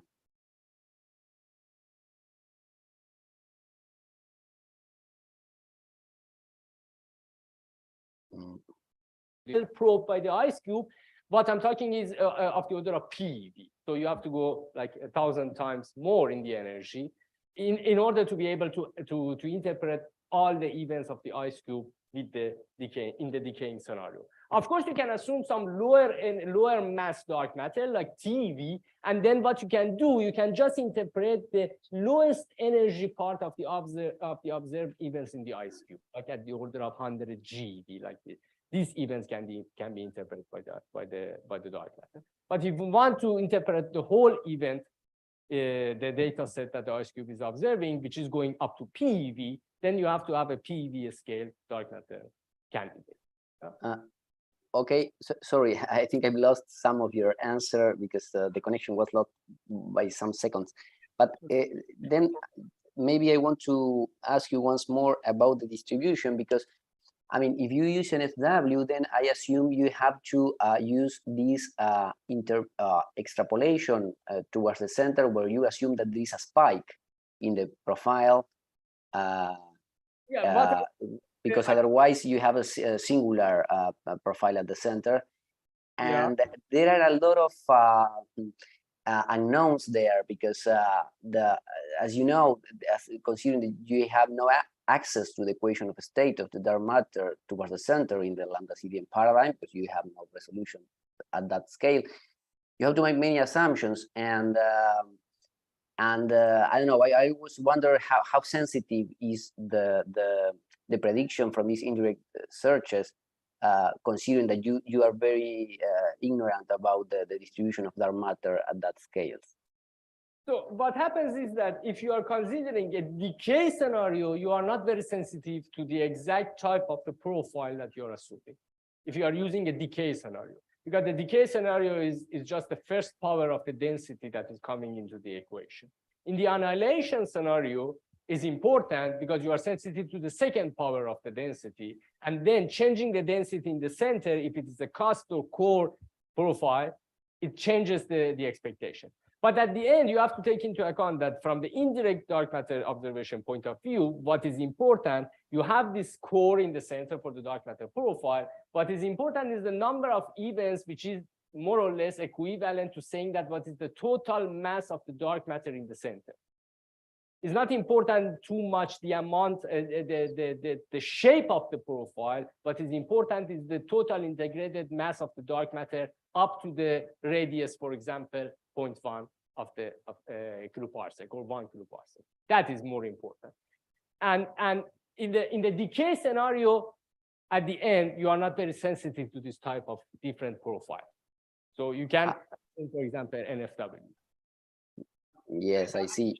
If you change, it doesn't change the prediction if you change it to a more cuspy or more core dark matter. Well, I see, but for example, if you use an INASTO or a traditional NFW, the dark mass, not the density as you said, but the mass content inside the first kiloparsec, I think is quite different. I would say it's quite different. So sorry. But in any case. Sorry to interrupt. We'll have a lot of time for discussions. That's a very rich subject. So let's continue discussing that on the discussion sessions. Okay? Yeah, sure. Thank you. Let's think again, Armand.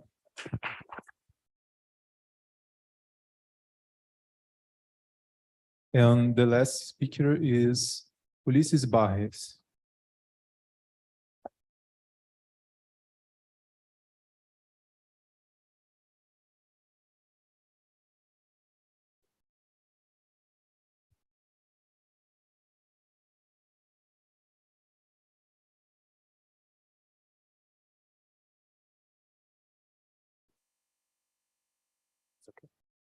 It's okay.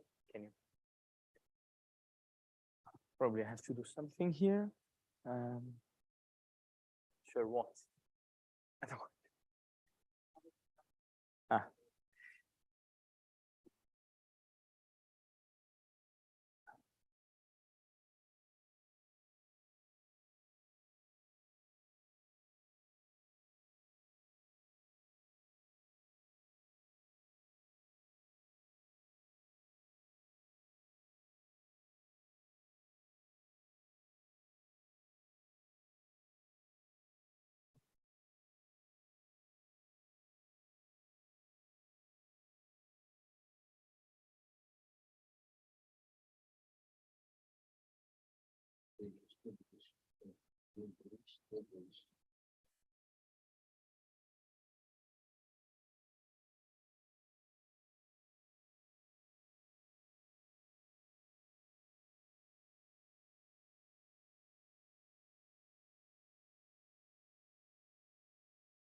Okay, so there was a problem downloading the Ulysses presentation. It was sent a while ago, but they could not download. So let's do the following. We can continue the discussion about the neutrinos, and we'll solve the transmission of the file. So Carlos and Arman, sorry I cut you. You can continue. You are free. So. Hello again. Okay. Thank you. Well, I think we were discussing a bit about the distribution. But also I wanted to, of course, as you said,